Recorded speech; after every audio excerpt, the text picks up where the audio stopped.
Hello and welcome to the Ultimate React course.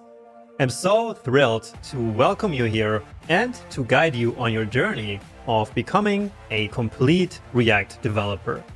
And learning React is indeed a great choice, not only because it will enable you to build any application that you can imagine, but also because there's always a huge demand for skilled React developers like the one that you will become by the end of this course. Now, before we dive in, let's take a minute to get a quick overview of how the course is organized and the projects that we're gonna build together. So, the course is divided into 4 big parts, which will take you from knowing nothing about React to a skilled and confident React developer in no time. In part 1, we're gonna build a few small but nice projects to get you up to speed with React fundamentals such as components, JSX, props, state, and forms. I also included tons of challenges and exercises to get you coding in React on your own right off the bat.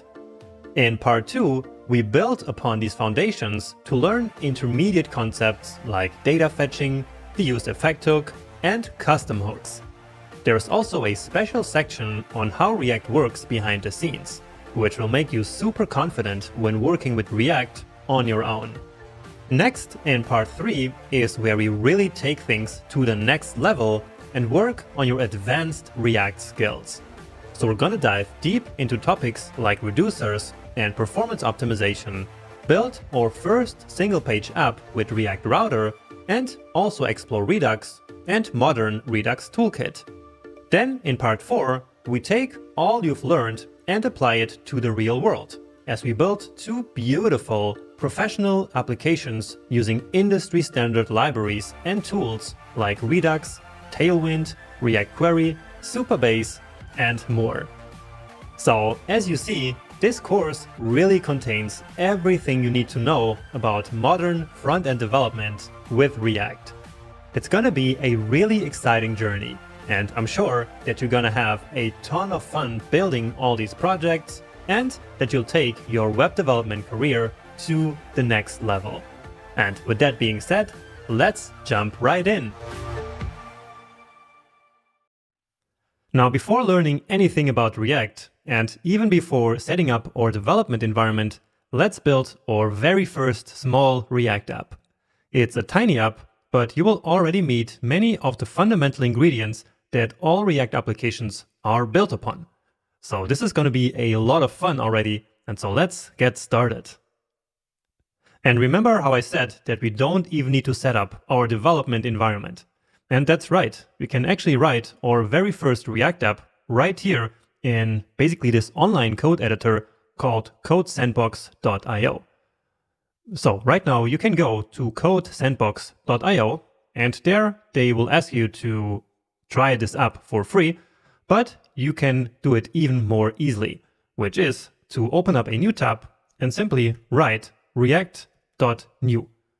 So that's it, react.new, hit enter, and this will then automatically create a brand new code sandbox for you, already with the React starter template.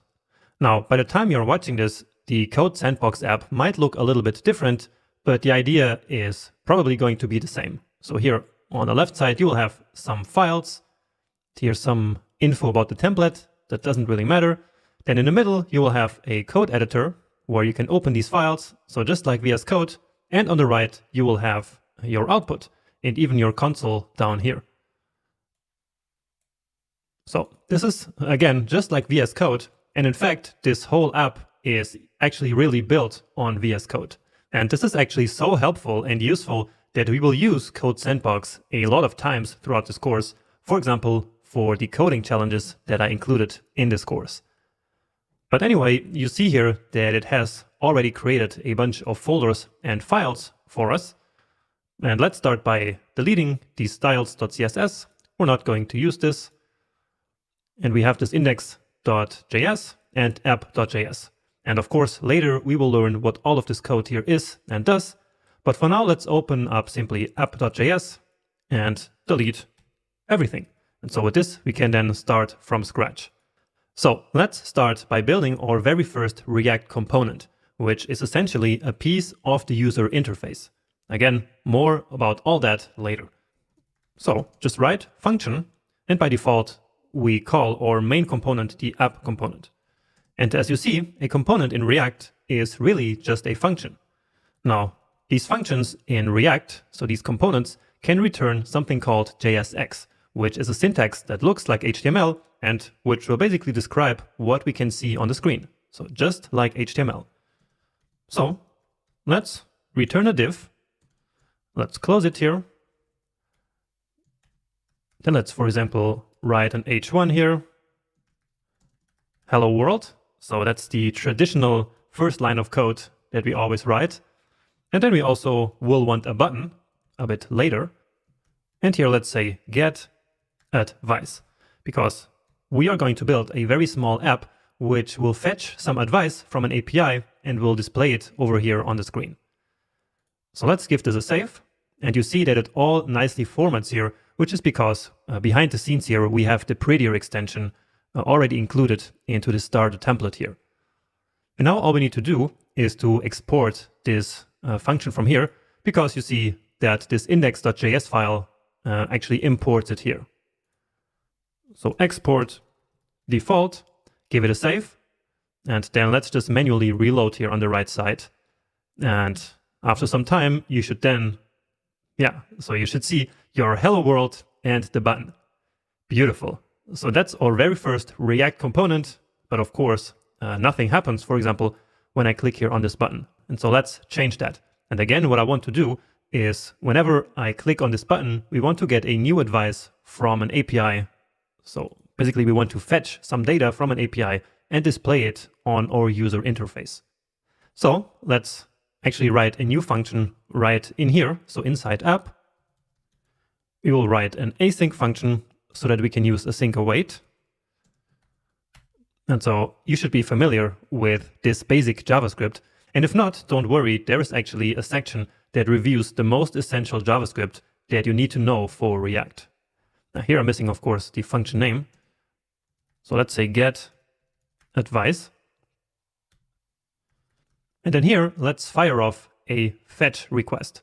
And here I'm just going to type out the URL of this API. So https, then api.adviceslip.com/advice. Okay, then we can await this promise and store it inside of some variable. And again, all of this should be nothing new for you at this point. Let's just give ourselves a little bit more space. But also, as I said, if this is new stuff, just type out the JavaScript that I'm writing here, and it all will make sense in that review of essential JavaScript. But anyway, let's now basically convert that response to JSON, and then let's log it to the console. All right, so inside our component, which again is this app function here, so inside that component, we now have this getAdvice function, but we're not calling it anywhere, right? So how do we call this function when we click on this button?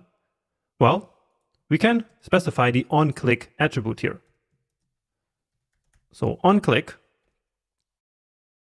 equals, and then just open these curly braces. And here we simply write getAdvice.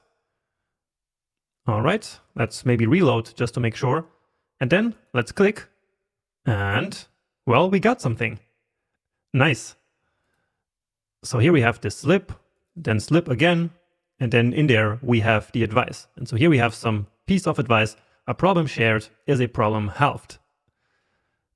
So what we're looking for is actually data.slip.advice, right? So let's try that again. Yeah, so now you get this advice directly here.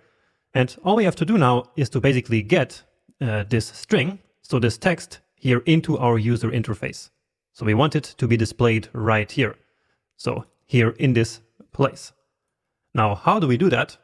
Well, for that, we need a concept called state. And state is the most fundamental concept of React.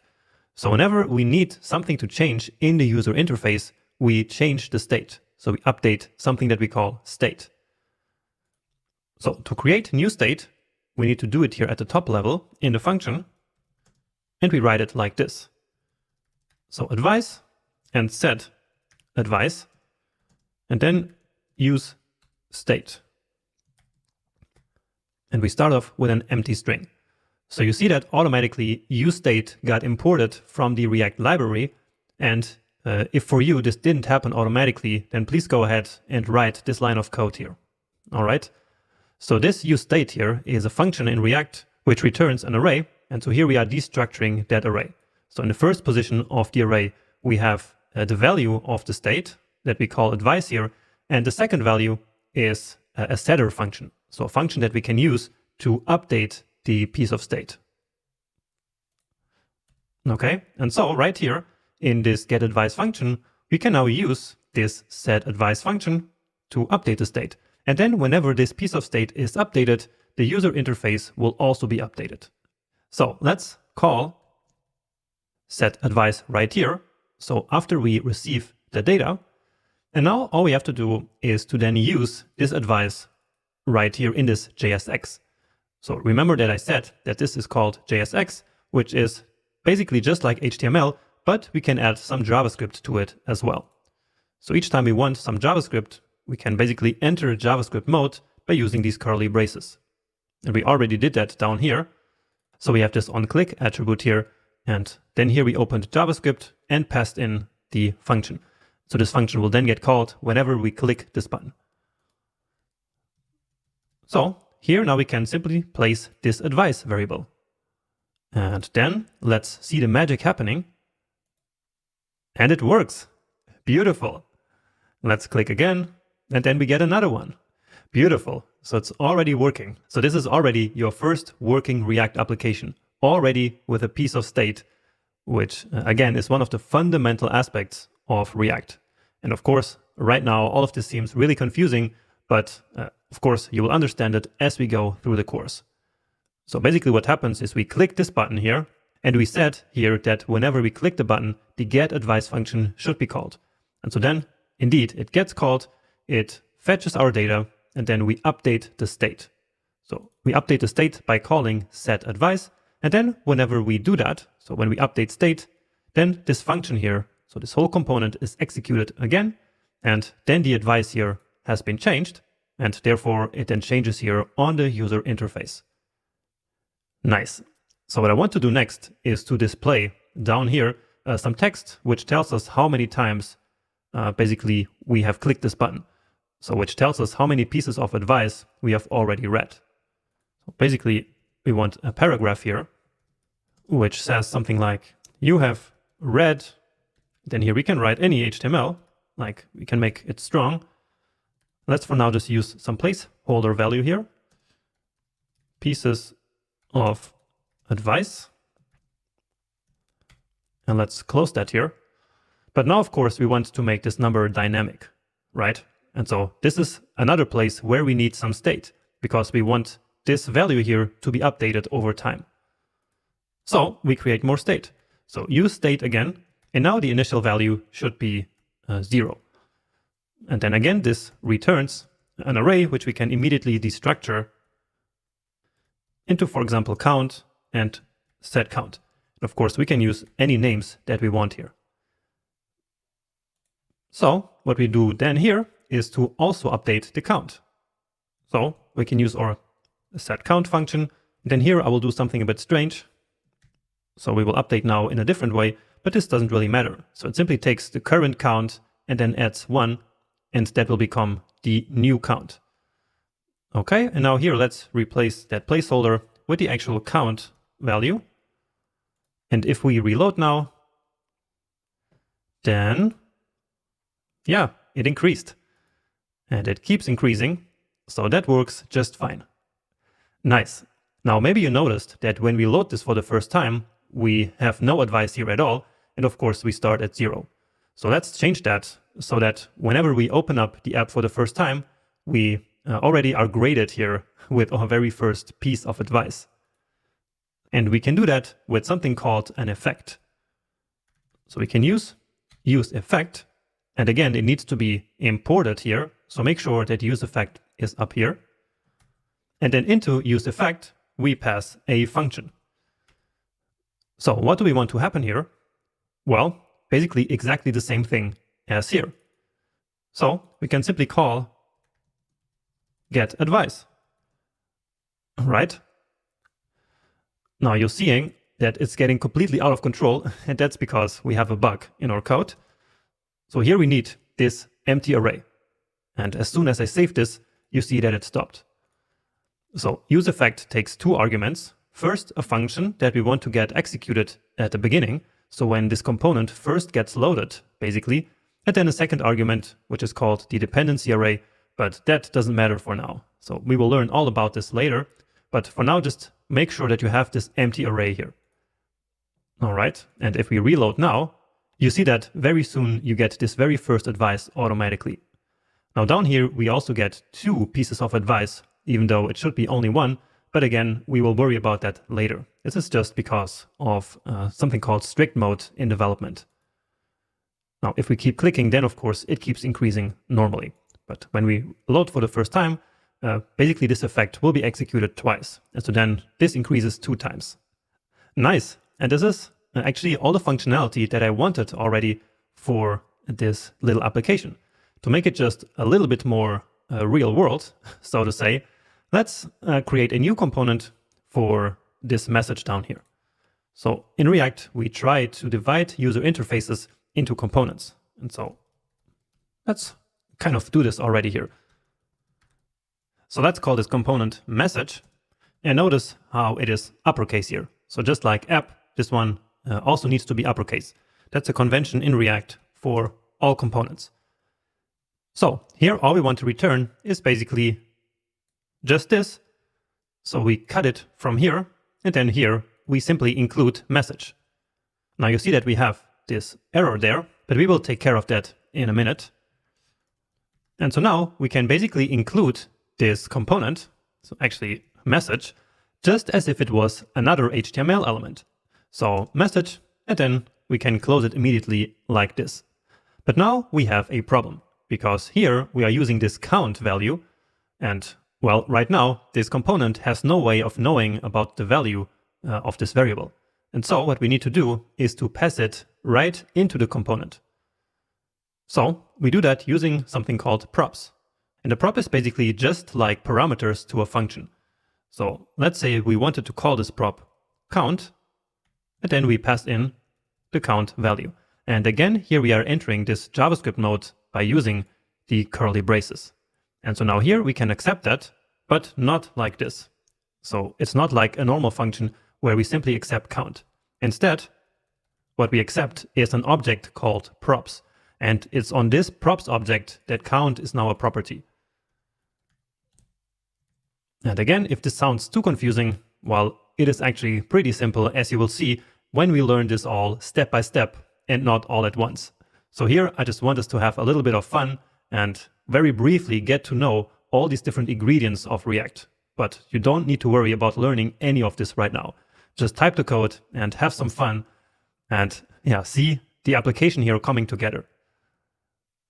So now it actually works. So if we reload, then all these errors will be gone and the application is back to working. So beautiful.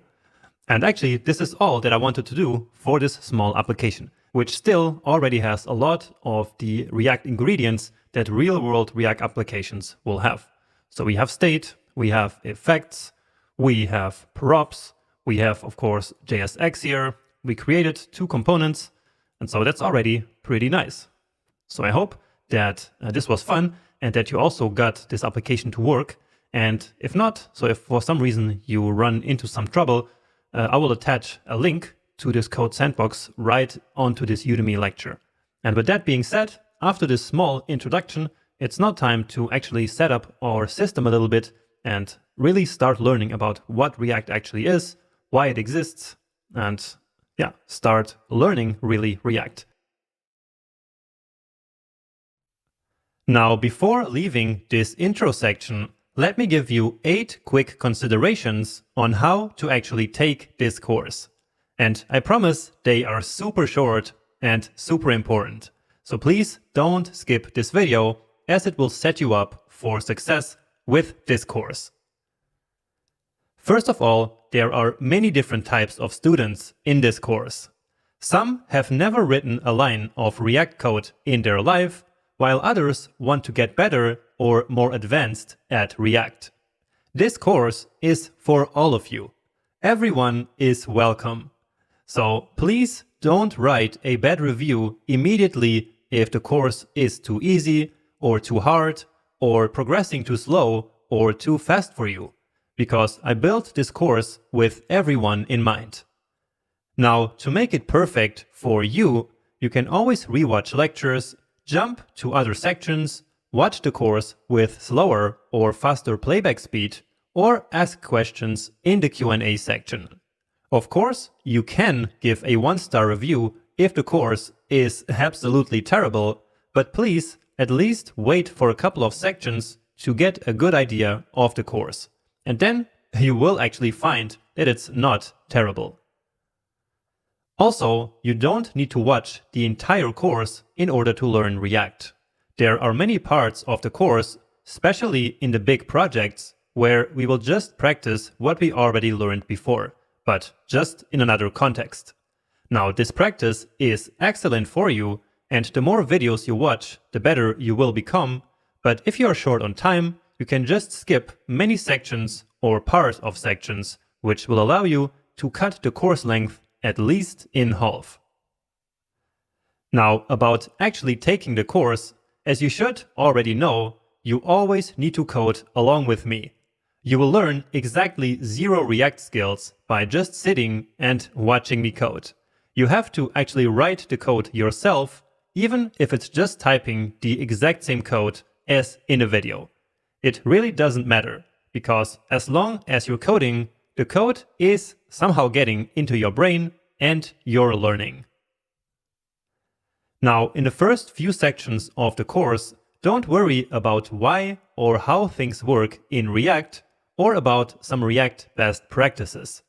That's all super important, but in the first few sections, while still learning the fundamentals, we just want to make things work. We will worry about everything else as we keep going through the course. If you have some problem with your code or just a regular question, start by trying to solve or to answer it yourself. This is absolutely essential for your progress and an essential skill as a developer. If you can't solve the problem, start by checking the Q&A section, because probably someone already had the same problem before. Now, if that doesn't help, you can ask a new question. Just use a short description, post your code on codesandbox.io that we used in the previous video, and then share the link in the Q&A. Now, many sections in the course build on one another, and so before moving on from a section, make sure that you understand exactly what was covered. So don't just try to finish the course as fast as possible. Instead, take a break, review the code that we wrote, review the notes that you hopefully have been taking, review the projects that we built, and maybe even write some code on your own to practice. Only then you're ready to move on. Now, I recorded this course on a Mac, but everything is going to work the exact same way on Windows or on Linux. So if something doesn't work on your computer, that's not because you're using a different operating system. So there must be some other issue. And now, finally, and most importantly, have fun. So diving into the world of React is so much fun, and it's going to be so rewarding to see an application come to life that you have built yourself. So if you're feeling frustrated for some reason, stop whatever you're doing and just come back later. Always have fun while coding. And with that being said, let's now actually get started. Now, before even starting part 1, you first need to actually download the course starter code and the final project files from GitHub. So all the code that you're gonna need to build the projects in this course is located in this code repository on GitHub with this URL. So I will add this URL to the resources of this lecture, and so just click that to access this page. Now to then download the entire code, all you have to do is to click here on this green button and then download as a zip file. Now, if for some reason that doesn't show up for you, so if you can't see this green button, then there's also an alternative link down here that you can click. All right. Now, let's wait for this to download. And actually, there it is. So let's see. And then let's open that up. And indeed, here we now have this zip file that I'm going to move to my desktop. So here on the desktop is where I will create all the projects in this course. So on macOS, you can just extract this by double-clicking, and on Windows, you just right-click, and then somewhere you will find the option of extracting all files. So then inside this folder, we basically have one folder for each of the projects that we're going to build throughout this entire course. And for each of the projects, we always have a final folder and a starter folder. So the starter folder contains the code that you're going to need to start the project. And then in the final folder, you will always have the code as it will look like at the end of the project. So once the project is finished. And the idea of this final code is that you can compare it with your own code in case you run into any problems. So each time that you find a bug that you cannot fix on your own, then the best thing to do is to compare your code with the code from the final files. So with the files that are here in each of the final folders in each project. Now here in the repo, I also have another branch, which is this updates and fixes branch. So this is where I will place any important bug fixes that I didn't catch in the videos in the future. But don't worry too much about this one. The main thing that matters here is really this main branch. So this is the code that you need to download to get started with this course. And then finally, down here, I also have this part where I have some frequently asked questions. And so before going through the course, please make sure to take 3 or 4 minutes to read all of them. And you can also then see here the final versions of all of the main course projects. Okay, and with this, we are now finally ready to move on to part 1 of the course. Welcome to the start of our journey in this part 1 of the course. So this part is all about learning the React fundamentals. And so you'll acquire foundational skills such as setting up new React apps, React components, props, JSX, how to handle events, and the fundamentals of state and state management in order to make your apps dynamic. Part 1 also includes tons of small but beautiful projects, exercises, and challenges, so that you can hit the ground running with these super important fundamentals and start writing a lot of code right away. So without further ado, let's dive right into the world of React. Welcome to our first section. In this section, we'll take a very first look at React.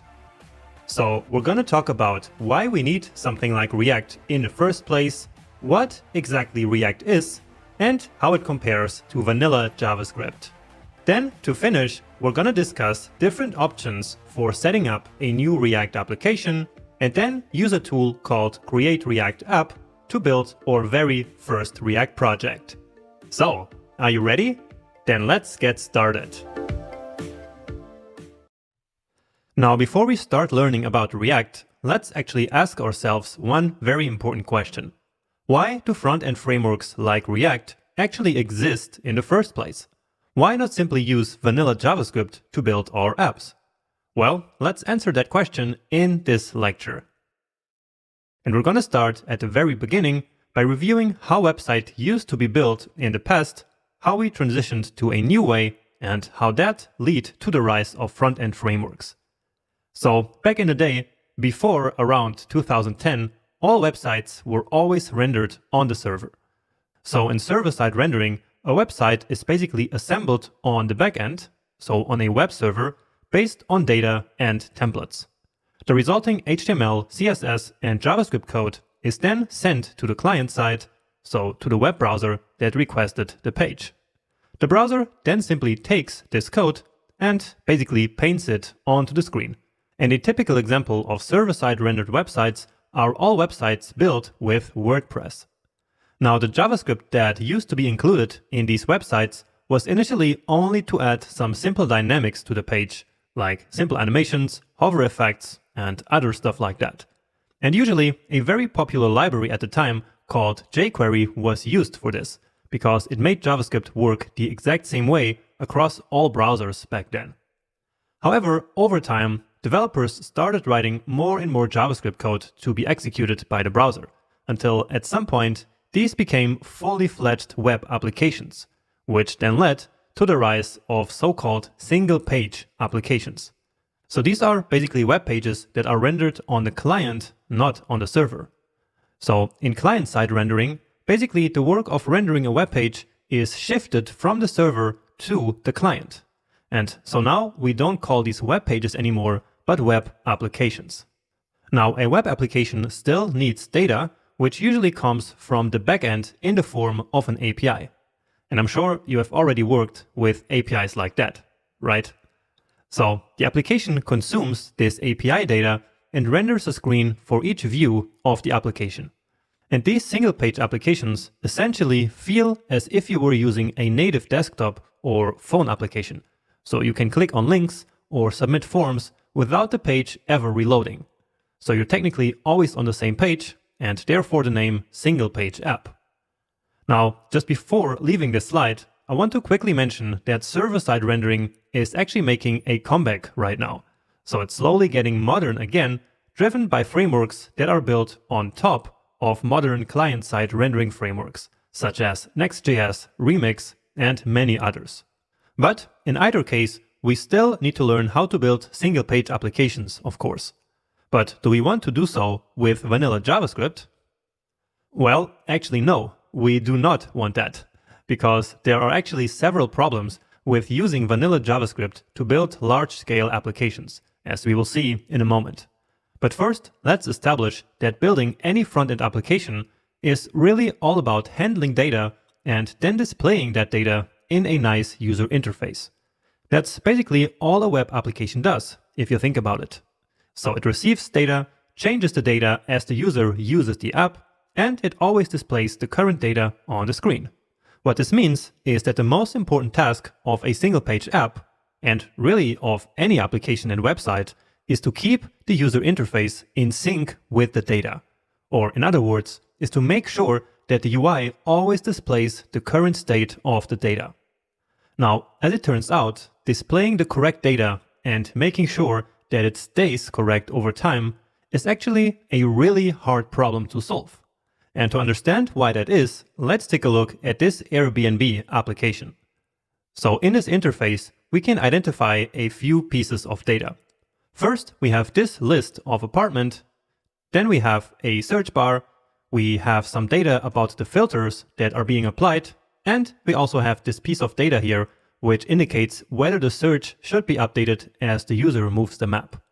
And all this is data that the app depends on, right? And actually, in the real world Airbnb application, there is just so much data. So this list here is not even all of it. But anyway, as we know, all of this data needs to be always kept in sync with the user interface and also with the other pieces of data, because they're all kind of interconnected. For example, when we change the data about location or dates, then the UI needs to show those new dates, and also the list of apartments needs to be updated. Or another example, the map needs to show the location of the apartments, and so therefore, when the apartments change, the map must also change. And the same thing should happen the other way around. So when the map is moved, the list of apartments should change as well, but only when the user has previously clicked on the green checkbox. So these pieces of data here are even more interconnected, and it can become a real mess. Now, just as a side note, in a real-world app, we call each of these pieces of data a piece of state. So based on these examples I showed you, I would say that without a framework, it would be virtually impossible to keep this huge amount of data in sync with this super complex UI. But still, you might be wondering why? Why would it be so hard to build something like this with vanilla JavaScript? Well, it comes down to two big aspects. The first is that building a complex frontend with vanilla JavaScript alone requires large amounts of direct DOM traversing and manipulation. Like in this code right here, where we have manual element selection, class toggling, DOM traversing, and even manipulation of text and CSS styles. And this is guaranteed to become an absolute nightmare in a complex app like Airbnb, because our code would be extremely complex and really hard to understand, and we would probably just end up with a huge mess of entangled spaghetti code. So this is the first problem. The second big problem is that in typical vanilla JavaScript apps, state such as simple text or numbers are oftentimes simply stored right in the DOM. So right in the HTML elements themselves, rather than in a central place in the application.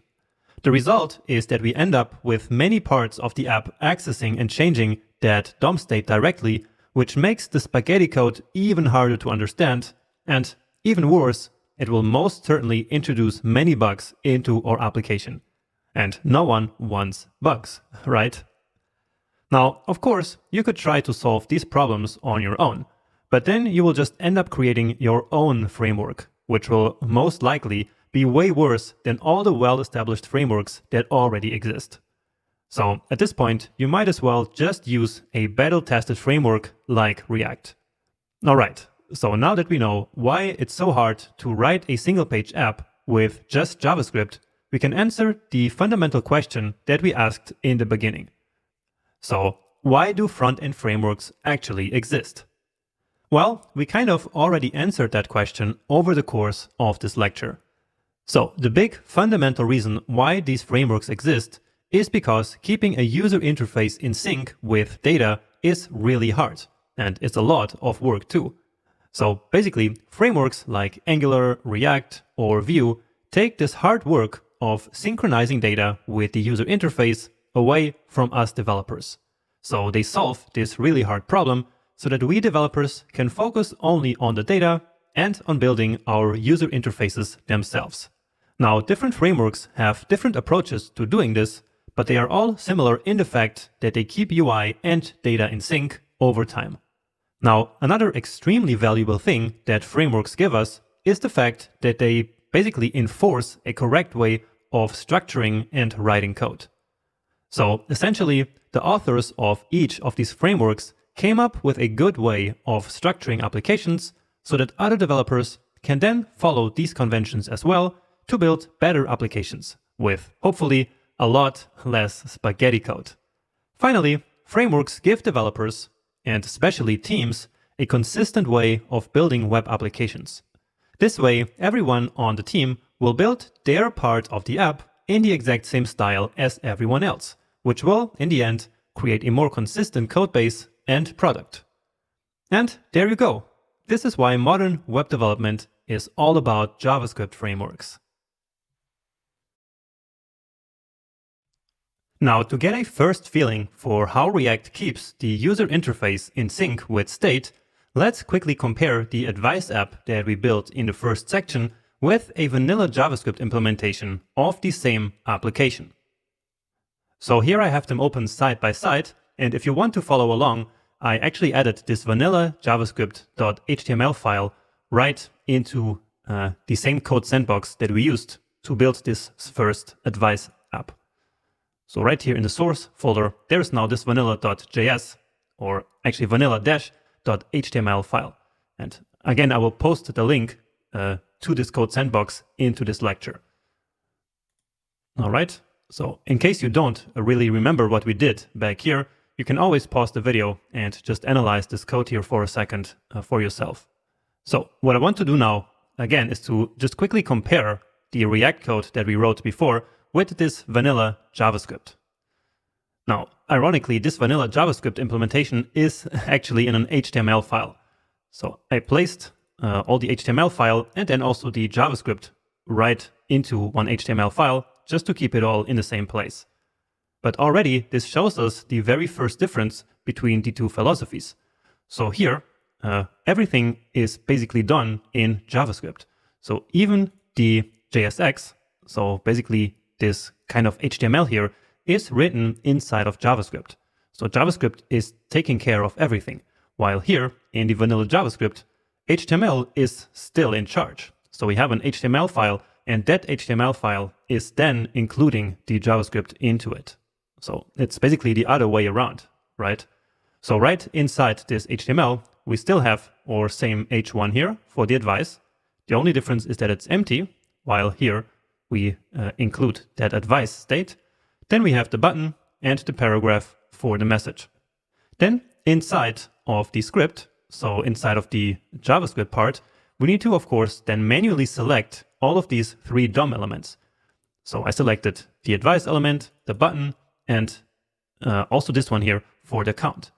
And so for that, all of them needed to have this class. While here, well, we don't need any of that. There's no class here in any of these elements. And also we are nowhere manually selecting them, right? So then next we have this getAdvice function, which we will get to in a minute. And then we still basically have two pieces which we can call like state. So we have a count value, which starts at 0, and an advice. And so these are exactly the same as here, these states. Then finally, in the end, we also attach an event listener. So this getAdvice function right here. So we attach that to the button that we selected here manually before. While here in the JSX, we do it using this onClick attribute right here. So right off the bat, you see immediately that we need to do a lot of things manually over here that here happen more automatically. And again, that here it is really the JavaScript that is in charge of everything, while here it is still the HTML. But anyway, let's now get here to the heart of the application, which is really this getAdvice function. So just like here in our React implementation, we start by getting the data, and then we update the service, or actually the advice, and the count values that we defined down here, right? So we're updating the count here and the advice right here. However, simply updating these two values will of course do nothing. So the user interface will not change by us updating these JavaScript values. While here, in this React example, as soon as we update the advice and the count state, automatically React kept the user interface in sync with these two values. And so that's basically the big message that we got from the previous lecture, right? So that React and all these other front-end frameworks are really good at keeping the data automatically in sync with the user interface. And again, that's exactly what's happening here. All we care about here is to set the new data, and that's all we do. React is the one who automatically takes care of updating the user interface without us having to do anything. But here, of course, in the vanilla JavaScript implementation, we need to manually do that. So we need to manually keep the data in sync with the UI. So we have the data here, and then we use that data to update the DOM manually. So we come here to our count element and the advice element that we also manually selected previously, and we change their text content property, which is just normal DOM manipulation. So then here we set this one to the count variable and this one to the advice variable. And this really is a fundamental difference and a fundamental shift in how we build front-end applications.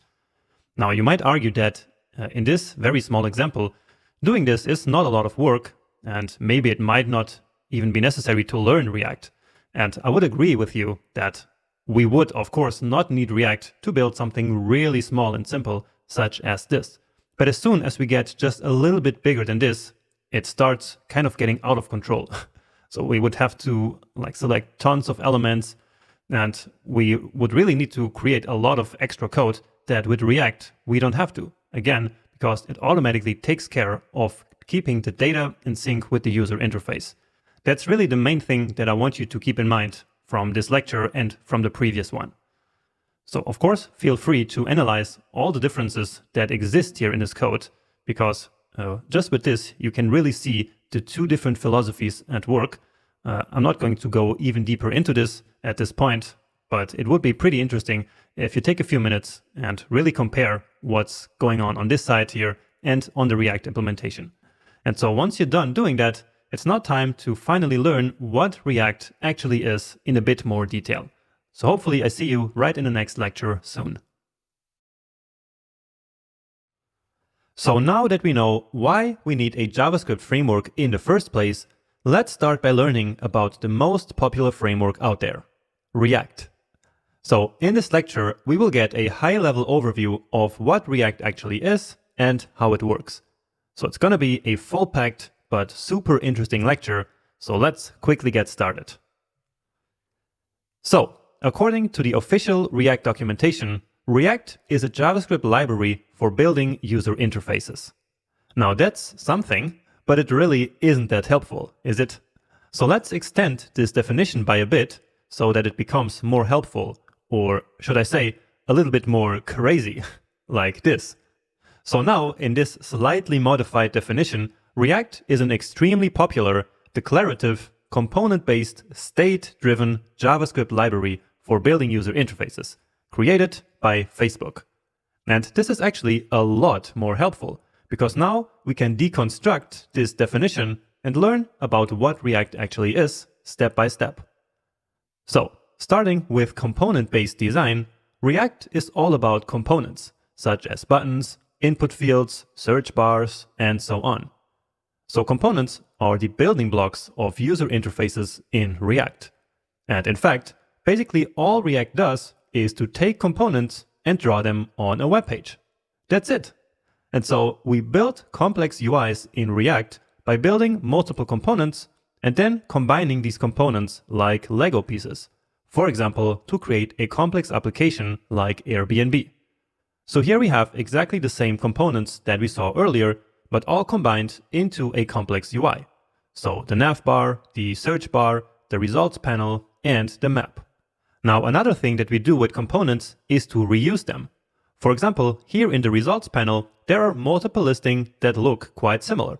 And so we can create a listing component and then reuse it 3 times here, simply adjusting the data a little bit. Now, since we build complex UIs by combining multiple components, each component must have all the information about what it looks like, right? So in order to describe what each component looks like and how it works, we use a special declarative syntax called JSX. And declarative simply means that we tell React what a component, and ultimately the entire UI, should look like based on the current state.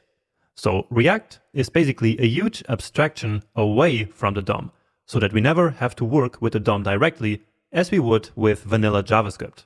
So we simply tell React what we want to happen when some data changes, but not how to do it.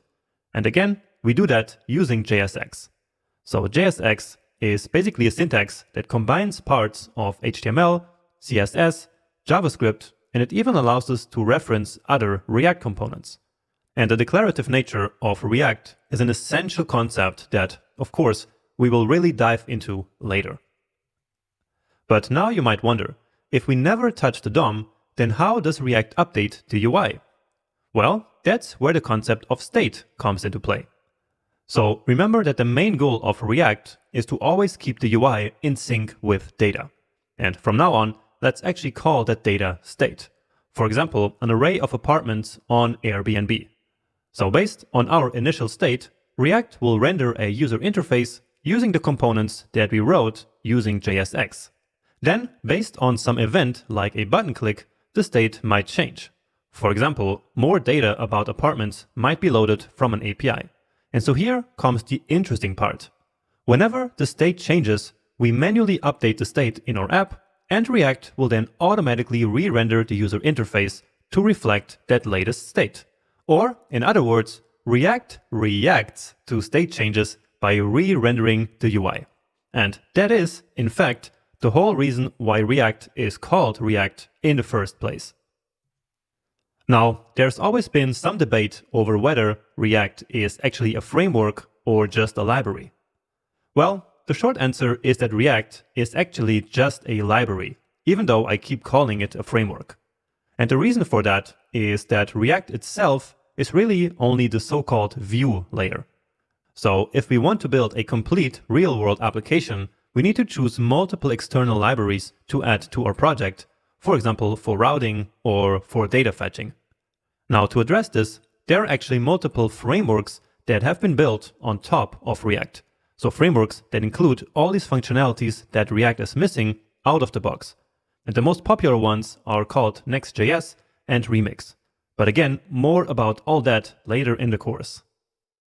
Now, moving on, besides all the great features that we've been talking about, maybe the biggest reason to choose React over all the other frameworks that are similar is because React is extremely popular.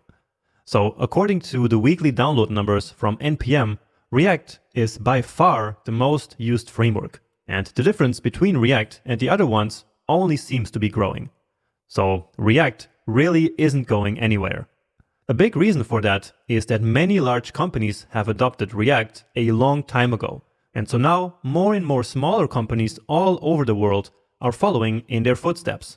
This means that all these companies now need React developers for their teams, which of course has created a huge worldwide job market with a high demand for qualified React developers. And these are not just any jobs, they are usually well-paying jobs. Now, even another positive outcome of React's huge popularity is that now there is a very large and active React developer community, which means that there are always going to be lots of tutorials, Stack Overflow questions and answers, and also lots of support given to other React developers. And if you ask me, this is actually one of the strongest benefits of using React right now. Also because this huge community has grown a truly gigantic third-party library ecosystem around React. And so now you can integrate countless useful libraries and tools into your own React applications. And now our last topic is that React was created by Facebook. Well, more specifically, React was created in 2011 by Jordan Walk, who is an engineer who was working at Facebook at the time. So that's why we say that React is backed by Facebook, or now by Meta. So there, React was first used on the newsfeed and also the chat app, and from there it spread out to the entire Facebook and also the Instagram applications. Then, in 2013, React was open sourced for everyone to use it, and the rest is history. Because React has truly and completely transformed front-end web development. Not only by developers that are using React itself, but because many other modern frameworks were created as a response, which really changed the industry forever. Okay, so to summarize, React is really good at two things. First, rendering components on a web page as a user interface based on their current state. And second, React is really good at keeping the user interface in sync with state by re-rendering, or in other words, by reacting when the state of one of the component changes. And as you will see later, React does all this by employing something called a virtual DOM, a fiber tree, one-way data flow, and many other techniques that we will study throughout this course. Alright, and so now that you have a rough overview of what React actually is, let's set up our development environment so that we can start writing some serious code finally. Now, before we start coding and learn all about React, let's quickly set up our development environment in this lecture. Now, since you're taking this course, I'm assuming that you already did some coding before, and therefore you will already have some code editor installed on your computer. And if that code editor is VS Code, then congratulations, you're already using the best code editor out there. But if you're using some other code editor, then I would highly recommend you to download VS Code simply by downloading the installer from here and then installing it just like any other application. And by doing so, you can then customize the editor just like I do in this course, which will make it a little bit easier for you to follow everything. Next up, of course, we need a web browser to actually run the applications that we are going to build. And I'm using Google Chrome for that. And so I highly encourage you to use the same browser so that our results are going to look the same. So if you don't have it installed yet, then make sure to do that right now. And finally, we are going to need to install Node.js on our system. And this is not because we will do some Node.js development, but it's simply because all the tools that we're going to use run on Node.js. And it's important that you use at least Node version 18. And so if you're not sure about which version you are currently running, or if maybe you never installed Node.js before, then please go ahead and download it here from this first button. And it doesn't matter if it's Node 18 or 20 or 22 or whatever, because of course this Node version will change in the future, but what matters is that it is at least version 18. Okay, and with these three tools in place, let's now configure VS Code a little bit. So open up a new VS Code window, which will then look something like this. So it might have changed a bit in the future, but basically it will look something like this. And so here from the left sidebar, let's now install two essential extensions. The first one is ESLint, which is a code linter. So basically a program that will automatically find errors in our code or find some best practices that we're violating. And maybe you have already used this linter before, but if not, really make sure to download it. So it's really popular with over 25 million installs. Then another extension that we really need is Prettier, because Prettier will automatically format our code. For example, to remove empty lines and stuff like that. And this is really important for you to follow this course because it will make your code look exactly the same as my code in the videos. And so that will help you find any bugs that you might have created. So please go ahead and download this extension here. And if we need any more extensions throughout the course, we will then just install them as we go. Now, about the color theme that I'm using here, it is called One Monokai. So that's this one down here. So again, if you want your editor to look just like mine, then just go ahead, download it here, and then set the color theme. You can also do that down here. All right. Now, besides this overall color theme, I also use a theme for the file icons in the file tree. And so that one's called Material Icons. And so make sure to download this one as well, and then set this file icon theme, which again, you can also do it down here. All right, so with this, we tweaked the appearance of our VS Code a little bit. And of course, you can go ahead and install as many extensions as you'd like, but I will now move on to set some settings. So that's very important as well. And the first one is the autosave setting. So you can just search that here. And probably this is already the default, but I'm not really sure. So just make sure to set autosave to on focus change, which will ensure that your code gets saved each time that you go to a different tab or to a different window. Next time, we need to now set the Prettier extension that we installed as our default formatter. So that's this setting right here. So make sure to set it here to Prettier code formatter. So otherwise, sometimes VS Code doesn't know how to activate Prettier.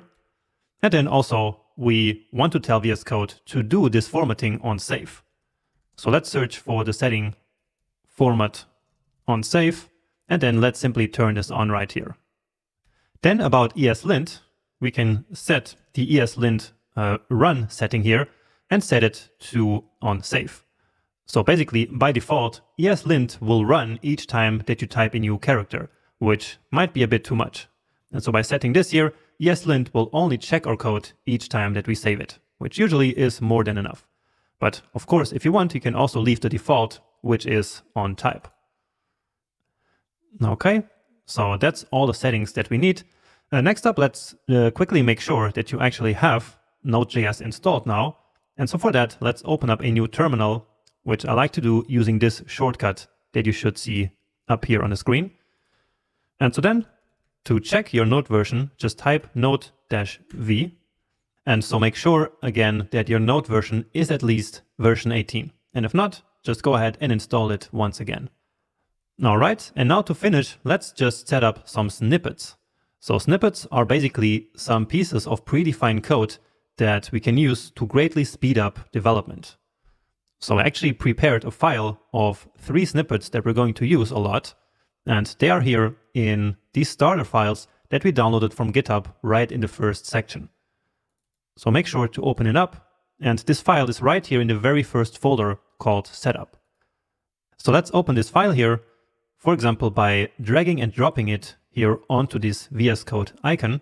But if for some reason that doesn't work for you, you can of course always just open it here the normal way. Right, then just select everything and copy it. So copy this entire code and then come down here to user snippets. All right, and then it might be that you already have some snippets file. And so in that case, you can just open one of them. But if not, just go ahead and create a new snippets file by clicking here on this option. So I will just use this one that I already have. And let's just pretend that it's empty. So I will just empty it out. And then I will copy paste that code from here to here. So what we have here are 3 snippets. This one is to easily create a console.log. This one is to create a React functional component. So that's what this RFC stands for. And this one is for a React style component. And we will see what these do later. So for example, this first one here to just print to the console will be activated each time that we type CL in a JavaScript, a TypeScript, or a React file. And it will then replace that CL with this console.log. And it will also then place the cursor between these parentheses, which is going to be really useful. So this is really powerful stuff. And again, we will come back to these other 2 and use them later. Okay, and with this, we're actually done. So we're all set up to now move on to finally start learning React and to start writing our own code. So hopefully I see you soon in the next lecture. Now, just for fun, I want to show you how we can write React code without any modern tooling and any build step. So right inside a regular HTML file. So this is what I call pure React, and it will show you why the tools that we will talk about next are so helpful. So to start, let's create our very first project folder, which I'm doing right here on the desktop, where I also have the GitHub files that we downloaded in the first section of the course. But of course, you can do this anywhere you want. And I'm simply going to call this first one 01 pure React. All right, and now all we have to do is to open up this folder as a project folder in VS Code. And one way of doing that is to drag and drop this folder onto the VS Code icon down here. Or of course, you can open up the project folder here from this menu or simply here. So here, open folder. So right now we have an empty folder. So let's create index.html. And to scaffold an empty HTML structure in VS Code, we can simply write the exclamation mark, hit enter, and then we have an empty HTML structure. So let's give it a title, Hello React. And then here in the body, all I will do for now is to create a div with the ID of root.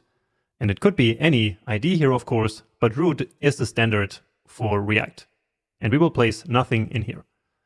So give it a save, and maybe you noticed how Prettier automatically formatted the code as I saved it. Okay, so let's now add React to this file. And the way we do that when we write pure React is by simply including the React library as a script. Now, to get the URL of those scripts, we can actually check out React's official documentation. So to do that, let's head over to our browser and then check out react.dev. So that's the official React website, and we will explore it a little bit in a future video. But for now, let's just come here to this learn part. And then right here, let's select installation. So right on this page, then you will find this small part here, which says try React locally. And then here, let's click on this link here that says download this HTML page. Now, if for some reason that link there doesn't exist anymore in the future, then you can just try to write these 2 things here by hand, because it is these 2 scripts that we're now gonna add to our HTML file. Okay, so let's move back to VS Code and paste them right here. And with this, we have actually included React into this, let's say, project. Now again, usually when we write React, we do not do this, but instead we use a modern build tool, such as the ones that we are going to talk about next. But for now, we're doing it the pure way, just so you see why we actually need those tools. Now, in case you're wondering why we have two libraries here, it's because this first one here is basically the core React library. So this one is the one that works with components, state, and really all the React stuff. So this is basically the interface of how to interact with React. And then this other one here, so React DOM, is basically the rendering layer which can render React components into the DOM. And so since we want to render in the browser, we need to use React DOM. But React can actually be rendered in other environments, for example, as native applications using React Native. But anyway, let's now create our very first component. And of course, that also needs to happen inside a script, because that is also JavaScript. And so after these two scripts here, where we include the React library, let's open up another script. And then in there, we can create a function, and I will call it app, just like this. So remember from the very first app that we built that React is based on components. And a component is basically just a function that starts with an uppercase like this. And so now from this function here, we can return whatever we want to see on the UI. Now in that first application that we built, we returned some JSX code. Remember that? However, that is not going to work here because, well, we don't have the tooling that can convert JSX back to JavaScript. And so here we need to use the create element function. So let's do return react.create element, and then simply the name of the HTML element. So let's say we want a header. So this React object here is the one that's coming from this script right here. So this script will give us this React object, and so from there we can then use this create element method. And if all this is really confusing to you right now, then please don't worry. So again, the goal here is really not for you to understand React at this point. We're just doing some experiments and just getting a first look at React here, but we are not really learning it yet. All right? So I'm really just trying to demonstrate here how we write pure React without a build tool. But anyway, let's now actually go back to that folder here and open index.html in Google Chrome just to see what happens. And let's inspect and close down this. I'll make it just a bit bigger here for you. And so this is just to show you that right now, actually nothing happened. So we still only have this root div and then of course our scripts. And so the reason why that header that we created is not here yet is because we didn't tell React to actually render it onto the page. So basically to place that header into the DOM. And so let's now go back and do that. And we do this here right at the very end, so after the component. So let's create a so-called root. And so here now we need that React DOM library that I mentioned before. So this one here. So from React DOM, we now do create root. And now we simply need to select this div element right here. So this div here, this element will become the root of our application, which means that the application will be rendered inside of this element. So basically right here. So let's simply select that with document.getElementById, which is just normal DOM manipulation, or in this case, just normal selecting elements using DOM methods. So we created our root, and now we can do root.render, and then again, react.createElement app. So here is where our app component comes into play. So we render basically creating a new element out of this app component. And once again, please don't memorize any of this. All right, this is just to show you. So if you wanted, you didn't even have to write this code. It would be perfectly fine just watching me. But still, I think it's probably a good idea to just start typing a bit of code. But anyway, when I reload this now, we should see a header element here. So remember, it's inside this root. And yeah, there it is. Now it's empty because we didn't actually place any content in it, but React did render this header right here. So this header element inside our DOM. And so let's now actually add something in there. Now the way this works is a bit confusing. So this createElement function does not only accept the name of the HTML element, but also so-called props, which in this case are null, and then as a third argument, the children of this element. And in this case, let's just write it as a string. Let's just do hello React.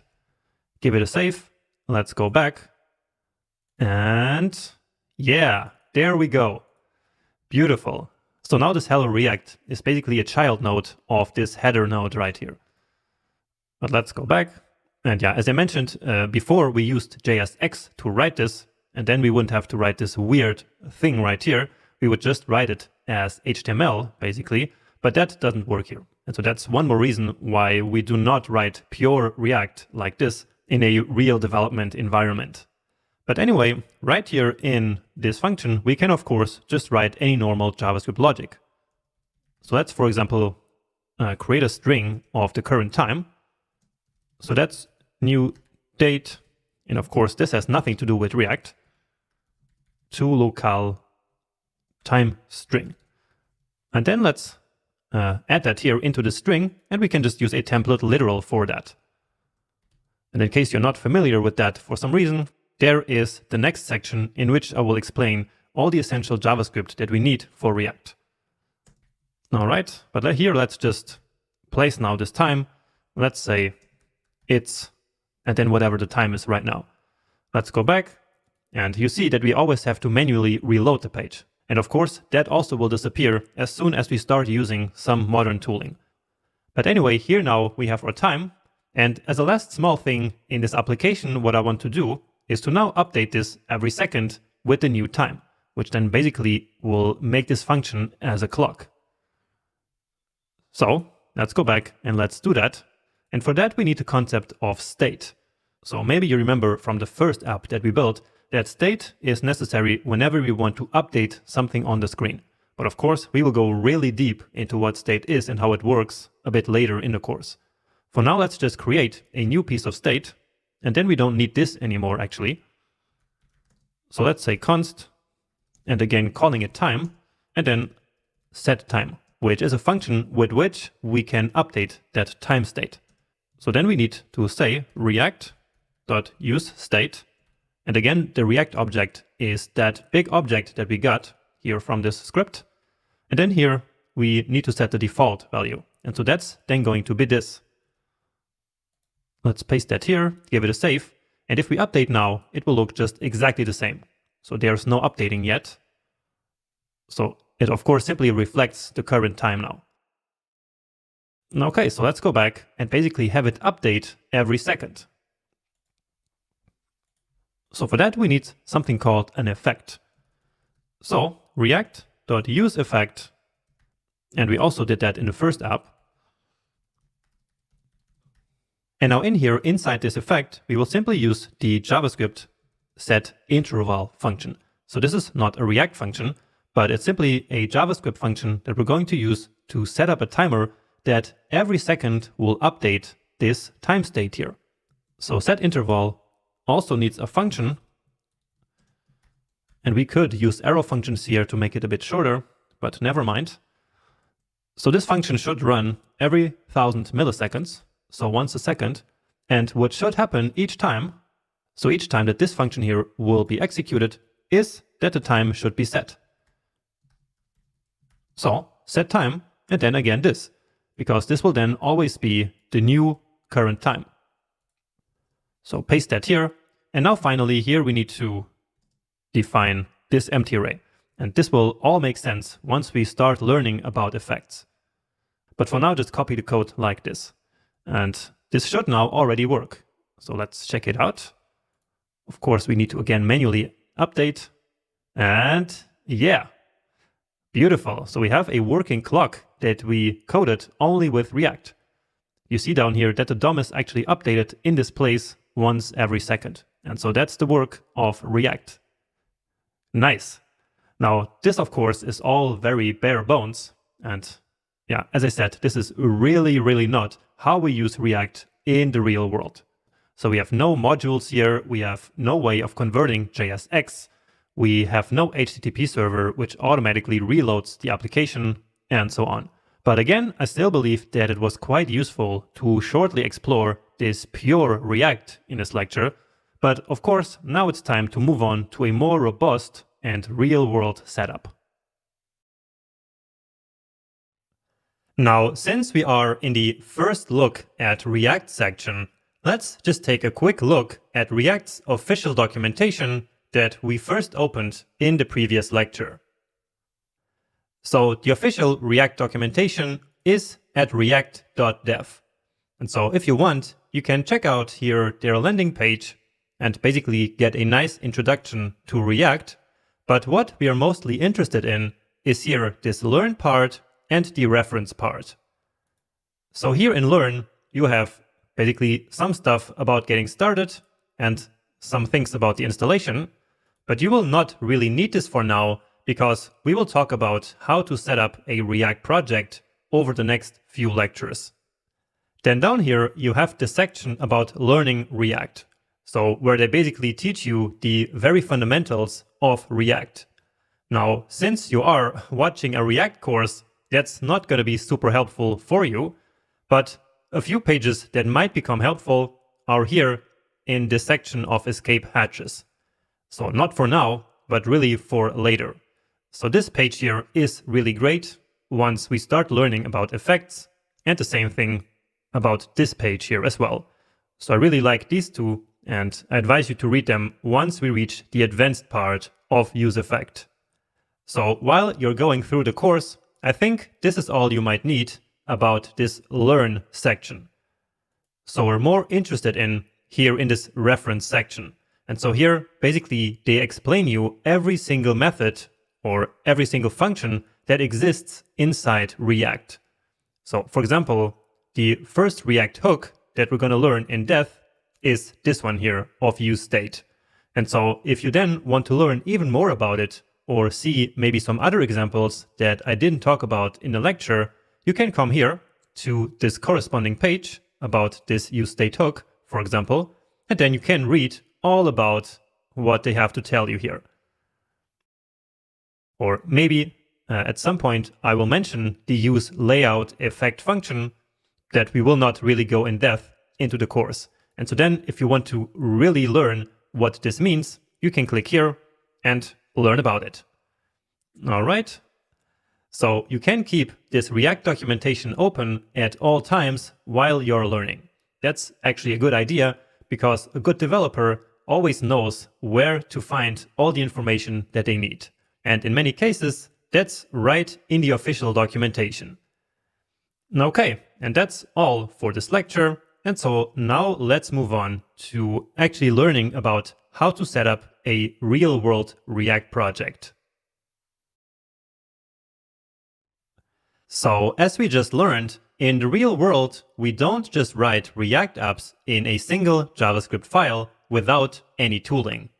So let's now learn about the options that we have to set up a brand new React project. And for now, the two most important options are the Create React App tool or a build tool called Vite. So first, Create React App is basically a complete starter kit for React applications that was developed many years ago in order to make it really easy for developers to scaffold new React apps. And what's really nice about this is that all the common development tools are already pre-configured out of the box, specifically for React. So an app created with Create React App automatically comes with a development server, Webpack for module bundling, and of course important developer tools, which include a linter like ESLint, a code formatter like Prettier, a testing library like Jest, and of course Babel for enabling the latest JavaScript features. Now this all sounds great, but the problem with Create React App is that, as I said in the beginning, it was developed many years ago. and so it uses some slow and kind of outdated technologies under the hood, and in particular the Webpack bundler. So the team behind Create React App has really stopped innovating, and therefore right now the recommendation is to not use Create React App for real-world projects anymore. It is, however, still a perfectly fine way to get started quickly with a new React app for tutorials, courses, or simple experiments. And so, therefore, we will actually use Create React App for most of the course. So for all the small learning projects that we're going to build together. So you might have read all the articles saying that Create React App is dead and that you should never use it again. But that's only true for building real apps. Again, for learning, it's still 100% fine, because you will not encounter the problems that large-scale apps will face, like slow refresh times. Now, if you do want to build real-world applications with React, as we will do by the end of the course, then Vite is the perfect choice. Now, Vite is actually quite different from Create React App, as it's basically simply a modern build tool. So a bit like a modern Webpack, but which happens to also contain a starter template for setting up brand new React applications. However, in a React app created with Vite, you will have to manually set up many important developer tools, such as ESLint, Prettier, a testing library, and so on. And the most annoying and painful of those is setting up ESLint to play nice with React. So that can be a bit of work, and it can go wrong. And so this is the reason why I still recommend using Create React App for tutorials when we just want to get up and running as quickly as possible. Now, if we have all this additional work to set up our tools, then why even use Vite in the first place? Well, the reason is that it's just extremely fast to automatically refresh the page when the code changes, which is what we call hot module replacement. Also, bundling is extremely fast too, which for large-scale applications can really make a difference. Because when you have to wait 1 or 2 seconds for each page refresh, it can become really annoying over time. But with Vite, the page will update almost instantly each time that we save our code and want to see the changes on the screen. So, in summary, we will use Create React App for most small apps in this course, and then move to Vite for the last 2 or 3 projects to make them a bit more real world and more modern as well. Now, if you have spent any time looking at the React documentation, you might have read that the React team now advises developers to use a so-called React framework like Next.js or Remix to build new projects. So, in fact, we have even more options to set up a new React project than the ones that we just talked about.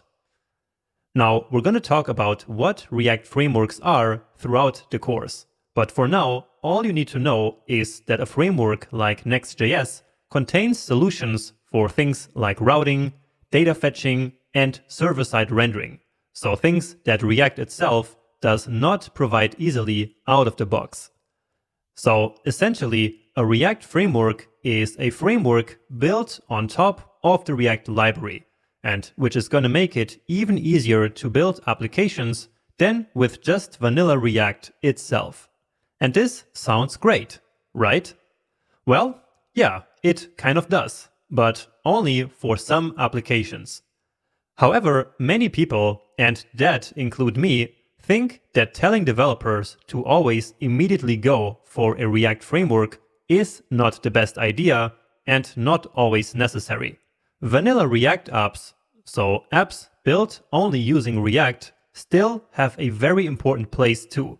And so forcing this opinion on everyone seems kind of strange. But again, we will discuss this later on. Now, in any case, this advice only makes sense for building actual production-ready products, but not for learning React, which is of course what we are trying to do in this course. So even if at some point you want to learn Next.js as well, of course, you still need to learn React itself first. So all this is to say that you should not worry about this recommendation for now. For now, let's just learn React and set up new projects with Create React App first, and then with Vite in the bigger projects. And with all this being said, let's now actually go create our very first real React application. Welcome back. So now that we know that we want to use Create React App for small course projects, let's actually set up our very first project now with the Create React App tool. Now, Create React App is a command line interface tool. And so now we need actually a terminal or a command prompt, as it's called on Windows. So if you're on Windows, go ahead and open up your command prompt. And if you're on a Mac, then open up your terminal. Okay, let's make this a bit bigger. And there's not a lot of things that you need to know about the terminal. So all you need to know is that in the terminal, or also in the command prompt, which I'm just going to use interchangeably, you're always in a folder. And that folder is usually displayed here in the command prompt. Now this command prompt here, so this thing probably looks very different for you than it looks for me, but that's just because I have this kind of extension here installed. So for you, it's probably just all black, and most likely you will see the folder that you're currently in here. So I'm currently in this folder, which is basically just the home folder. And you can see the contents of the folder by writing ls on the Mac, and on Windows, the same thing is dir, which stands for directory. So again, with this, you can see the contents of the current directory. So what I want to do now is to navigate to another directory, which is where I ultimately want to run the Create React App tool. So for me, that's the desktop again. And so I can write cd and then the name of the folder and hit enter. And this command is actually the exact same on Windows. So that's also cd. And so make sure that you navigate to the folder in which you want to create the new project. So again, for me, that's on the desktop. And just to make sure, yeah, these are the two folders that are on my desktop, which are exactly these two, right? Now, later on, we will actually use the terminal that is integrated into VS Code, for example, to start and stop the application. But to create an application, we will always keep using this terminal here, because the terminal that's in VS Code is usually tied to the project folder itself. But here we don't have a project folder yet. Instead, we will now create it using Create React App.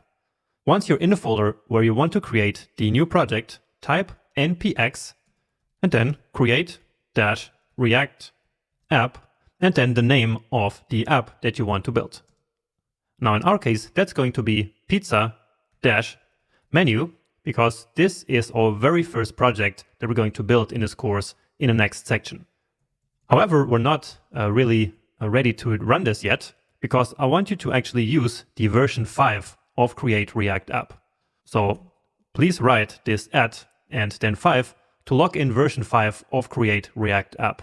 And that's important because this tool will most likely change in the future, and then it might work in a slightly different way than the one that I'm showing you here. But in order not to run into any problems, let's just fix this on version 5 for the rest of the course. And then later, if you want to build your own projects outside of the course, you of course no longer need this. Then you will just run Create React App like this without the version number. But here, let's do it like this. So once you have it written like this, just hit enter, and this will then take a long time to download. Well, actually first, it asks me if I want to proceed. So just type Y and then enter or return. And so yeah, now it is starting to download like thousands of packages, which will take a lot of time. But you see it already created the folder with the name of the app that we specified here, so pizza menu. So go ahead and pause the video right now, and I will be back here once downloading all of these packages has finished. Okay, and it's done installing all the packages, and so now we can actually close up this terminal or the command prompt. Now, before I open up this folder here, I will quickly rename this folder just so they stay in the order that I want them to be. But this is totally optional. So number 2 will be for the next section. That's why this one is number 3. Okay, and now we're ready to open up this project as our project folder in VS Code. And so once again, I will drag and drop it onto the VS Code icon down here, or optionally, you can also just open a new VS Code window and then open up the project folder right here. But anyway, let's now explore the file structure that has been created for us by Create React App. And we can already see that this is actually just a regular npm project that we could also have manually created using the npm init command. So we have a package.json file here, which contains the name of the app, the version, the dependencies, and also the npm scripts. Right. And we also have the node modules folder, which is where all the npm packages have been installed. And you see that there are hundreds, maybe thousands of them, but I'm just looking for the React ones here. And yeah, here they are. So here is the React package and here the React DOM package. And remember that these two are exactly the ones that we also included into our file in the pure React lecture, right? But we did it back then using the script tag and of course not using npm install, right? Now if this whole concept here of the npm project, so this node modules and the package.json is a bit strange for you, then don't worry. You don't really need to understand all that. But if you want, you can just try to read something on it or watch a video, or I also explain it all in my complete JavaScript course. But again, it's not really necessary. Just know that this is a very, very standard and basically all modern JavaScript projects that have a build tool associated. Okay? But anyway, let's now check out these other folders that have been created for us. Now, most of our development work, or basically all development, will happen here inside the source folder. So here we have a bunch of files where most of them we actually don't need, and so we will get rid of them soon. But for now, let's just leave everything here as it is. And checking out the other folder, which is the public folder. And this is where basically all the assets that will end up in the final application go. So all the images, like the fav icon, and also the index.html file. And if we open that up, we have a bunch of stuff here. And well, all of these comments here, which you can read if you want, but I just wanted to draw your attention to this div with the ID of root. So is that familiar to you? Yeah, we wrote exactly the same thing in the pure React lecture and used this as the root of our app. And so exactly the same convention has been used here by Create React App. So Create React App created this index.html file already for us. And then if we open index.js, you see that here it also selects that root element, so the element with the ID of root, and then it creates the root using React DOM.createRoot and then renders the app into it. So exactly like we did in the pure React lecture. But more about all this at the beginning of the next section when we actually start building this project. For now, I just want to explore the file structure here a little bit. Now, what I do want to say in this video is that all of these files and this entire file structure here has been created by Create React App in a way that its developers thought was best. But it could be all completely different. Like this index.html could be out here, or it could be inside here, or we could maybe have no folders at all, because React really doesn't care about any of that. And the proof for that is that in the pure React lecture, we didn't need any of this, right? All we had was one index.html with some JavaScript in which we basically had this. So this part here is actual React, and it's this part which takes care of rendering this app component into the DOM. So this app component is here inside this app file, but we will open up all of these files and clean them up also once we start actually building the app. For now, I just wanted to explore this a little bit. And also, I actually wanted to now start this app. So to start a Create React App, we can use this npm script right here. So this npm run start. So let's open up the terminal again. But as I said in the beginning, now we will actually use the integrated terminal that comes with VS Code. So for that, open up terminal right here. And now the big advantage here is that we are already automatically inside our project folder. So if we run ls here or dir on Windows, then you will see exactly the same files and folders that we have here in the sidebar. But anyway, now to start the project, all we need to do is to run npm run start, because this is how you run these commands right here. So you write npm run and then the name of one of these four in this case. And we could also create our own, but we don't need to. Now, in the case of the start command, we actually don't even need to write run. You can just type npm start, hit enter, and that will then start up our application and even open up a new browser tab. And there it is. So Create React App created a web server for us and made our application run here on localhost port 3000. Okay, now let's just one more time come back here and open up this app component. So this app component here is inside the app file. And so let's just take everything here and just very quickly type h1 hello React, give it a save, and then once we go back, it should automatically have updated. And indeed, it did. So this was one of the things that we were missing in the pure React lecture, but now here we are actually using a web server, and so we get hot module replacement with that. Great! So congratulations, you just created your very first Create React App application. And with this, we actually reach the end of the first look at React section. Now the next section is a quick review of the essential JavaScript that you need for React, and so you can see if you need any of those lectures.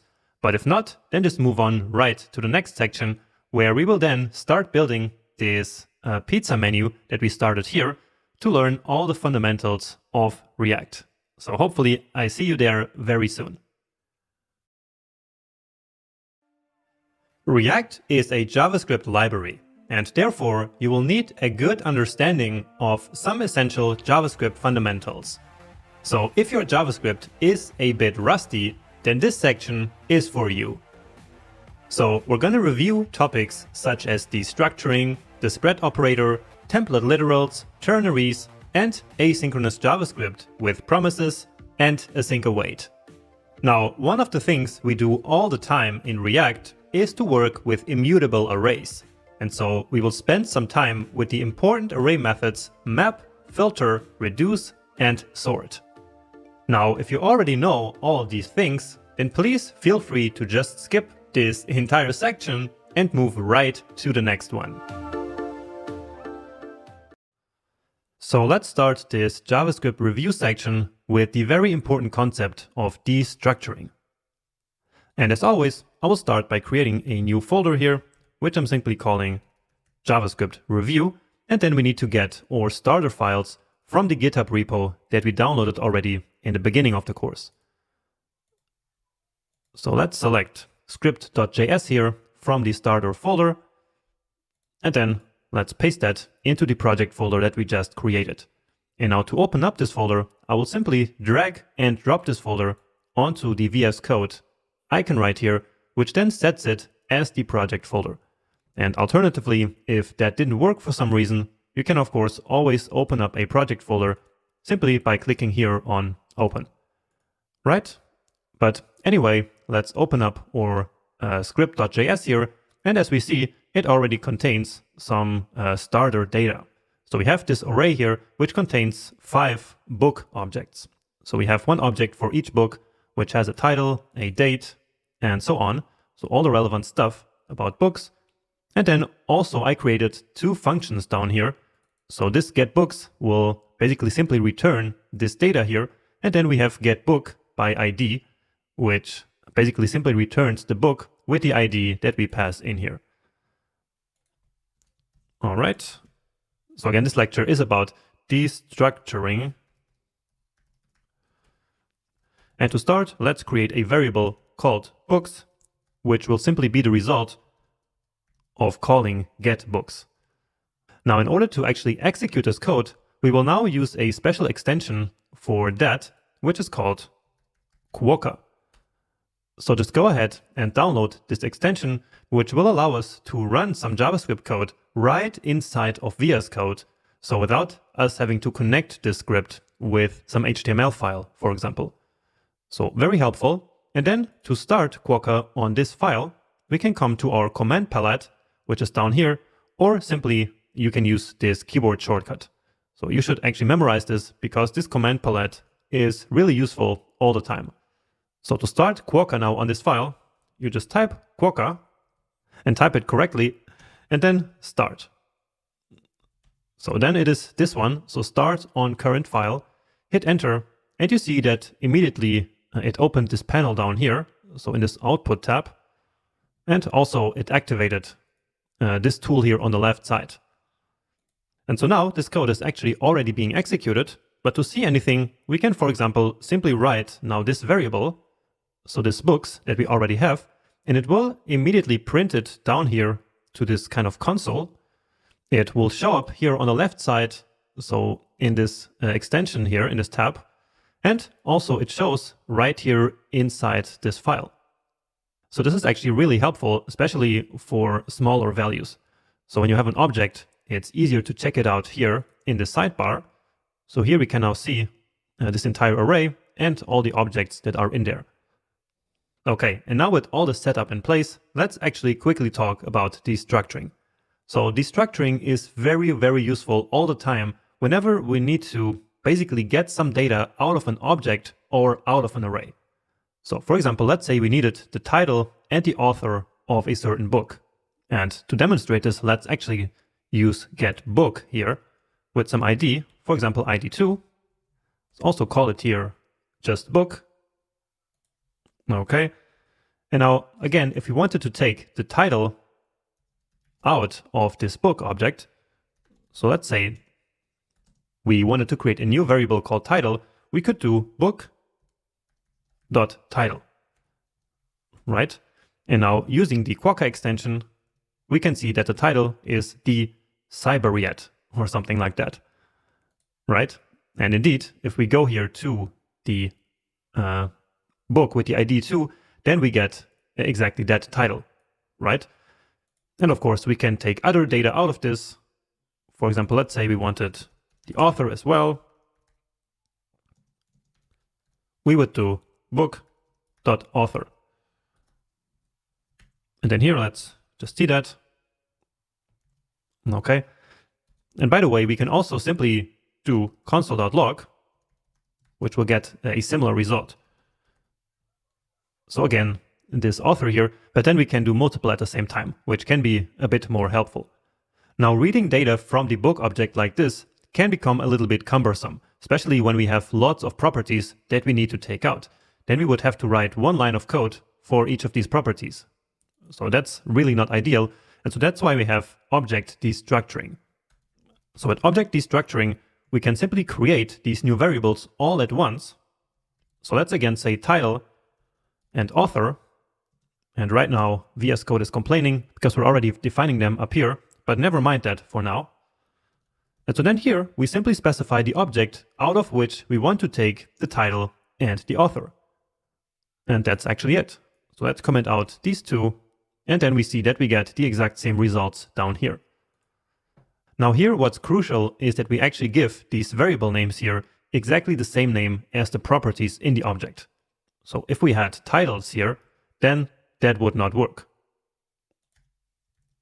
So you see that it would then be undefined here. And that's because there's no titles property in the book object. Okay. So really, really helpful all the time, especially whenever we get some data from an API, which is basically what we're simulating here with this getBook function. So this is, of course, not an asynchronous function, but it simulates that we're getting this book from some kind of API that's abstracted behind this function. And so then, once we get that data, usually as an object, we can then destructure all the properties out of there that we need. And actually, let's take out some more properties. Let's do pages. Let's do the publication date. Let's do the genres. I think that's what it's called. And then has movie adaptation. All right. So again, let's just basically log the book here so that we can have it here on this left sidebar. And so then here with this, we can easily see all the properties that are inside the book object. And so these ones are the ones that I'm taking out now, basically out of the book and storing them into their own variables. And so there's no need to log all of them here now. Okay, so this is how destructuring works in a nutshell for objects. There's actually some more stuff that we can do, but I will not go into that here. And instead, let's now move on to destructuring with arrays, which is pretty similar, but instead of relying on the property names, it simply relies on the order of the elements in the array. So for this example, let's work with the genres array. So we'll just lock it here so that we can see what this array looks like. So this is the array that we're going to work with, and it has all these 5 genres that the book belongs to. And so let's say that these genres right here are basically ordered by importance. And so the primary genre is this one is the secondary one, and these other ones are not that important. So let's say that we wanted to create a variable called primary genre. I'm not sure if I'm saying that right, but that doesn't really matter. So we could do genres and then taking out the first element, and then for the secondary genre, we could simply do this. Let's log it to the console, and here again I'm using that snippet that we defined in the previous section. Remember that? So primary genre and the secondary one. And so indeed we get science fiction and humor. But again, this can be done in a better way using destructuring.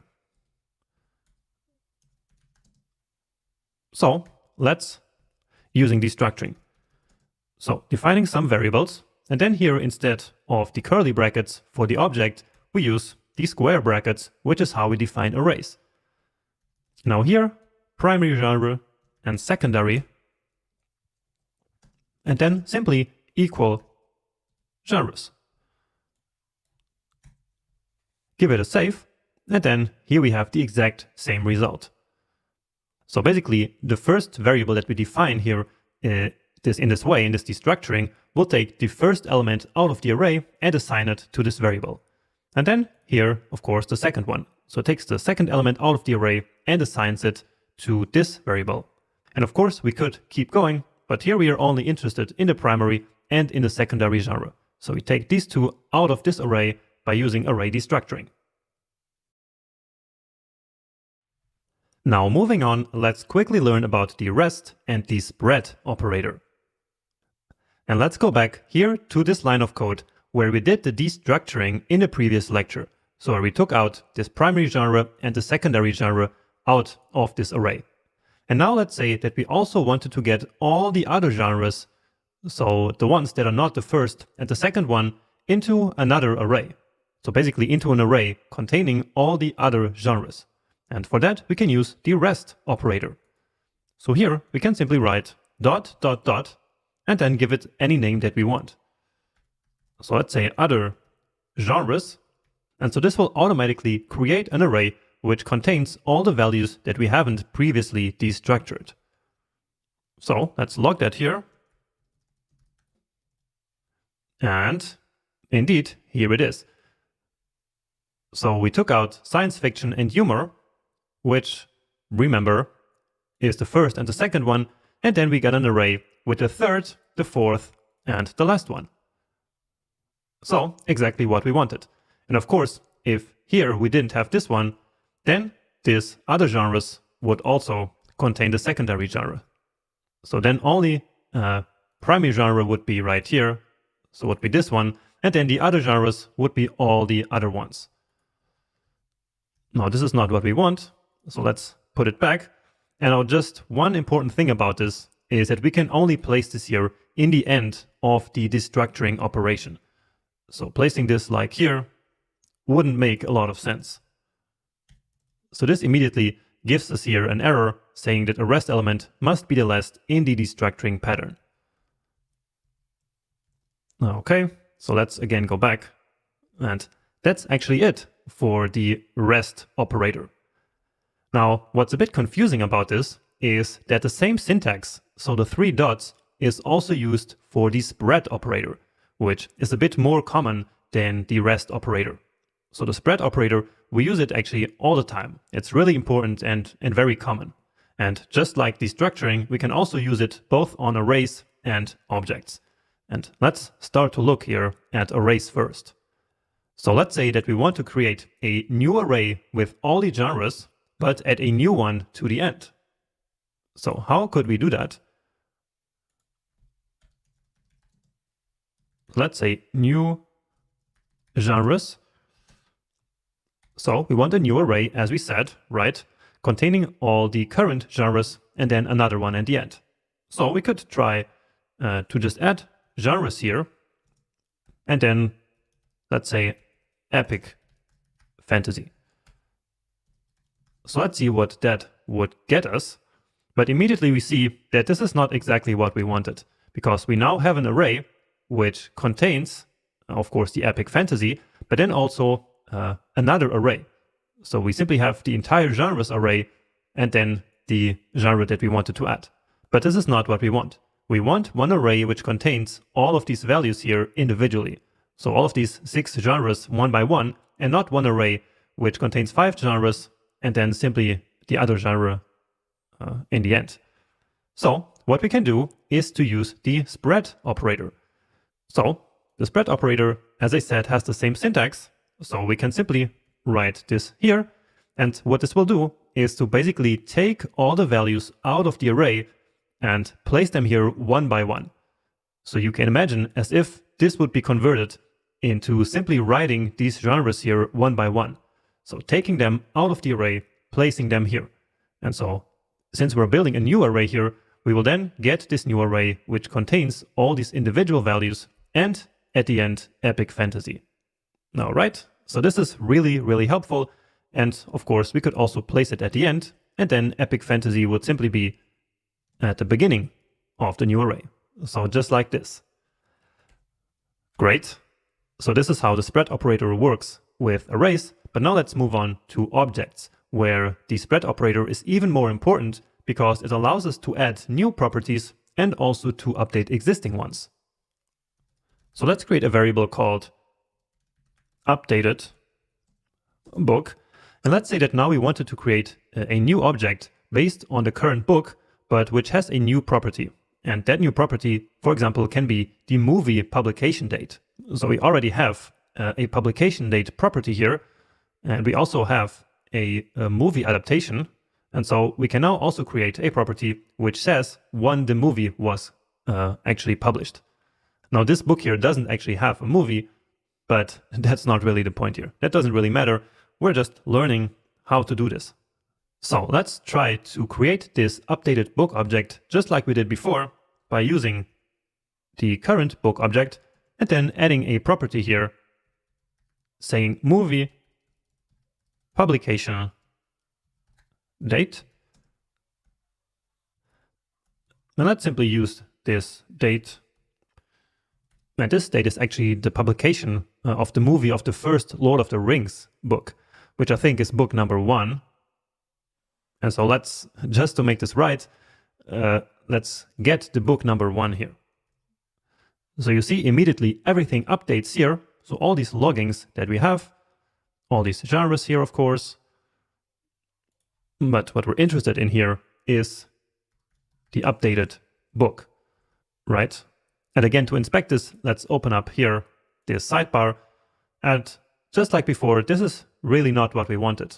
So inside this book, we now have another book property, which contains the book itself, plus this new movie publication date property. So this is not what we want. Instead, we want one big object, which contains all of this and this new property. And so the solution, just like before, is to simply spread out all the properties of this book object into the new object. And immediately you see how it updated here. And now everything is simply inside the updated book object. Great. So this is how we add new properties to an object using the spread operator. But as I said in the beginning, we can also use it to basically update properties. So by simply overriding them. So we see that we have this pages property, but let's imagine for some reason that it is wrong. And so we can simply override that here.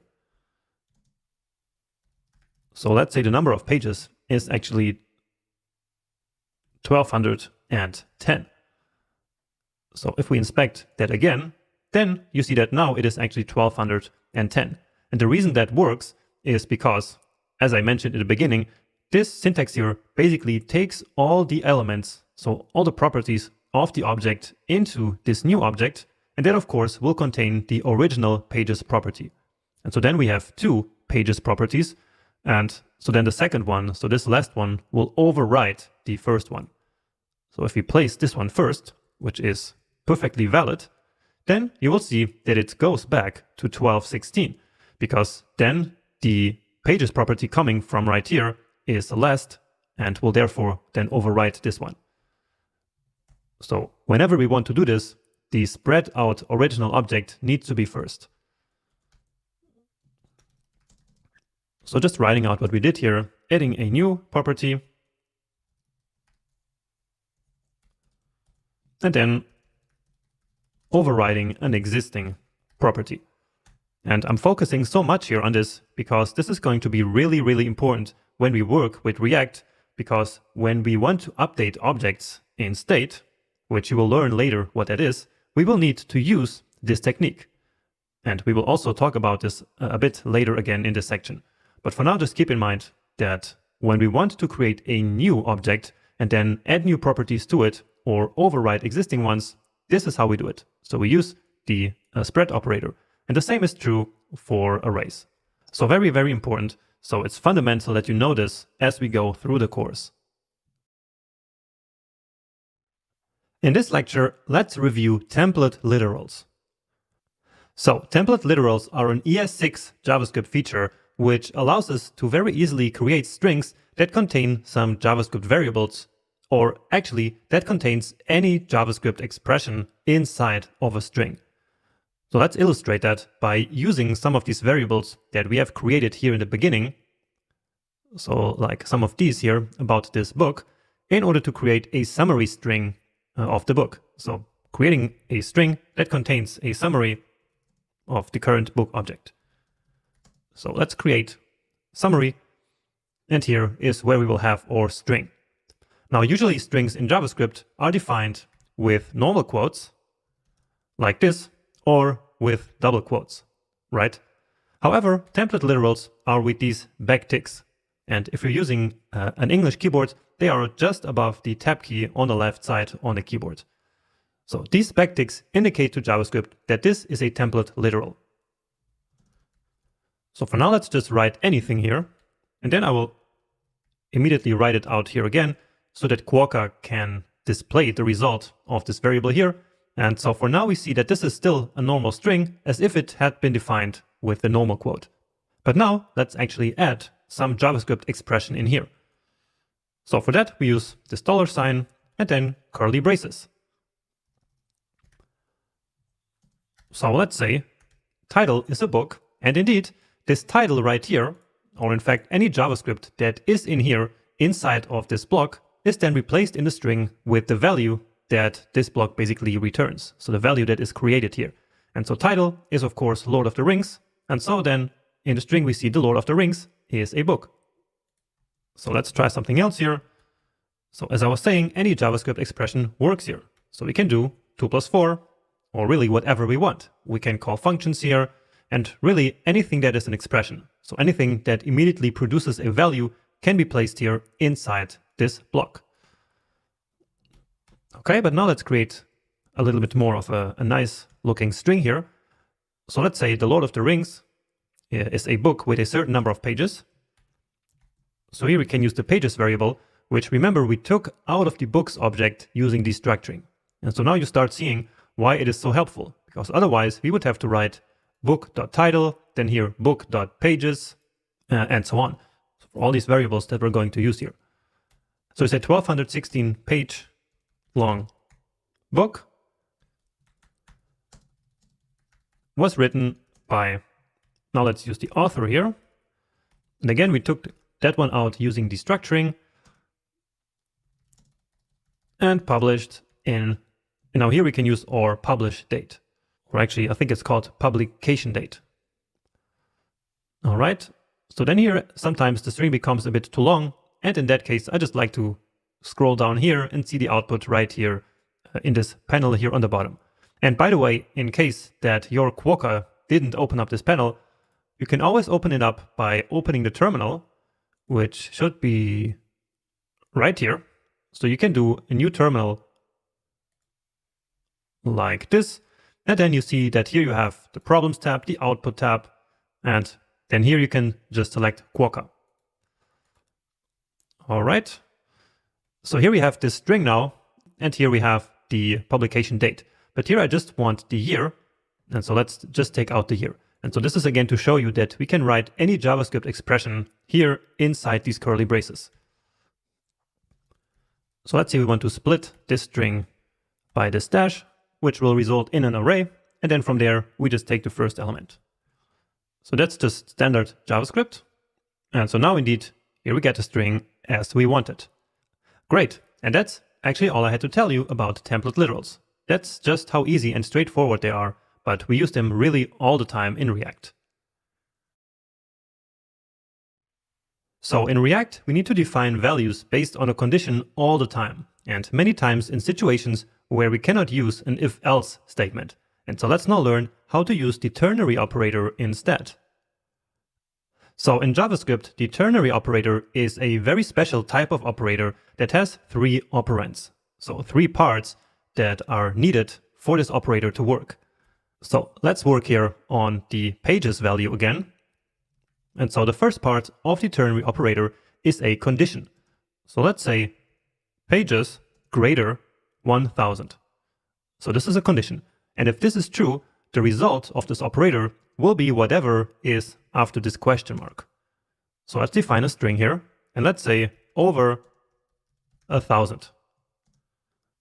Then let's add this colon, and for now I will just write another string here, and then I will explain what's happening.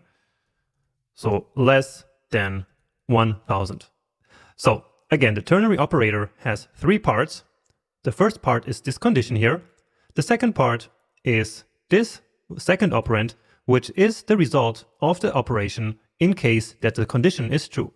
And in case that the condition is actually false, then the result of this operator will be this third part of the operator.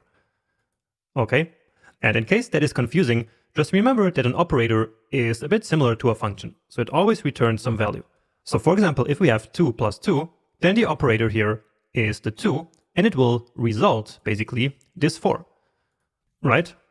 And this operator here, so the ternary operator, again, will return this value here in case that the first operand is true. So this condition is true. And if it's false, then this part here will be the result of the operator. And then we can, as always, store that result into a variable. So let's just call this the pages range. Let's log that here. And so our pages are currently 1210, which is of course more than 1000. And so then here we get that pages range is over 1000. And if we had another book, so if here our book was get book ID 2, well then our book still has 1210 pages because we are actually manipulating that value here, remember? But let's take that out, and then our book only has 295 pages, which will then result here in a string of less than 1000. And so then we can use this here, for example, to create another string. Let's log that to the console. And again, using a template literal, the book has pages range page. And so now we get the book has less than 1000 pages. Let's put this one here back and go also back to book number 1. And then we get the book has over 1000 pages. Great. So that's what we use the ternary operator for. So to define a variable conditionally.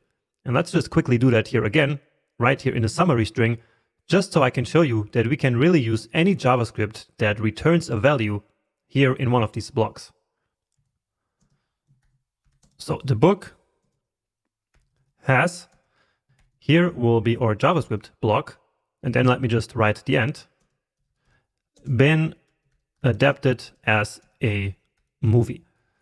And so here basically, if the has movie adaptation is true, then we want to return nothing, and if it's false, we want to return not. That makes more sense if we write it out. So has movie adaptation, which we can again use because we already took it out of the object up here in this destructuring. So if has movie adaptation, then return nothing, and if not, then return the string not.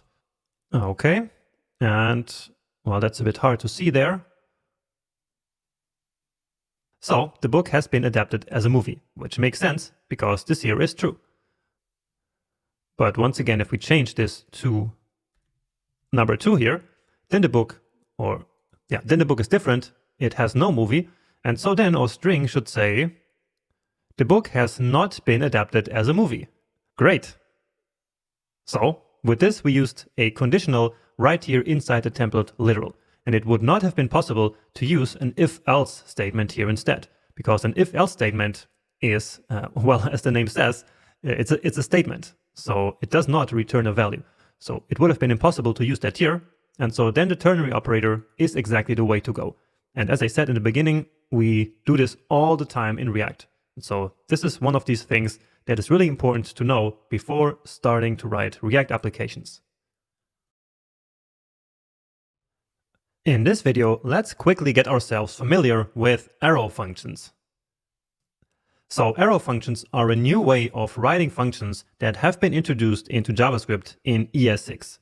And they are very helpful for writing quick and short one-line functions. Now, many people actually use arrow functions for all functions now, but I personally really don't like that, and I only find them useful for, well, as I said, these one-liner functions. So let's say that we want to write a function which automatically does this part here. So it takes in a value that is supposed to be a date and will get the year. So based on this convention that our dates are always written in this format right here. So date dash month dash day. So the, let's say, old way of writing that would be simply to use the function keyword. Then let's say get year, and it receives a string, and then we can return, just like we did up here. Let's actually copy this to make it a bit faster. And then we could use get year with, for example, the publication date that we already have. And so this results in 1965, just as we have here.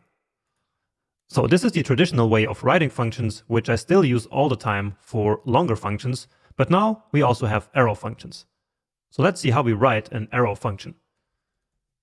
So the function is basically simply the argument, then the arrow, and then what we want to return, which is string.split, and then the first element. And that's it. This is a function.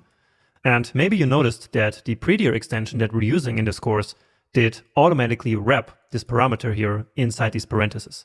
And that's because we can actually specify multiple arguments or parameters, and then we really need to use the parentheses. And so that's why prettier placed them there, because like this, we cannot make any mistakes.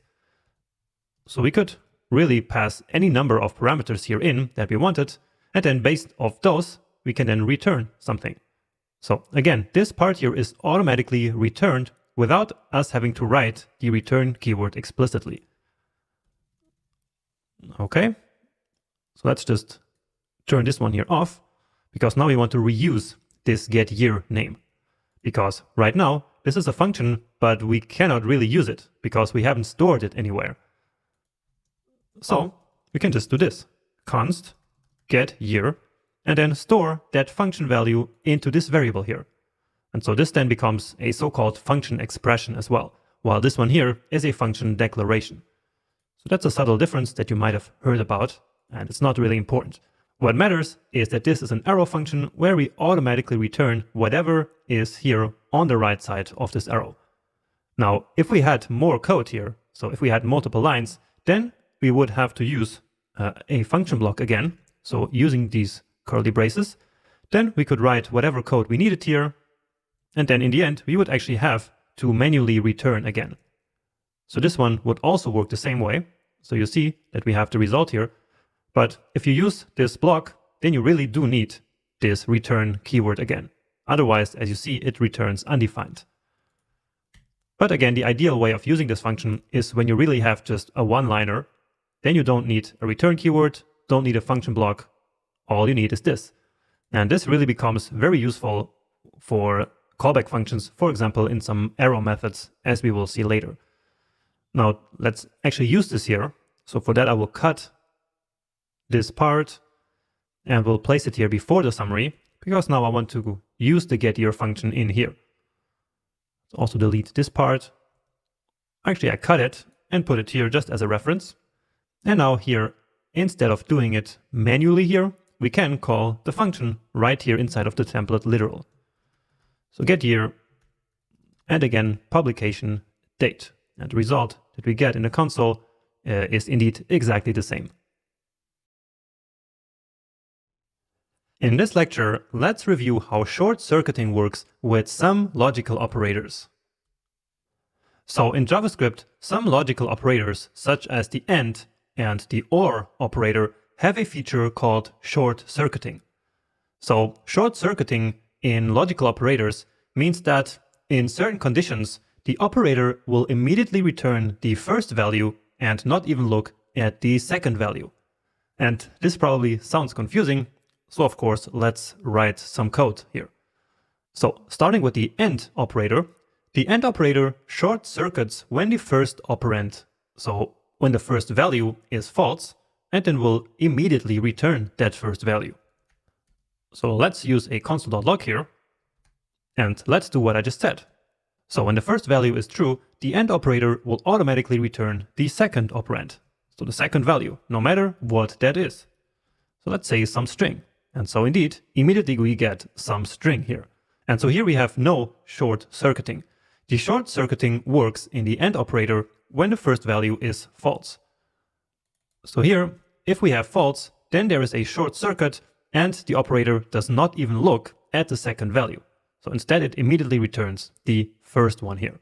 And this can be quite helpful, basically in order to use this as an if. So for example, we could do has movie adaptation and this book has a movie. And so here the operator, just like in this previous line, immediately returns this false value because as we can see here, has movie adaptation is false. And so the AND operator short circuits and doesn't even look at this other part here.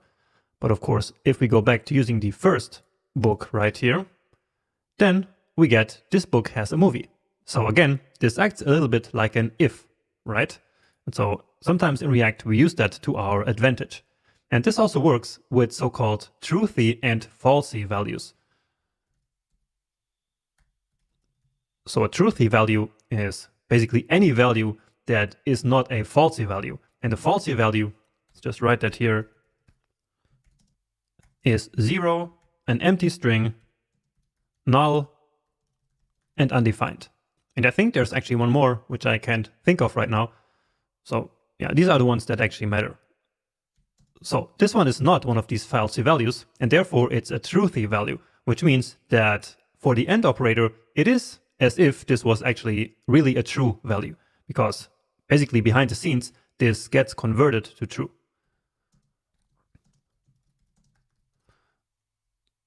And so, since this is true, we get the second value out of the operation. But if we use a falsy value, let's say 0, then we get that first one.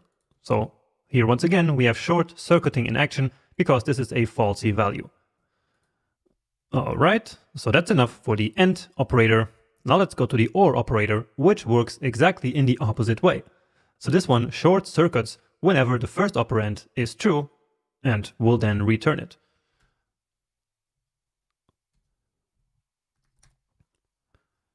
So if we have true or some string, it doesn't really matter here the word, then we immediately get true. But if we have false, then we get some string. And so from this example, we can see that the short circuiting happens here in this case whenever the first value is true. So this is true, so the operator doesn't even look at the second value. Now, we can use this here actually to our advantage in order to set default values. Let's try an example actually with the data that we're working with. And let's first look at book.translations.spanish. And so we get this Spanish string here. And that's because we have a Spanish translation for this book. But for the other book, again, book number 2, I think there is none. So yeah, it's undefined. And so let's say that we wanted to set a default value in case there is none. So we can use the AND operator for that. So let's say Spanish translation is book.translations.spanish or not translated. So the result of Spanish translation right now is not translated, because remember, this one was undefined, and undefined is one of these falsy values, right? And as we saw here, when the value is false or falsy, then the AND operator goes to the second part of the operator. So there's no short circuiting. And so here we are then using that to our advantage by setting this default string right here. And so this is then what will become the result of this entire operation, and then it will get assigned to this variable. And if the book was number 1, which I'm not going to do now, but yeah, you remember that it had a translation. And so then this here would become a truthy value, and then we would have short circuiting. So this one would not be evaluated, and then the value of Spanish translation would simply be this one. Great. However, this can also go wrong, because this works for all the falsy values, such as 0 as well. So sometimes that can have some consequences. So let me show you what I mean by that. So in book.reviews.library anything, and now .review count is 0. So each of these books has this reviews property, and there we have some reviews from Goodreads and from library anything or something. And so then in there, well, this one doesn't have anything. Or actually it does, but as you saw down here, that's only available in the Pro edition, which you have to pay. And so yeah, inside reviews we have Goodreads and library anything, and then each of those has a rating count, and reviews count.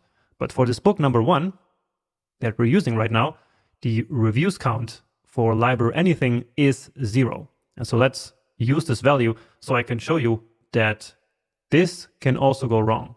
So this setting a default value. So count, let's call it actually count wrong. So book.reviews.library anything.reviews count or no data. So basically we want to get the reviews count, but if there is no value there, then we want it to be no data. So let's see what count wrong is. Well, it says no data, but we know that it is actually 0. So we would want the count to be 0 and not no data, because there is actually data, right? So for the book 1, for example, or any other book, there is this other number, so something that is not 0. And so here then the count wrong is actually correct. So here 452 is exactly what we want. But not when it is 0. So when this value is 0, it is a falsy value. And so when this is a falsy value, which 0 is, the result of this operation, so of this operator, will be the second part, which in this case is again wrong. Now to solve this, JavaScript has recently added a new logical operator, which is called the nullish coalescing operator. So a very weird name, but what matters is that it works very similarly to the OR operator, but it does also short circuit for falsy values. So let me show you what that means. So again, const, now let's just call it count, is equal to book.reviews.libraryanything.reviewsCount, and then question mark, no data. So here we have basically exactly the same, but instead of using or, we're using the nullish coalescing. And so now the count will indeed not be no data, but will be 0. So this nullish coalescing operator will only return the second value when the first value is null or undefined, but not when it is 0 or an empty string. And I get that this sounds super confusing probably right now, but you will see in practice that this makes all the difference, and it is yet another nice addition here, this one, to JavaScript. Let's now take a quick look at the very important optional chaining operator. So remember how I said earlier that each book has this review field, and it has reviews from this Goodreads source and also from the library anything. And notice how each of them has a different reviews count. And so in this lecture, we will want to create a function that gives us the total reviews count for each book. So that's going to be basically this one plus this one. Sounds very easy, right? And that's because it is. So let's quickly write a function that does that. So let's say get total review count for a certain book. So we pass in a certain book. Let's just do that immediately, just so we see how we use this function. Then, of course, our book. Here it could be called anything else, just B, for example, because, of course, this is simply the value that we are passing in. So let's create one variable for each of these review counts. So book.reviews.goodreads.reviewCount. And then the same thing for this library anything. book.reviews.libraryanything.reviewsCount. And then we simply return one plus the other. So Goodread should be Goodreads plus this one. Okay, nice. Now we need to log this to the console, as always, to get our result, which is 812. So that works beautifully for this book number 2. But watch what happens when we use book number 3. So let's wait for it. And actually the error pops up already up here. And so then nothing else is evaluated. So cannot read properties of undefined reading review count. Well, let's just take out all this code here. And so then the error pops up down here. So again, cannot read properties of undefined reading reviews count. So what this means is that this particular book, number 3, here in the reviews doesn't have the library anything. So it only has Goodreads. And therefore, this here will get undefined. And then we're trying to read reviews count out of undefined. And so that's, of course, then not possible. So again, the problem is that book.reviews.libraryanything right now is undefined. So basically in JavaScript, this part will then get replaced by undefined, and then essentially we are reading undefined.reviewsCount, which of course doesn't exist. And then it results in this error right here. But fortunately for us, modern JavaScript has a solution for this, which is called optional chaining. And so with optional chaining, we can basically ask JavaScript to only keep asking here for these next properties in case that what comes before it actually exists. So here, instead of trying to always read reviews count out of this, we can just do it optionally. Well, not like this, but like this. So what happens now is that whenever this here is undefined, then JavaScript will no longer even try to read reviews count out of this. And so this is why we call this optional chaining. So the chain here only continues in case that this part here actually is not undefined or not null. So what happens now is that all of this thing here is immediately undefined. And therefore here we get this not a number. So the result here is still wrong, but at least we're not getting an error anymore. So right now it's not a number because this is some number, and then we're adding undefined, which we can confirm like this, right? And so, yeah, we get not a number. Therefore, here we now need to set a default value. And this is why we learned about the knowledge coalescing operator, because that one is actually perfect in this situation. So in this case, we simply say 0. So if there is nothing here, if there is no count for library anything, then it's just 0. So then we're just adding 0 to the value that we have from Goodreads, and then we get our final result. Okay, so again, what's happening here is that because of this optional chaining, JavaScript will no longer try to read reviews count out of this undefined thing here. So before we had undefined.reviews count, which of course did not exist and gave us an error. But with optional chaining, as soon as this here is undefined, the entire thing, so all of this, will automatically become undefined. And so then we use this knowledge coalescing operator here to then simply give us 0 instead of that undefined right here. Okay, so this is helpful whenever we are not sure that all the values that we expect exist in an object. So before we had this here, we would have to first check if actually books.reviews.library anything exists, and only then we could read reviews count out of that, which would really be a lot of work. Because, for example, let's say we're also not sure if even reviews.library anything exists. So it would be even safer to do this also here. And why not also here? Because there might be some situation where maybe the book has no Goodreads reviews. So let's simply do this always. At least always we are not sure about the data structure of the data we are receiving. Now, before you can start building any meaningful React application, you need to be a true master of the 3 functional array methods in JavaScript, which are map, filter, and reduce.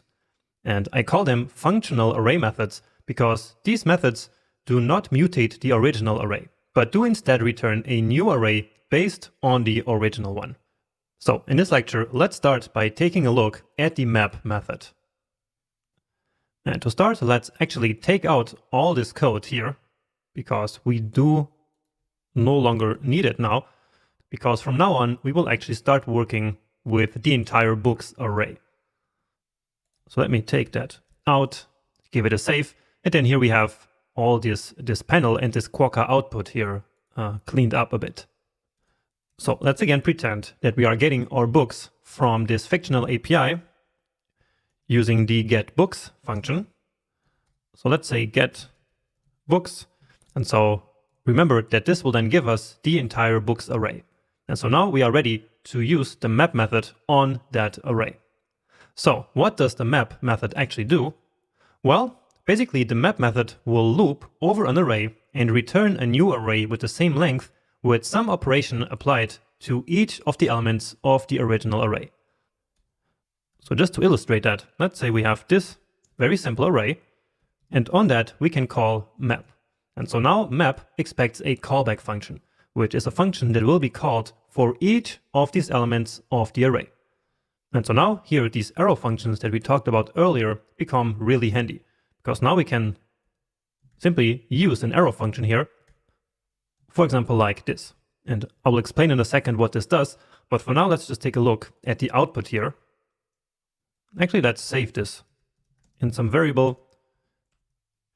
And so what you see here is that we get an array which is basically double the previous array. So what happened here? So again, we passed in this callback function, which is a function that gets called for each of the elements of this array. And in this callback function, the element parameter will always be the current element of the array. So for this first element here, L will become 1, and then here we simply return 1 times 2, which is 2. So that's then placed in the array, and we move on to the next one. So then here we have 2, so therefore element becomes 2, 2 times 2 is 4, and so that then gets placed in the array. And like this, it goes all the way until the end of the array. And so again, the map method is basically to create a new array based on the original array with some operation applied to each element of the original array. So this was just some demo here, but now what I want to do is to create an array that contains simply all the titles of all the books. So instead of having this huge array which contains all these objects, all I want is an array which simply has all the titles. So let's say titles equals books dot map, and now again our callback function. And here let's call each element a book, because well, we have this books array, which is well, actually it isn't anything, and that's because we have this error here. Let's just return something here so that the error ends. But yeah, this is not the books array anyway. Yeah, so here we have this array with all these objects. And so now as we loop over this array, each of the elements is one book object, right? So this is the argument to the function, and then remember is what we return. So what do we want to return? Well, simply book.title. And now as we check out what titles is, we see it is this array which only contains the titles. Beautiful. So that was pretty simple, right? So the operation doesn't, well, of course, have to be like a math operation like this. Here, simply what we return for each book element is book.title. And so that then gets placed into the array. So the new output array, which then gets stored into these titles. Okay, let's see another example. And let's say that we wanted to basically only get the essential data for each of these book objects. So we want an array with objects still, but now we only want like the title and the author, maybe. So let's say essential data should be books.map. And again, I'm calling each one the book. And now here what we want to return is a new object which contains, again, the title and the author. Now in an arrow function, whenever we use these curly braces like this, the arrow function will think that this is a declaration block, right? So this is not returning an object. So if we wrote like x23, this would not be returning anything, because again, the arrow function simply thinks that this here is the function block. So we can solve this in two ways. First, we can simply then return the object from here manually.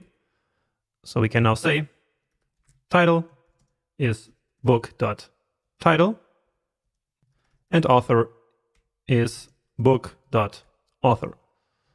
Let's take a look at that. And yeah, that works. So now for each of the books, we only have the author and the title and nothing else. So that worked. So that's great. But yeah, here we have a bit too much code. So let's get rid of this return again. And so the trick is to simply wrap this here in a parenthesis.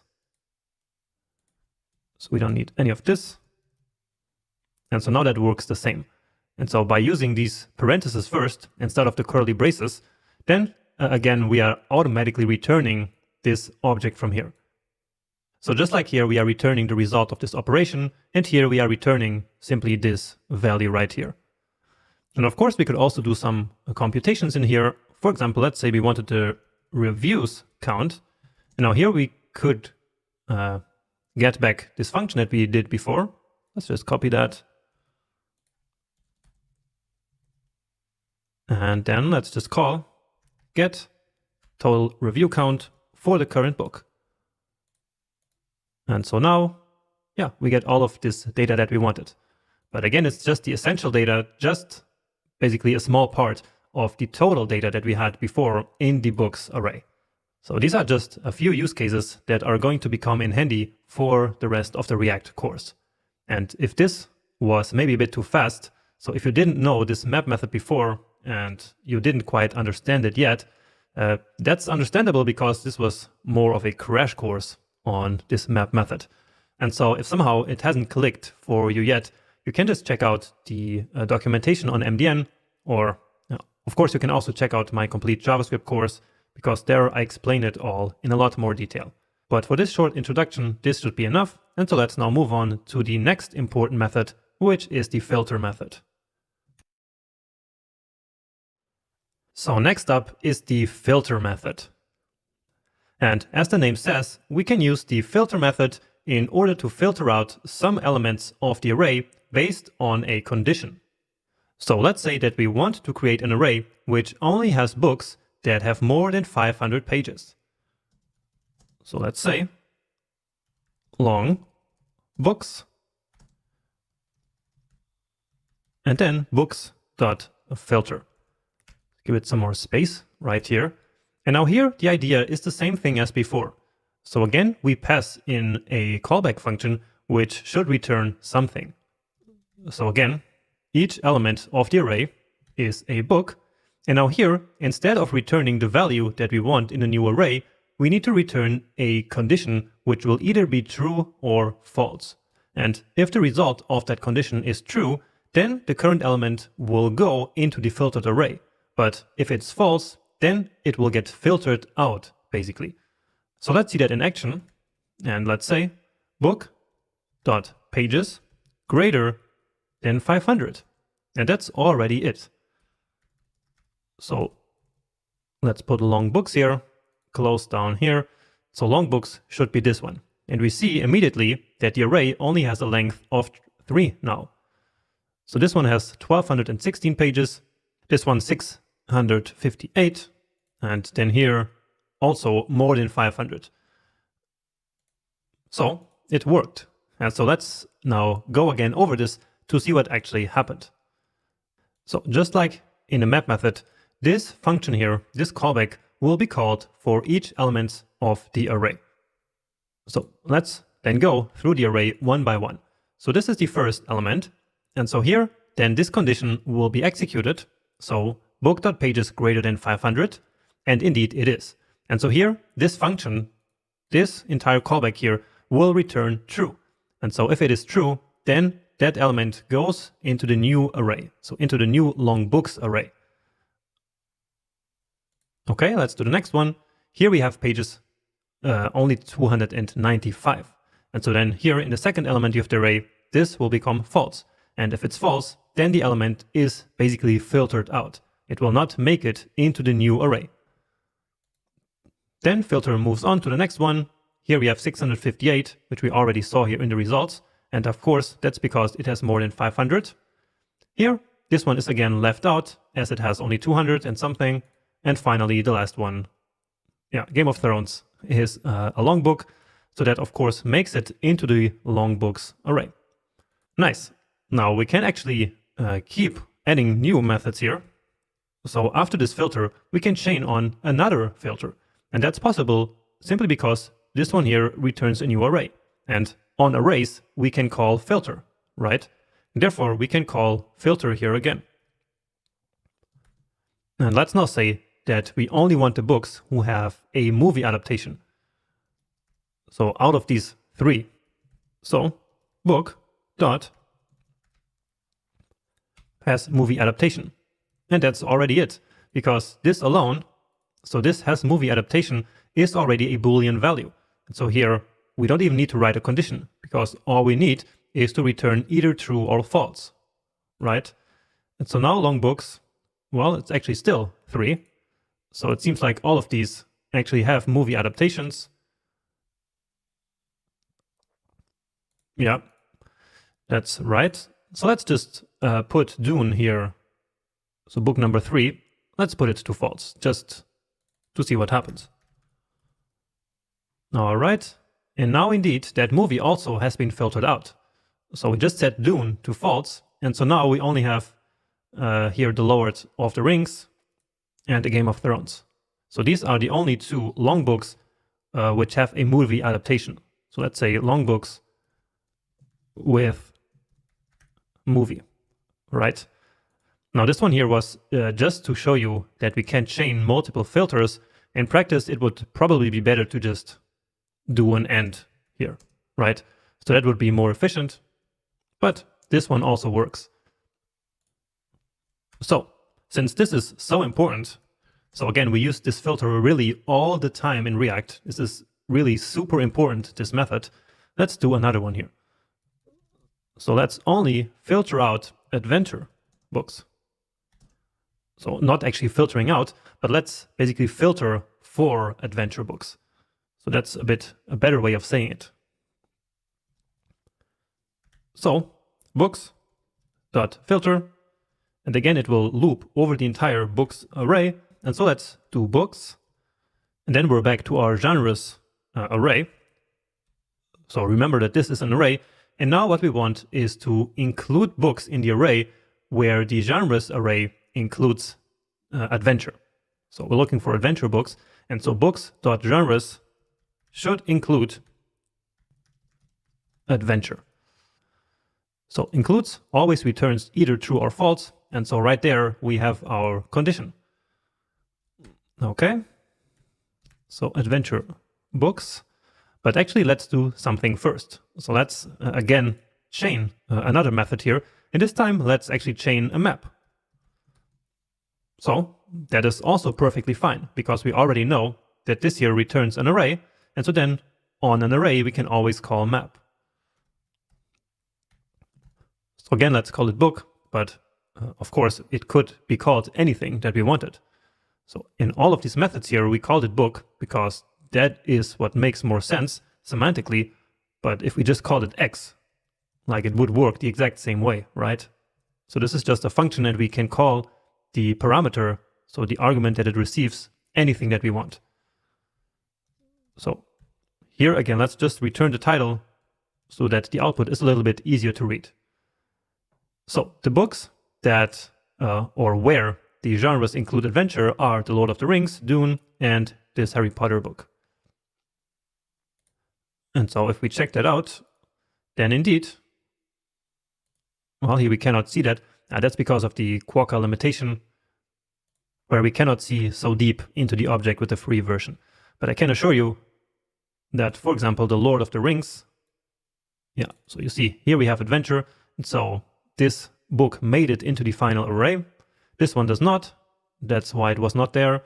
This one, yeah, this one is also adventure, and so is this one. Somehow Game of Thrones is not an adventure. Not sure why that is. But yeah. So this is how we combine a filter and a map in an effective way to model our data exactly in the way that we want it. And so since front-end development with React and really any other front-end framework is really a lot about working with data, these methods here are absolutely essential. All right, so we tackled the map and the filter method, and so now it's time for the one method that rules them all, which is the reduce method. So the reduce method is really the most versatile and the most powerful of all array methods in JavaScript. So in fact, we could probably implement all the other methods simply using the reduce method, but that would be a little bit too much work. And so that's why we have all of these other methods, which are a lot easier to use. So I will really not go deep into the reduce method here because we could spend hours just with this method, but I will just show you one of the most common use cases, which is to add together numbers, or basically to perform any operation or mathematical operations with numbers. So let's say that for some reason we wanted to read all of the books in the array, and we wanted to know how many pages we would have to read. So the solution is to add together all of these pages properties of all of the books in the array, right? And so for that, we can use the reduce method.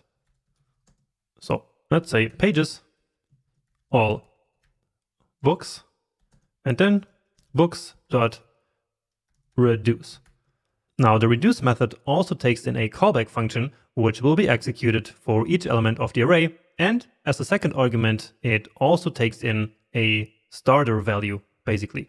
But before we go into these, let's actually understand what the reduce method does and what it's used for.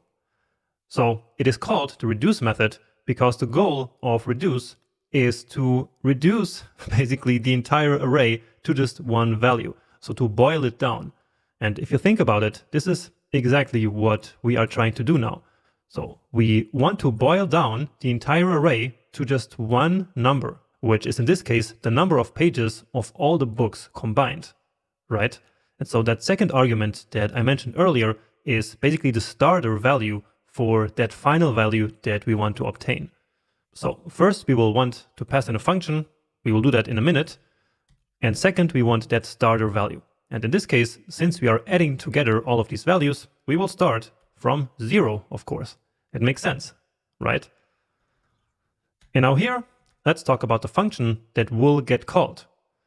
So before we always had this callback function with a book, and then here we did something, right? But here, the callback function will be a little bit different. So the function that we pass in here will not only get called with the current element, but also with the current value of the accumulator, which starts at 0. So that all sounds very confusing, but let me just call this here ACC, which stands for accumulator, and then we will see in a second why this makes sense. So here, what we want to return is this accumulator plus book.pages. And now if we say pages all books, then we get this huge number. Okay, so let's understand what happened here by going over this array element by element. So the first element, again, here is the Lord of the Rings. And so in this first iteration, this book here is of course this one. But what is the accumulator? Well, the accumulator is basically the current value of the final value that we want to boil the array down to. So basically, in this case, the pages of all the books combined, which starts at 0. And so in the first iteration, the accumulator will still be 0. So this function here will get called for the first element, and then the accumulator will be 0, and the book will be the current book. And so then we add together the current accumulator, so the current pages, all books, so to say, which is still 0, plus these 1216. And so we can imagine that the second value here then becomes 1216 after this first iteration. And so therefore in the next iteration, when we go to the second object, the current accumulator is already 1216.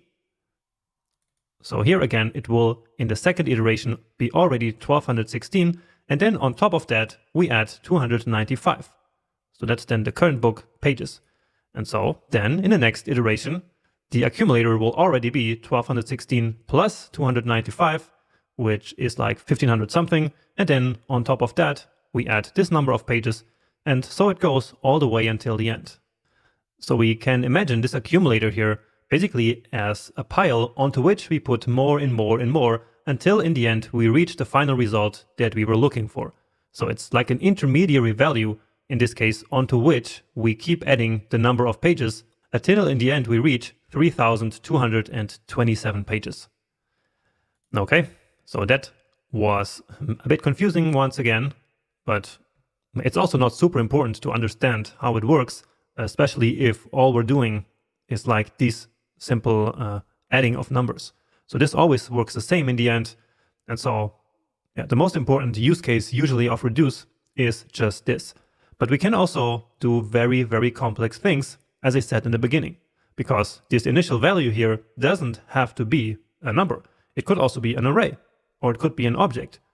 And so what this means is that we could do really anything that we do with map or filter also with a reduce. But I won't go into that right now because yeah, for that we have already map and filter. Now here I just like to, in this case, to replace the accumulator value with sum. So calling it just sum because that is what it's actually doing.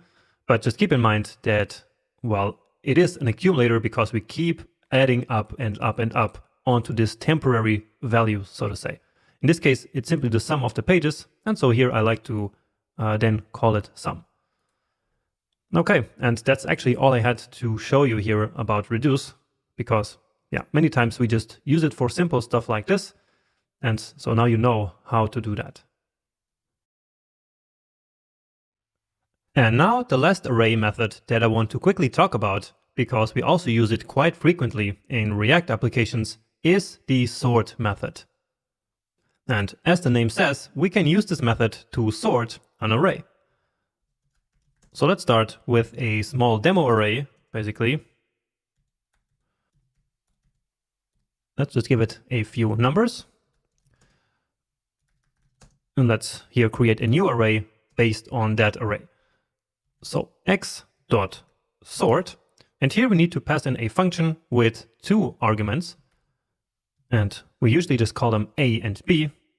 And I will actually not really go into how this algorithm and how this method works here, but let me just tell you that in order to sort this array in an ascending way, we do A minus B. Okay, and now let's, oh, and actually we cannot do this because we already used that apparently before. Okay, and now let's take a look at sorted. And indeed, it is now sorted in an ascending way. So starting from the lowest number all the way to the highest. Now, very, very briefly, what happens here is that basically JavaScript goes over the array, so it loops through it, and it calls this function here. And A and B are always the current value and the next value. And then here in the callback function, when we return a negative value, then these two numbers will basically be sorted in an ascending way. So the small number will come first, and then the biggest number will come afterwards. And if we do the opposite, so if we return a positive number, then, well, the opposite will happen. And these two values will be sorted in a descending way. And so we return these positive or negative numbers simply by subtracting one minus the other. So here A and B in this example will be 3 and 7. And so then 3 minus 7 is minus 4. And so, yeah, they will then be sorted in an ascending way, as I said before. But that's not really important. You should just basically follow this as a recipe. So when you do A minus B, it will be sorted in an ascending way. When you do B minus A, then descending. So indeed now we start with 9 and with 1. Now what's very surprising about the sort method is what happens when we now check out R. So R itself has been sorted as well, right? So it also now starts from 9, ends in 1. And if we switch this around, then you see that both these arrays are exactly the same. So what happened here? Well, what happened is that unlike the map, filter, and reduce method, this is not a functional method. So this is actually a method that mutates, so it changes the original array. And so we actually didn't even have to store this in a new array, right? Because it already changed this original array anyway.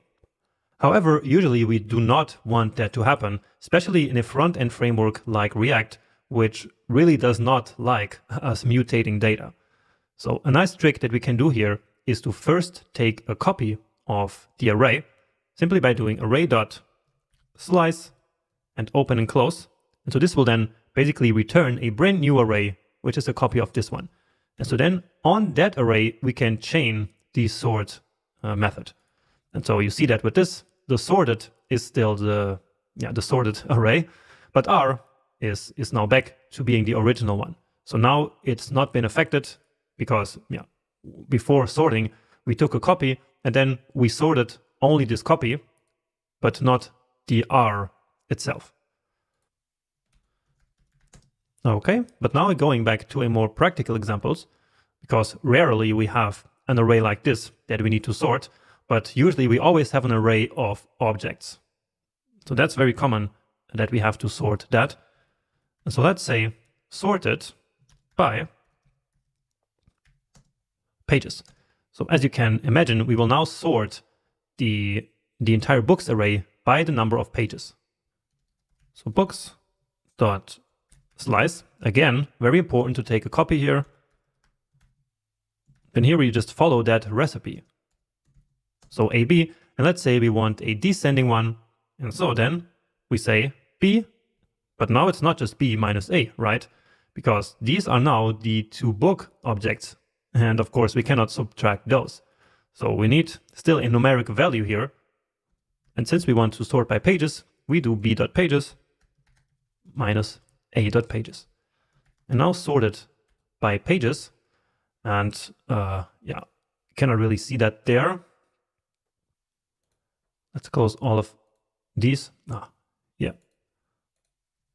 So we start with Lord of the Rings, which has 1200 something, then 800, 600, 200, and then the shortest one is Harry Potter with 223 pages. So that worked perfectly. Let's do the opposite just to be sure. And yeah, so now Harry Potter is the first one in line, and yeah, it's now sorted in an ascending way. So we do this all the time. And so now when I do this inside the React course, I will no longer need to explain what we're doing and will simply follow this recipe. In React, many operations need to be immutable. So operations where we do not manipulate the underlying data structure. And so therefore, it's quite important to know how to add element to arrays, how to delete elements, and also to update elements, all without mutating the original underlying array. Now, these techniques that we're going to learn here are absolutely essential for React development. But the good news is that they always work in the same way. And so if you understand here how it works, then you will be well prepared for the rest of the course. So, as I mentioned, what we want to do here is to learn how to add elements, how to delete elements, and how to update elements of an array without changing the original one. And so once again, we are going to work with our array of books. So an array of objects, which really is the most common thing, so the most common data structure that we're going to find when we work with data on the front end. So let's say first, add a book object to array. Let's start by creating this new book object here actually. So this one is going to be the number 6 here. The title should be Harry Potter and the Chamber of Secrets. Well, it's still wrong. And then the author is J.K. Rowling. So we already have one Harry Potter book in the array. And so now here we add another one. And in fact, we did already learn how we create a new array based on an original array and then adding some other element.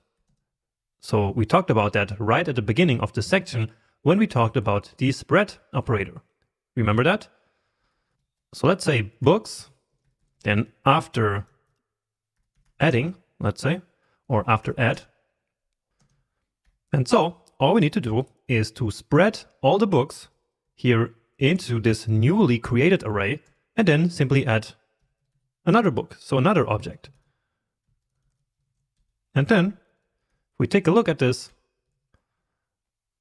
right here, you see that now we have 6 of them and the last one is this one that we just created. And again, we could add this also to the beginning, so right here, but it's most common to simply add a new book right to the end of the array. So this one was quite easy. Now let's delete a book. So delete a book object from array.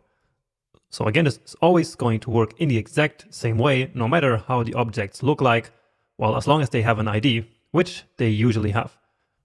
So now let's create a new array again. So always new arrays. We need always to not mutate anything, but create new arrays. Now, in practice, these operations would be abstracted away into some functions. So for example, we would create a function called add book and delete book and update book instead of creating all these arrays like this. But of course, this is just to illustrate the idea and the technique. All right. So books after delete will be a new array after deleting one of the book objects. So we will basically now create a new array based on books after add, which we just created. And now we are going to use one of our array methods. And so let's together think about this. So we want to delete a book. And so after deleting, the array will be shorter than before. And so which of the array methods makes an array shorter than it was before? Well, that's right. It's the filter array, right? So when we filter out something, then the new array will be shorter. So let's filter. And once again, each element here is a book.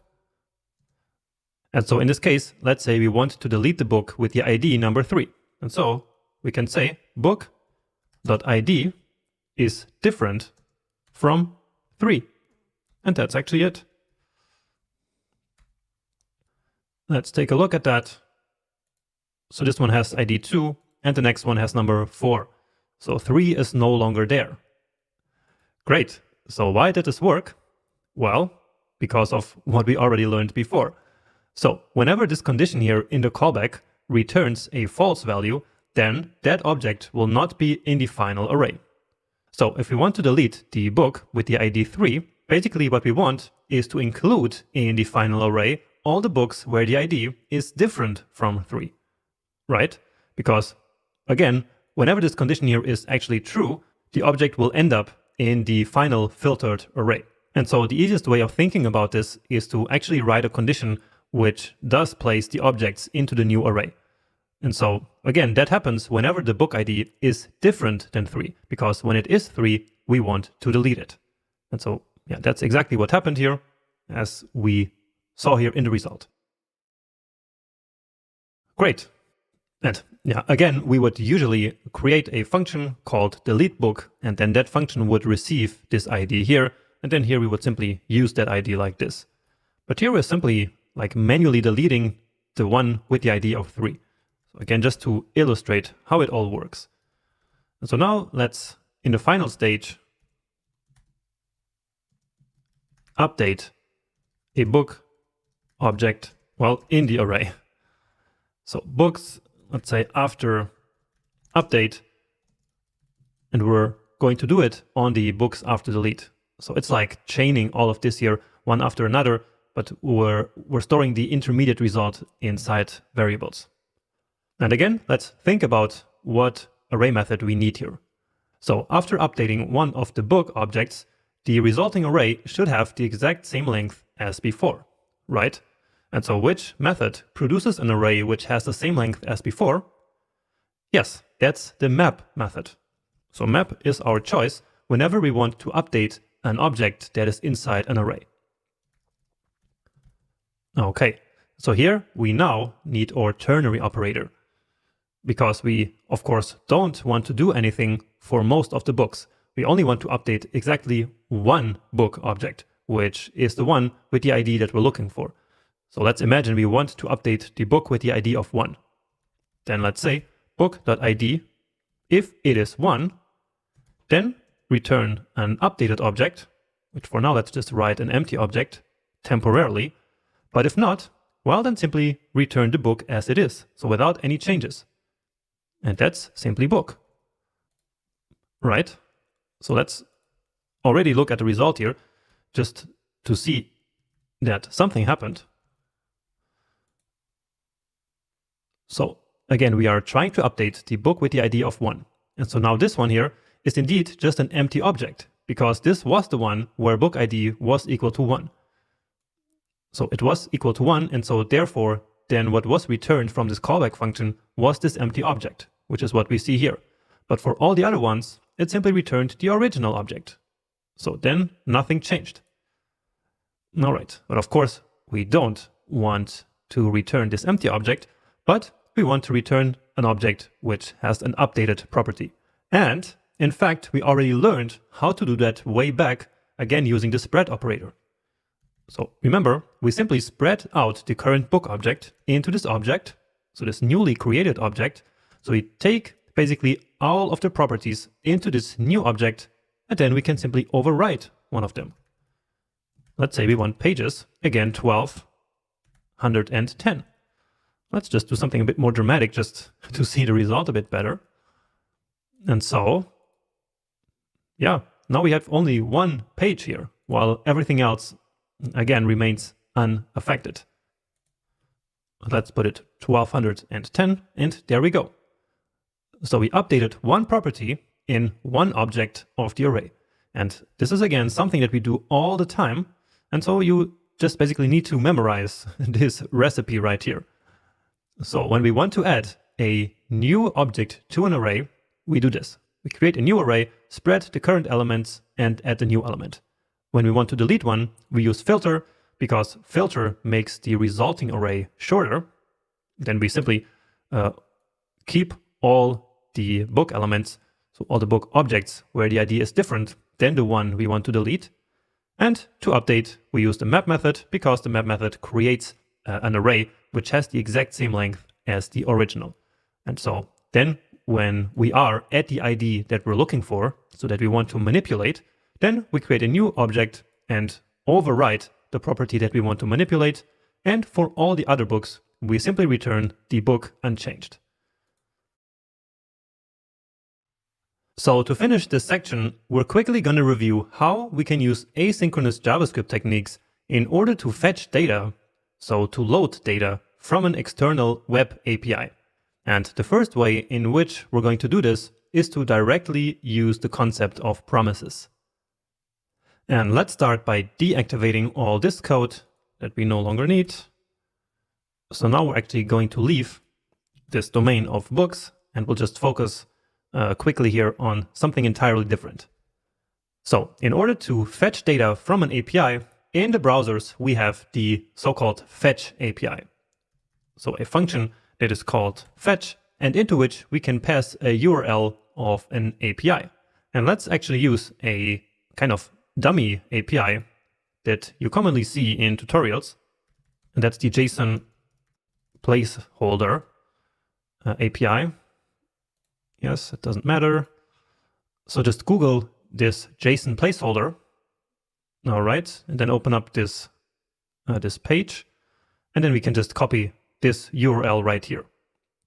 So /todos, but without the one. So that's not necessary. And immediately here, you also see that they are using the fetch function, right? So let's create a new string like this and then paste in that URL. Now, in order for this to actually work in Quokka right here, you need at least version 18 of Node.js installed on your computer. So if you didn't do that previously, when I mentioned that you should use version 18, then this is a good time to update your Node.js version, because Quokka here actually isn't using a browser, but it is using Node.js, and the fetch function was only added to Node in version 18. Okay, but anyway, what is going to happen here when this function gets called? Because fetching the data from this API here, so from this string, will of course take some time, because JavaScript needs to do an HTTP request, needs to wait until that request is processed, and then it needs to download that data basically from this server. And so in the meantime, JavaScript actually keeps running. So if we log something to the console here, Jonas, for example, it will get executed immediately. So JavaScript will not wait until this data is fetched. It will simply execute this function and will then immediately move on to the next line of code, which in this case is this one. So how do we basically wait for this code here and do something as soon as the data has arrived? Well, that's where the asynchronous JavaScript techniques come into play. So this fetch function here, what it returns immediately and then moving on to the next line is a so-called promise. And we should be able to see that with a console.log here. Let's see. And indeed, so this is a so-called promise. And it says here that it's pending because that's one of the multiple states in which a promise can be. So it can be pending when it's still doing something in the background. It can be rejected if there was an error, in this case, if there was an error fetching this data, or it can be fulfilled, which means that the data successfully arrived. And once again, I will not go deeply into the details here. For that, you can go ahead and read the promise documentation on MDN, or you can watch some YouTube video, or you can of course also check out my complete JavaScript course. But anyway, the promise state that we are interested in here is the fulfilled state, right? So that's the state where the data has actually arrived. And we can handle that state by using or by adding the then method. So let's of course first get rid of this console.log. And so then, again, this returns a promise. And on a promise, we can call the then method. And so the then method will basically be called as soon as the promise is fulfilled. So as soon as it successfully got back with the data. Now, promises are used for more than data fetching, but here I'm just using that as an example, okay? Now, into this then method, we need to pass in a callback function, which is basically the code that will then be executed as soon as the data has arrived. So JavaScript will call this callback function here with the response that it has received. So that's why I like to call this here res. And this data then needs to be converted from JSON to a JavaScript object. So again, not going deep into it here. And here it just needs to be res.json. Okay. And now the thing is that actually doing so will return another promise. So this .json here also takes some time. So it's also an asynchronous operation. And therefore here we need to add another then. Okay. But then here we already have our final data in the JavaScript form. And so this function here will then get called with the result of this previous function, which is then the data. So let's simply log this data then to the console at this point. So let's see. And indeed, here we got the to-dos. So there's a lot of them.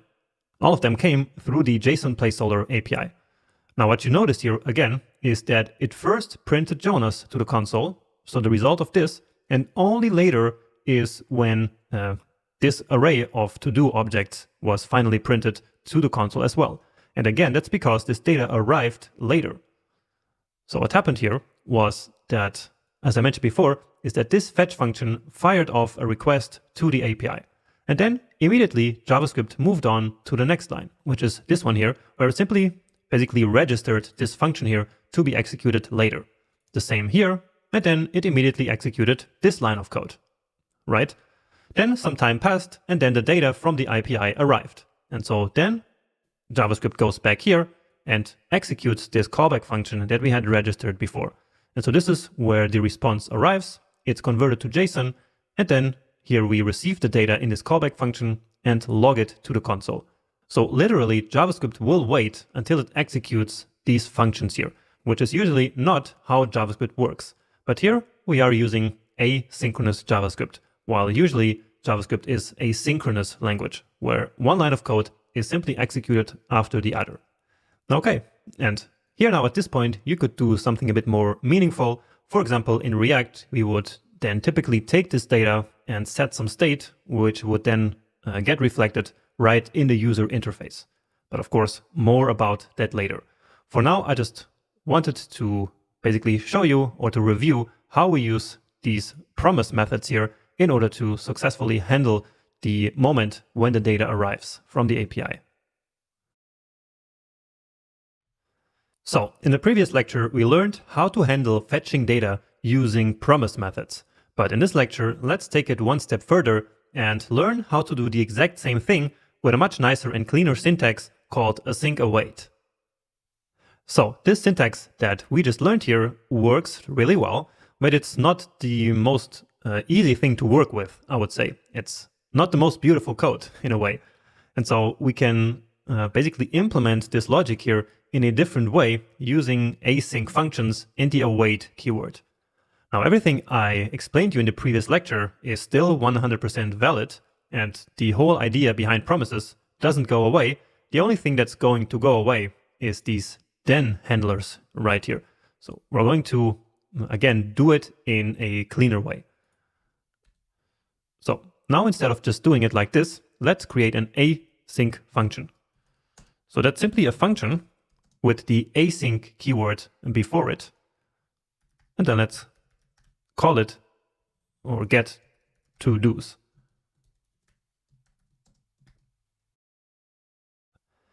Okay, then let's just grab this part here, and I will actually now comment all of this out here. Okay, and so now we can, inside the async function, await this. So await this promise immediately right here. And what will happen then is that actually inside this async function, JavaScript will not immediately move on to the next line like it usually does. So as I explained in the previous lecture, JavaScript by default will always immediately move on to the next line. It never waits for anyone, basically. So here as we fetch, it will then immediately move here, and move here.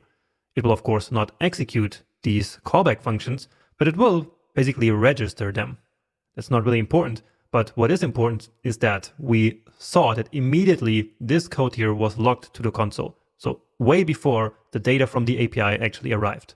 But now, with the await keyword inside the async functions, for the first time in JavaScript, we do actually have a way of stopping and of pausing the code inside a function. And by doing this, it makes the function looks a lot more normal again and a lot more like normal synchronous JavaScript code. Because then we can very simply store the result of this here into a variable. So let's again call it response, and it's the exact same name as before. So here we call the response a res inside this callback function because, well, the response of the fetch is the data that is passed into this callback. So basically the response is this res. So here we can immediately and directly call it like this in a way that is a lot more legible and a lot more easy to understand. And the same thing then with the data. So we can immediately call it data and then simply await res.json. And then we can log it to the console. Just like this. And then we can call that function out here. And there we go. So here we get all this data that we had before again. But of course, that waiting only works inside this async function. So if here we again logged Jonas to the console, you would see that Jonas, of course, needs to be logged again before. Because, well, JavaScript here simply defines the function, then it arrives here, it calls the function, and immediately it moves on to the next line. But this function here, while being executed, does actually wait, but only here inside this async function, and only in the lines that have this await keyword. So what do you think would happen if we actually would try to return something from here and store it into a variable? So like returning these posts. Well, that's not correct. Well, actually, yeah, data, it's called data right here. Now let's try to store that here into some variable. So to-dos equal get to-dos. So what do you think would be logged to the console right here? Well, we can see it here. It is a promise. So what's going on here? Well, it's the same thing as before. Right after this function is being called, JavaScript immediately moves on to the next line. It does not wait. And so at this point here, JavaScript has no way of knowing yet what these to-dos are going to be. And so simply to-dos is a promise, which means that the result value of this async function is always just a promise. And this is a fundamental piece of knowledge that you need to have in order to work with async functions and with asynchronous data in general in JavaScript. Because now if you wanted to actually get these to-dos out here, you would again have to use the then method on here, or you would have to use another async await function. Now you have another promise in your hands here that you need to handle. But fortunately for us in React, that's not very common, because usually what we want as soon as we receive some data is to set the state. So that we would do immediately here in this async function, and then we wouldn't usually return anything here. So this was just, again, showing you the synchronous and asynchronous nature of JavaScript. So if you want to understand this a bit better, then you can go ahead and compare these two solutions here, which achieve the exact same thing, and see how they are different, and how, at least in my opinion, this one is a lot nicer, because it looks, again, like a normal function, while this one here does not really. So here you can easily store the result of the awaited data immediately into some variables, and then use them in a flow that looks just like synchronous code. Now, okay, and with this, we actually finish our review of essential JavaScript for React section. So hopefully this brought you up to speed with all the JavaScript that you need to know to be able to now successfully complete this course. And so now the time has actually come to really move on to the actual complete and ultimate React course. In this section, we're going to explore 3 core concepts of building React apps: components, props, and JSX. So we'll learn how components are the building blocks of React applications, and how to create and reuse them using the powerful JSX syntax. We're also going to share data between components using props and learn about rendering lists, conditional rendering, and more, all while building this first beautiful project.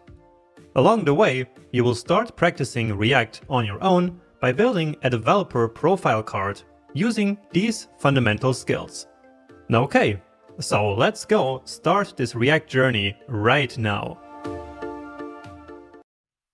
Welcome to the pizza menu project that we're going to build throughout this section. And in this lecture, I actually want to start to build this project from complete scratch. And with complete scratch, I mean that we are going to delete all of these files that we have here that we don't really need and start a project from scratch, as I just said.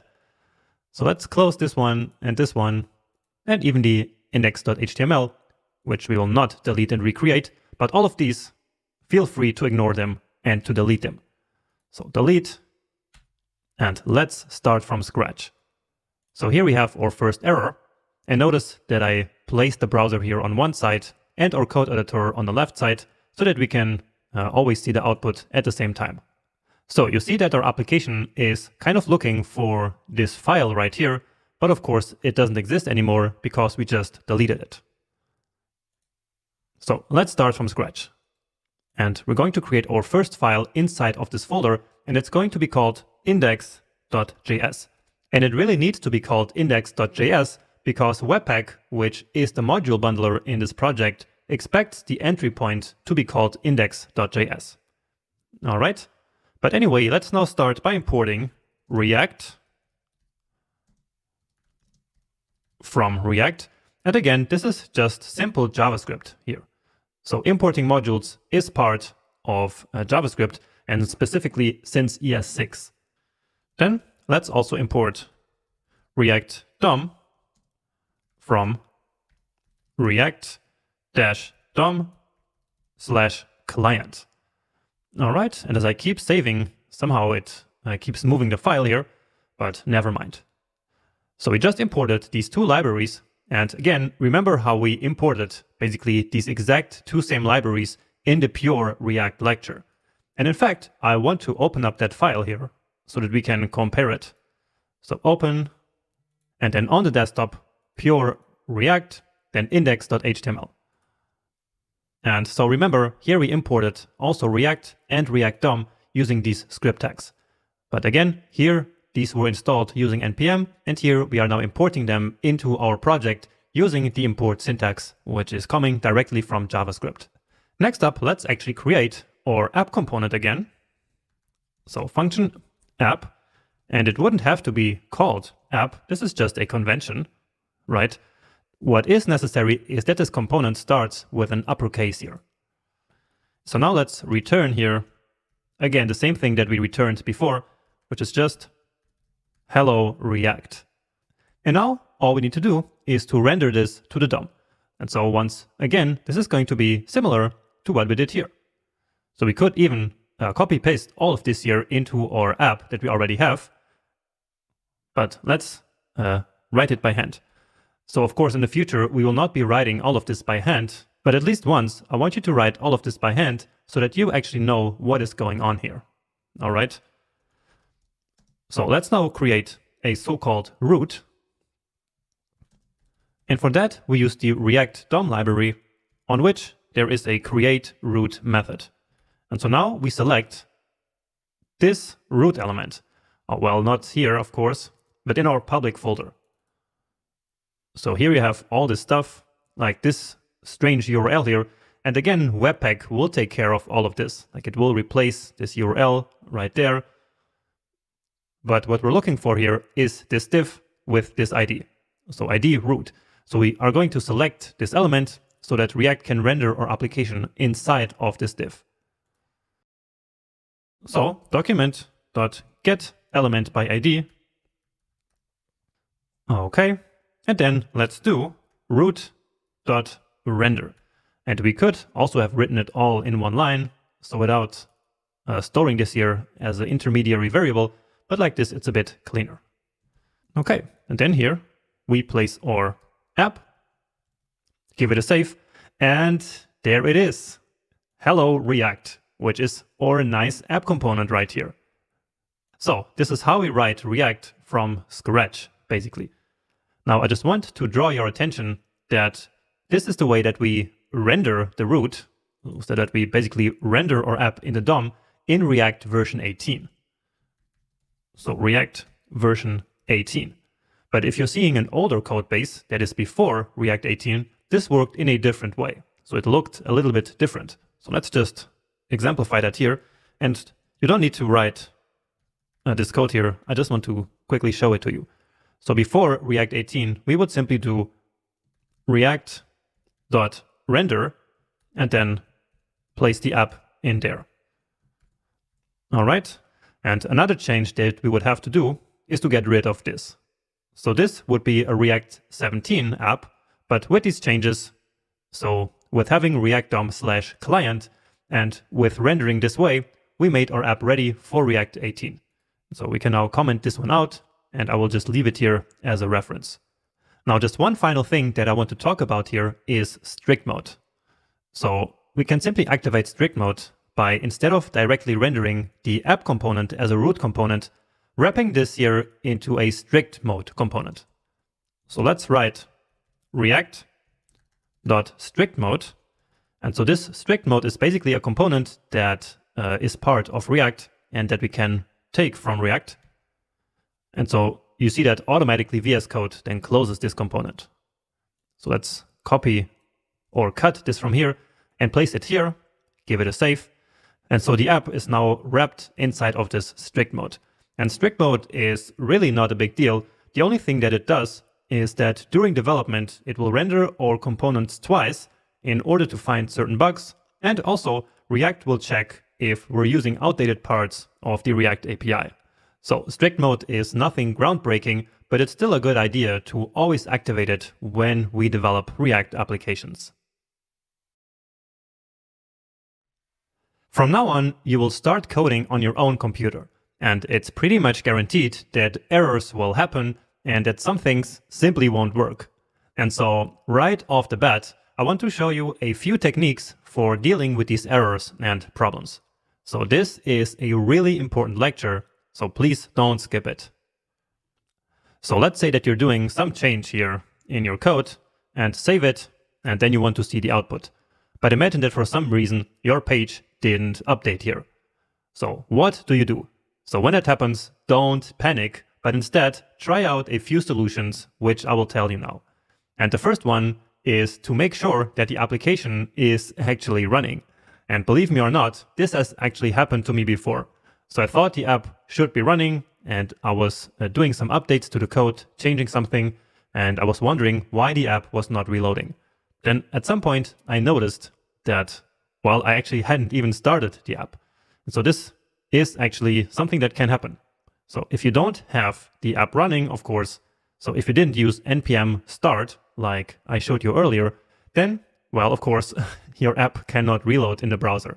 But if you're sure that it is actually running, but still not updating, then one solution can be to stop the app and restart it. So here is the tab in the terminal where I currently have the app running. And so in order to stop it, we use Control-C. So on the Mac, that's Control-C, and on Windows, it's also just Control-C. Then on Windows, I think it might ask you if you actually want to stop, and then you can just type Y and hit enter. So with this, you have it stopped, and then you can restart. So that's then again npm start, which should then open up a new tab. And yeah, there we go. And so, yeah, here it is. And if I change something now, then it should be reflected immediately. So there it is. And actually, it's more common than you might think that you have to do these kinds of things. And that's why I really wanted to include this lecture early on. And what's also pretty common is that sometimes all you have to do is to do a hard reload here in the browser. So just click this reloading button, because this automatic reload, so the hot module replacement, actually breaks all the time for some reason. And so then one of the solutions is to just hard reload the browser. Now, another good tip that I can give you is to always keep the terminal open here at all times, and the same here for the dev tools. in the browser. Well, it's not. So inspecting, and then here, that's a bit too big. Yeah, then here, having the console open. Also, there's something called the React DevTools, but we will talk about that a little bit later. So it's good to keep these open, because then in case there are some unexpected errors, they will show up here in this console and also down here. And also if you have this open, you can always be sure that the app is running. You can just maybe make it a little bit smaller because, well, the window here is so small already, otherwise we almost can't see our code. Now, I was talking about error messages before, and so sometimes these appear when you do something wrong. So Create React App actually has some internal thing which will automatically display errors right here on top. So like on top on the window, and also all of here. We show that to you. So I will just write something here which will create an error. And so indeed we have the error here.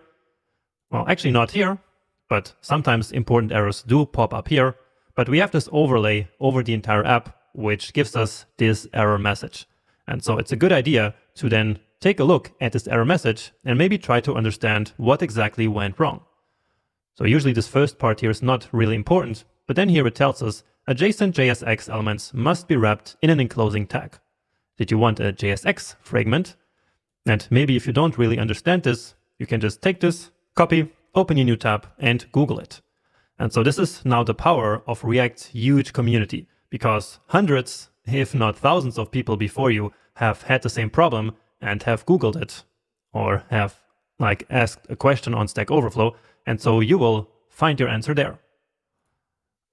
So this one is a little bit older. I saw earlier, it's from 2016, yeah. So you should usually find something a bit more recent, like this one here from 2020. But yeah, so here we are not trying to solve a specific problem. I was just mentioning that it's many times a good idea to Google these error messages right here.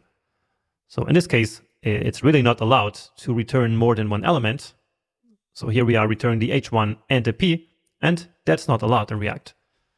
So just delete that, and then the error will disappear. Another important tip is to always work with ESLint. So ESLint is enabled by default.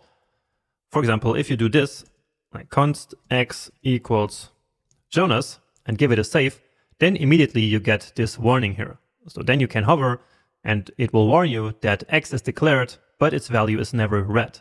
And this is just one of countless examples and situations in which ESLint can warn you that you're about to do something that you're not supposed to. Because if you have a variable that you're not using, it means that probably somewhere else you declared the wrong variable that you actually didn't want to, right? And by the way, these problems, they also appear down here in this problems tab. So this is also very useful down here. So whenever you have some issue like this, so these yellow lines under some of your code, you should probably check out what's going on there. Now, talking here about these tabs down here, sometimes the prettier extension stops working for some reason. And when that happens, it's a good idea to come here to this output tab, and then here you can select one of these processes that is running inside your VS Code. For example, as I was saying, prettier. So here it looks as if everything is working fine, but sometimes it will show you an error here, and then you can try to fix that. And the same is true for ESLint. So if you notice that ESLint for some reason stopped working, you can come here and check out if there is any problem. So this here even looks as though there is some problem. Yeah, there's an error here, but well, it still works. So yeah, we don't need to worry about that in this case. Okay, but let's come back to our terminal, which is the one that we want open most of the time. So if everything looks correct in your code, and if you did everything that I told you, but still your code is not working, it probably means that you have some bug in your code because it is different than the one that I'm showing you in the video. And so in that case, the best thing to do is to open up the final code for each of the projects. So the one that we downloaded in the beginning, and then simply try to compare that with my code. And doing so should then enable you to find the bug that you have in your code. And speaking of bugs, actually, I introduced a bug here in this render part here. So the way that we rendered before React 18, remember, is this react.render, but nowhere we are telling here where to render the app component. And so again, we need to select that root element and actually place that here as a second argument. So just to fix this here, but again, you are not going to write this yourself, but maybe you will work on an older code base at some point, which uses an older version of React. And so then this is how that project will render the root element into your application. And by the way, you can see which React version you're using right here in the dependencies array. And so in this case, we are using React 18.2, or at least I am. So if you're watching this far in the future, then probably some other version has already come out. But all of this, what we're talking about here, will of course apply to probably most of the future versions. And that's actually it. So that's the list of tips that I have for you for dealing with problems that will sooner or later arrive as you start writing your own React applications, and even while you follow this course. So as I have mentioned a few times already, React is all about components. But now let's formally learn what React components are and why they are so important. So components are the most fundamental concept in React, simply because React applications are, in fact, entirely made out of components. So when you look at any React app, there's nothing that is not a component, or at least not inside of some component. Therefore, I like to say that components are the building blocks of any user interface in React. In fact, basically all React does is to take components and draw them onto a web page, so onto a user interface, or UI for short. Now that sounds simple, but it's actually the main job of React. In more technical terms, React renders a view for each component, and all these views together make up the user interface. So we can also think of a component as being a piece of the user interface, right? Now, one key property of components is that each component has its own data, JavaScript logic, and appearance. So basically, each component describes how it works and what it looks like, which makes them such a great way of building user interfaces. And speaking of building user interfaces, based on what we have just learned, it makes sense that in React, we build complex UIs like this one by building multiple components and then combining these components like Lego pieces. So here we can identify components like a video player, a menu, this questions list, and also this part where we can refine the displayed questions. So those are like the big components, but we can identify many other smaller components in this UI as well, like for example these filters right here. And what you can see is that this filter is inside the refine questions component, right? So actually one thing that we do all the time is to place components inside of other components, or in other words, we nest components inside each other. So nesting components is a key aspect of using components in React, along with component reusability. Now notice how we have three similar questions in the questions list. And so we can create one question component and then reuse it 3 times here. Now, of course, the data for each of them is different, but we can easily pass different data into different question components by using something called props, which we're going to talk about later. So whenever we need some duplication in our UI, we create a new component and reuse it as many times as necessary. So as you can see, one crucial skill that you will learn throughout this course is how to break a design like this into its components. Now, one thing that helps with that and with analyzing the components that we create is a component tree like this one. So this shows the hierarchy that exists between the components that make up the user interface. And it makes it really easy to understand how all of these components are nested inside each other and really how they relate to one another. We can also clearly see relationships between components, like the refine questions being the parent component of filters, or the other way around, that filters is a child component of refine questions. And we use these terms, so parent and child component, all the time in React. And so it's important to understand what they mean. And so a component tree like this is perfect to understand these kinds of relationships between components. And I think that this is all you need to know about components for now. We will go really deep into some important concepts like reusability later, but for now, let's start to put some of these concepts into practice. Let's continue building our application by creating a brand new component and by taking a first look at reusability. But first, let's get the starter files for this project from the files that we downloaded from GitHub. So right here in the starter folder, take these three, copy, and then go into your project folder, and I will copy them for now here into the public folder.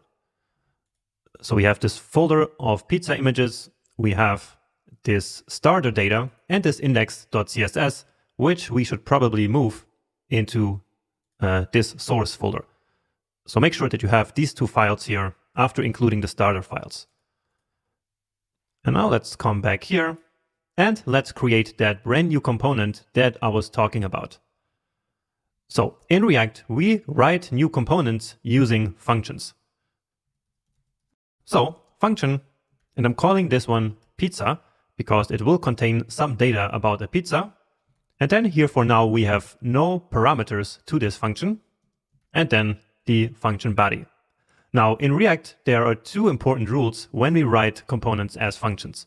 First, the function name needs to start with an uppercase letter like this. And second, the function needs to return some markup. So usually in the form of JSX, but we can't even return nothing, like returning null. But here, let's just return some h2 element, for example, and then let's just write pizza. So give it a save, but of course nothing will appear here in the user interface. And that's because we're not including this new component anywhere. And even ESLint is warning us about that here. So this yellow line, which says pizza is defined but never used. So again, we're not including this pizza component into our app component, which is the component that is currently being rendered on the screen. So we can use our component here just like this. So pizza, and then we immediately close the element like this. This, however, will give us an error. So right here, which we already saw before. And the reason for this error is that each component can only return exactly one element, not two elements as we have here. So let's wrap this here into a div. And sometimes it can become a bit annoying that VS Code automatically closes these elements for us.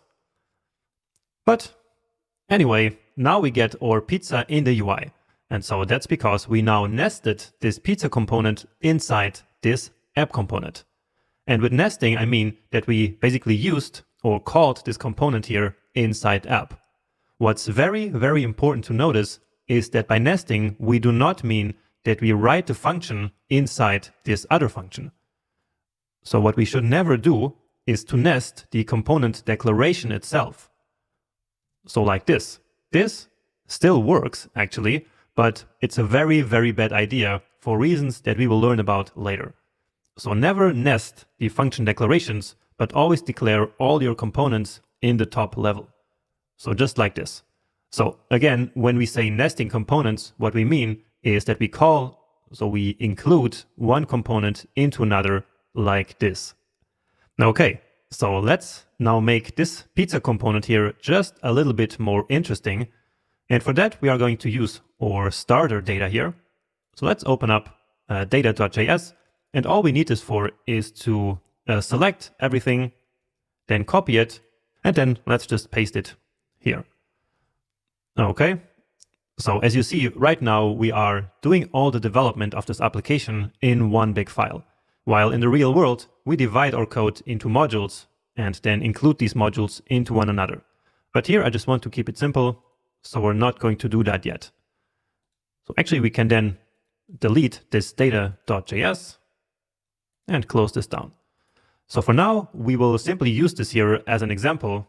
So I will now copy paste, let's say this pizza here, and use that here as the name. And then let's also grab the ingredients. So let's just copy and paste all of this text. And notice that I'm really only interested in the text. We don't need, of course, these quotes, because again, this is just like writing HTML. And there you also don't need quotes, right? So here, let's create a paragraph. And then immediately you see we get this red underline here, which is because, again, we are trying to return 2 elements here, which is not allowed. Okay, so here what I like to do is to then move up this line here using a shortcut. So let's see what that is for you. So it's this move line up. So you should probably get used to this shortcut and this one. So where we move lines up and down. So like this, for example. So that's very, very helpful. And we're going to do that all the time. We just need to get rid of this semicolon that we have here, which was right there. Okay, so we have some text. Now let's also actually use this image that we have in the public folder. So yeah, this one right here. So remember how I mentioned in the beginning that all the assets of the app will go into this public folder because Webpack, so the module bundler, will then basically automatically get them from there. And so we can now write an image here. So again, just like HTML. And then if we write a path to the image like this, spinachi.jpg, then Webpack will automatically get that here from this folder. And let's see if that works. And indeed, there goes our image. Now we get these yellow underline here, and that's because an ESLint rule which says that images always should have an alt prop. So let's just add that here.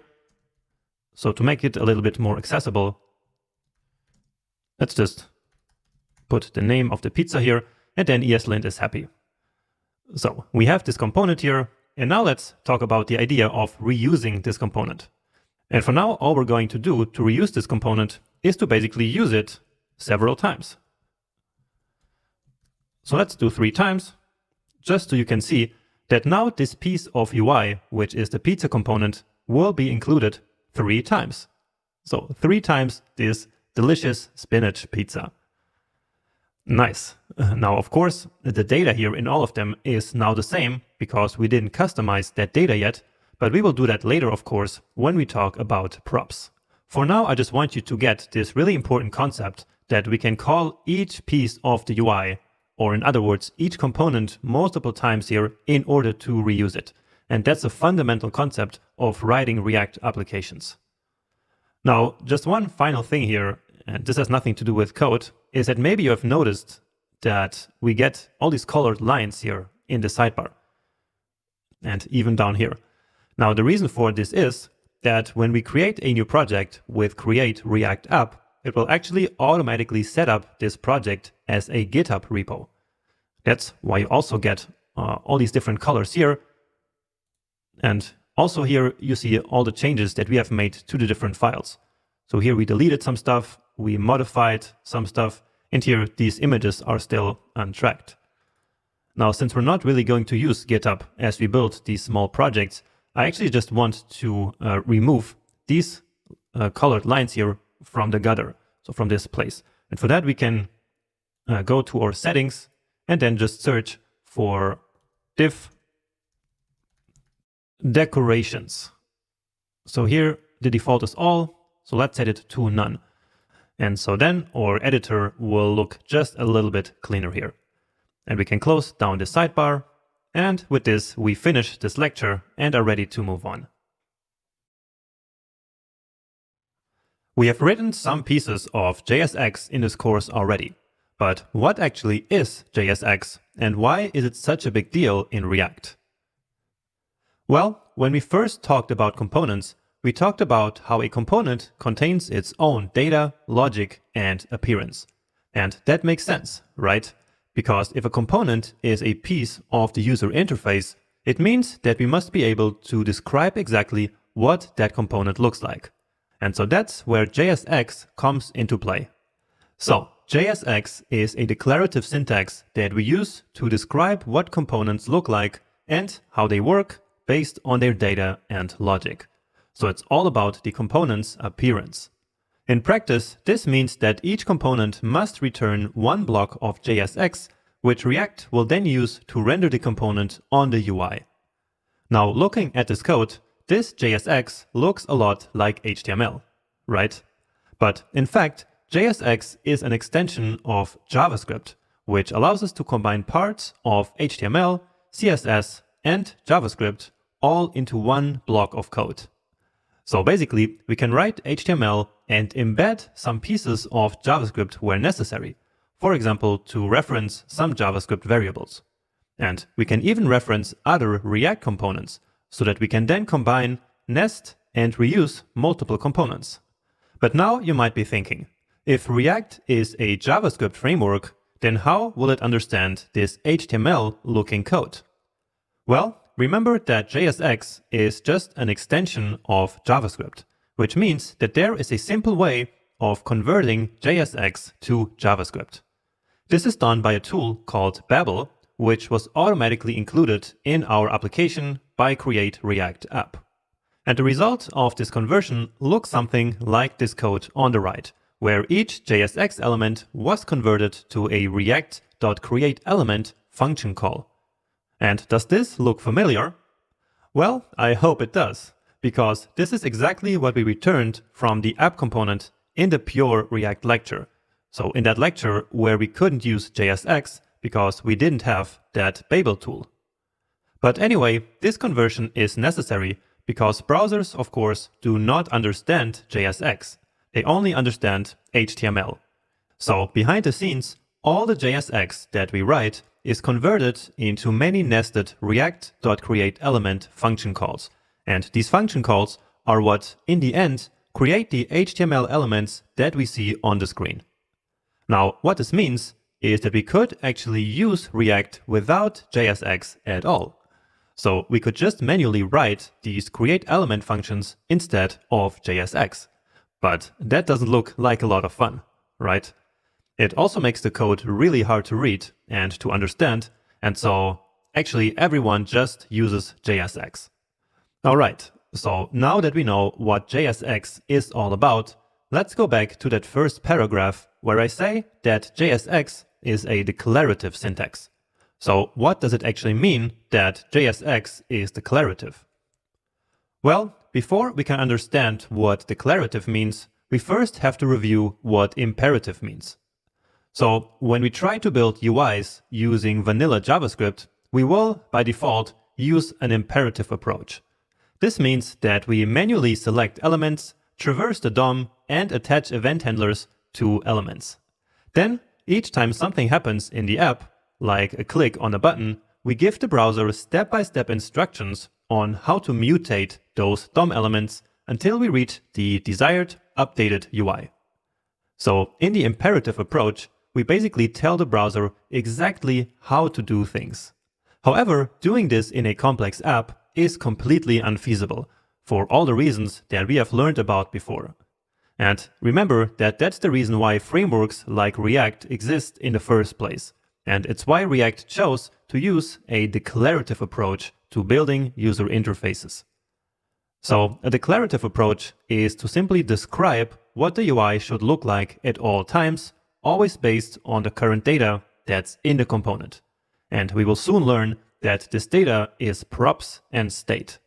And so again, basically we use JSX to describe the UI based on props and state. So the data that's currently in the component. And all that happens without any DOM manipulation at all. So there are no query selectors, no add event listeners, no class list, no text content properties anywhere to be seen here. Because in fact, React is basically a huge abstraction away from the DOM, so that we developers never have to touch the DOM directly. Instead, we think of the UI as a reflection of the current data and let React automatically synchronize the UI with that data. So, in essence, the difference between imperative and declarative is that in the declarative approach, we use JSX to tell React what we want to see on the screen, but not how to achieve it step by step. React can figure that out on its own, basically. And this has many advantages, as we will see throughout the course. So with our new knowledge about JSX, let's now create a couple more components to keep building our application. But before we do that, this is probably the perfect time to show you the application as it will look like after we have finished with this section. So basically we have this header here with the name of a pizzeria. Then down here we have the menu, and then basically here we have some kind of footer letting the user know that the restaurant is currently open, and this button, which of course doesn't do anything once we click it. So here is like the heart of this application, which is the display of these 6 pizzas.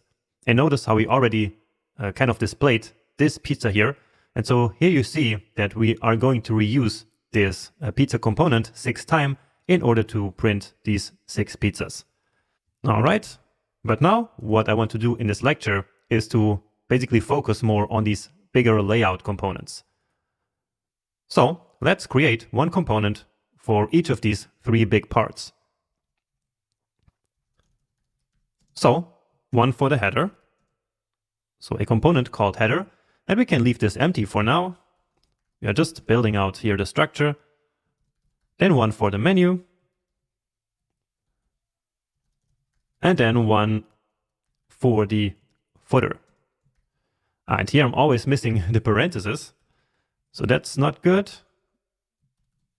Yeah, nice. And just by the way, we could of course also write these functions as function expressions and arrow functions. So we could also do const, let's just call it test, equal function like this, or even simpler, it could be an arrow function. So if you prefer these types of functions, feel free to use those. But I always like to use the regular function keyword as I have been using. But anyway, let's now return something from here. And so here is where we write that name of the restaurant, which is Fast React Pizza Company. All right, and here we can now use this component instead of this h1. And again, we include it here as if it was just any other HTML element. And so that's the beauty of JSX. So it changed to Fast React Pizza Co. right here now. And let's next up create a footer. And here let's actually play around a little bit with JSX and with create element. So using the knowledge that we gained in the previous lecture, let's instead of immediately returning the JSX, return a create element call. So react.create element, just so you can see how bad it would be to write components this way without JSX. So we want to return an HTML node, so an HTML element named footer. Then here the second argument is null because it is for props. And then here is the child element. So here we just want some text. Let's say, and here this must actually be a string now. We're currently open. And now, of course, we need to then use the component here in the app. So that's footer, close it immediately. And let's check it out down here. Yeah, there is our footer. We can see that also here, at least if we had some space. Yeah, so in the body, we have, of course, our root, where the entire application is rendered. Then we have this div right here, which is this one. So coming from the app component. And then we have here the h1, which is this one here. And then these 3 divs, each for 1 pizza. And finally, the footer that we just created. So of course, here in the actual HTML, we will no longer see the name of our components, right? Because once React renders everything into the DOM, it only renders the h1 element itself. So the DOM doesn't know that this h1 is actually coming from this header component and that these divs, for example, are actually coming from a pizza component. This web page that is now being rendered here has no idea about any of that. Okay, but anyway, going back here to our footer, let's now just comment this out. and then return what we actually want to return, which is for now actually the same, but written in a nice way. So we're currently open, and now let's actually enter JavaScript mode here. Why not? Just to do some JavaScript in here, and let's just display the current time. We actually did that before, so just create a new date, and then .to local time string. All right, and so down here, we see that right now it's this time we're currently open. Nice. So this is the power of being able to combine JavaScript basically right into the HTML. So just as we learned in the previous lecture. Now finally, we have the menu here. And what do we want in a menu? Well, let's start by adding an H2 here. Just saying our menu. And then let's actually place our pizzas here. So these pizzas should actually be part of the menu. So let's do that. You can just write pizza, but then of course React is not going to be happy about that, because remember, each time that we write one piece of JSX, that JSX can only have basically one root element. All right, so let's remove all the pizzas. So I'm cutting them and place them here. And now they are gone from here because we didn't include the menu yet. So let's quickly do that. And there we go. So we have the same result as before, but now our components are even more nested. So all of this here is the app component. And then inside the app, we have the menu component nested into it. And then inside the menu, we have these 4 pizza components. And so now you really start to see this idea that we build complex user interfaces by combining small components into bigger ones. So we have these really small pizza components, then we combine a couple of them into one slightly bigger component, which is the menu, which we then combine with header and footer to create the overall big app component. Let's now take a quick first look at writing logic inside of React components. Now we have already written some JavaScript logic before, but we always did it just inside the JSX that is returned. So just like here, right? But since components are just JavaScript functions, we can of course do any JavaScript in them that we want. And that code is then simply executed as soon as the function is called. So as soon as the component is initialized. So for example here, we can create any new variable that we want. Let's say hour. And here I will again create a new date. And then let's say get hours. And then we can log that to the console. And now we're going to use that snippet for the first time that we set up earlier. So here we can just write CL, hit enter, and then hour. So let's check out our console. And so here, yeah, we have the number 9. So that's currently the hour. And now what I want to do here is to basically display an alert in the app whether the restaurant is currently open or not. So let's define a few more variables for that. So open hour. So let's say that the pizzeria actually opens at 12 p.m. and closes at 10 p.m. So that's 12 and 22 for the close hour. So close hour equals 22. And so now, again, we can use any JavaScript in here. So let's just write a simple if-else statement saying that if the hour is greater or equal the open hour and the hour is less or equal the close hour, then just alert we're currently open. So alert is just a built-in JavaScript function so that you should be familiar with.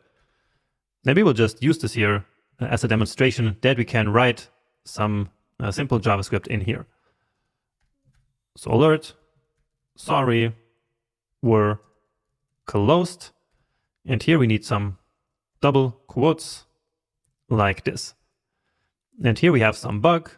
So probably JavaScript wants us to include the semicolon here. And there it is. So sorry, we are closed. And that's because right now it is 9 in the morning. And you saw that it happened here twice. And that's because of the strict mode that I was telling you before. So in strict mode, our components are usually rendered twice. And so that's why we got that alert twice as well. Now, if we change the open hour here, let's say to 8 and re-render, then it says we are currently open. All right. Now this alert function is actually blocking JavaScript. And so that's why it runs in the beginning, but nothing else happens. And so, of course, this is really not ideal, and we wouldn't use this in a real app, but this was just a short demo here anyway. So let's just comment all of this out, and just to use this code here, because it will actually become useful later, let's create a variable here called isOpen. And so that will then simply become a true or false value, depending on whether this condition is true or false. Let's log that then to the console. Like this. Well, what's happening here? Yeah, that's better. And you see that right now it's open. Let's set that back to 12. And there we go. At this point, we have used JSX to describe the appearance of some components, and we have also used some JavaScript inside of them. And so now that we have a tiny bit of experience in writing components, I want to take a minute and go back to the fact that JSX combines HTML, CSS, and JavaScript into one single block of code. Because you might be wondering, why did React come up with this idea in the first place? So why not just keep HTML, CSS, and JavaScript in separate places like we have always done before?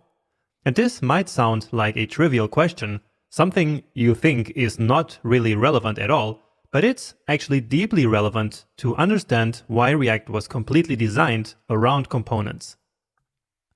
And let's understand this topic from the very beginning. So from the rise of interactive single-page applications. So before single-page apps, we always had one file for HTML, one for JavaScript, and one for CSS. So basically one technology per file.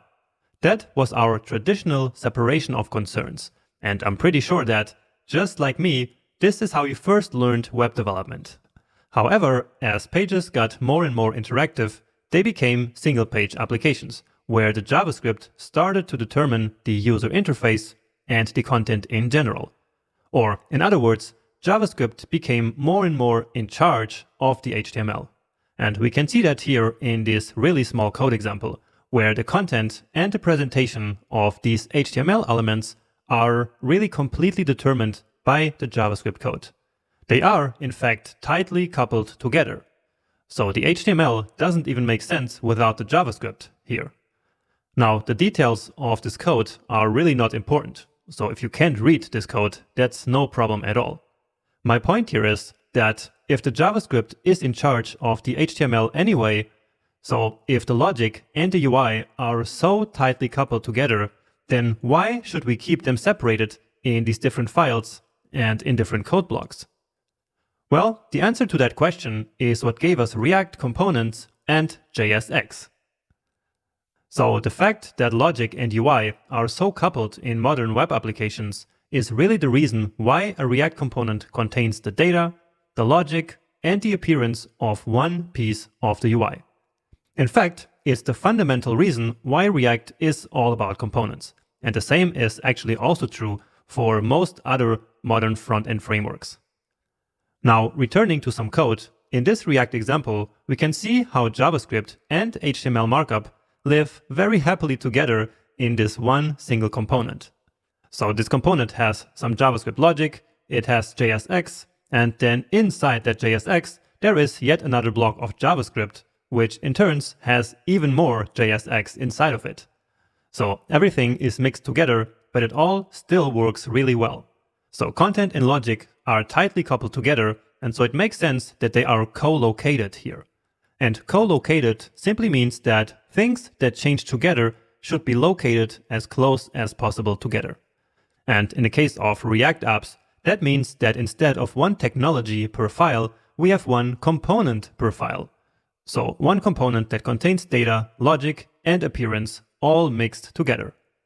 Now, when React and JSX first came out a long time ago, many people just hated the way that JSX looks like.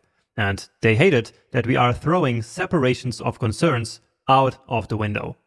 But actually, are we really?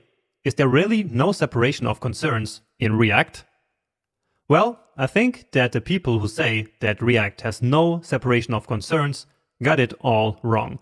Because React does actually have separation of concerns. It's just not one concern per file as we had traditionally, but one concern per component. So each component is, in fact, only concerned with one piece of the UI. Then within each of these components, of course, we still have the three concerns of HTML, CSS, and JavaScript all mixed up, as we have been discussing. So compared to the traditional separation of concerns, this is a completely new paradigm that many people were really not used to in the beginning.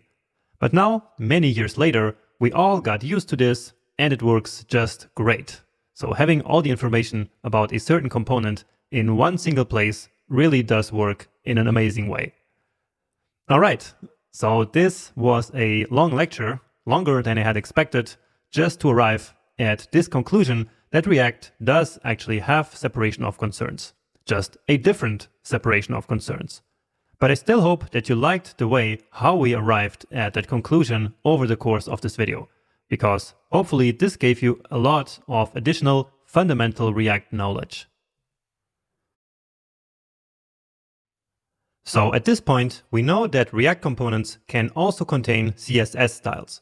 And so let's now learn about some simple ways of applying CSS to React applications. So in React, we have many different ways of styling our components. And React doesn't really care about how we do that. It doesn't have an opinion about styling. And the reason for that is that, just as we learned in the very beginning, React is actually more of a library than a framework. So it doesn't have a preferred way of how we should style our components and, in the end, our applications. Therefore, we can choose between many different options. For example, we can use inline styling, we can use external CSS or even Sass files, we can use CSS modules, styled components, or even Tailwind CSS is an option to style our components. Now, in this lecture, we will not go into all of these, of course, but we will talk about many of them later. For now, I just want to use inline CSS and then also later include an external CSS file. So, as you might know, in HTML, we can actually style elements using the style attribute. So just like this, and then in HTML, we write those styles in a string like this. However, in JSX, that's not how it works. So in JSX, we actually need to define inline styles using a JavaScript object. So if we need to write a JavaScript object, we first need to enter JavaScript mode. So that's what the curly braces are for, but then we need another set of curly braces. And so that is, again, to now create an object. And so here we can now define some properties. So let's say we want to style this text, so this h1 text, with a red color. And so now as I give it a save, there it is. There it changed. And so with this, you have the easiest way, so the most straightforward way to style components in JSX. So simply using the style attribute that is also available in HTML. Now in HTML, we basically never ever use this, and that's because of the separation of concerns that we talked about in the previous lecture. So where we always had the CSS in a separate file and never mixed together with the markup. But here in React, as we just discovered, doing that is completely fine and natural. Let's try another one. So now font size, which in CSS you would write like this, right? So font-size. But in JavaScript, that's not a valid property name. And therefore, all the CSS property names have been converted, basically in JSX, to this camel case notation. So you need to write font size like this. Let's say 32 pixels. And so since we're writing an object, then also this value always needs to be a string. Now, well, that didn't change anything. Maybe that's already the size. Let's see what happens with 48. Yeah, so now it's bigger. And let's try another one.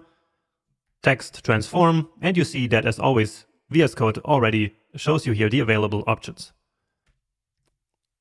So make sure to always write these property values then basically here as strings. Because again, this is in the end just a JavaScript object. And you could even extract this out here. So just cutting this. Let's create a variable here. Const style. And it could be any variable name, of course. Then let's place that here. And it all still looks the same.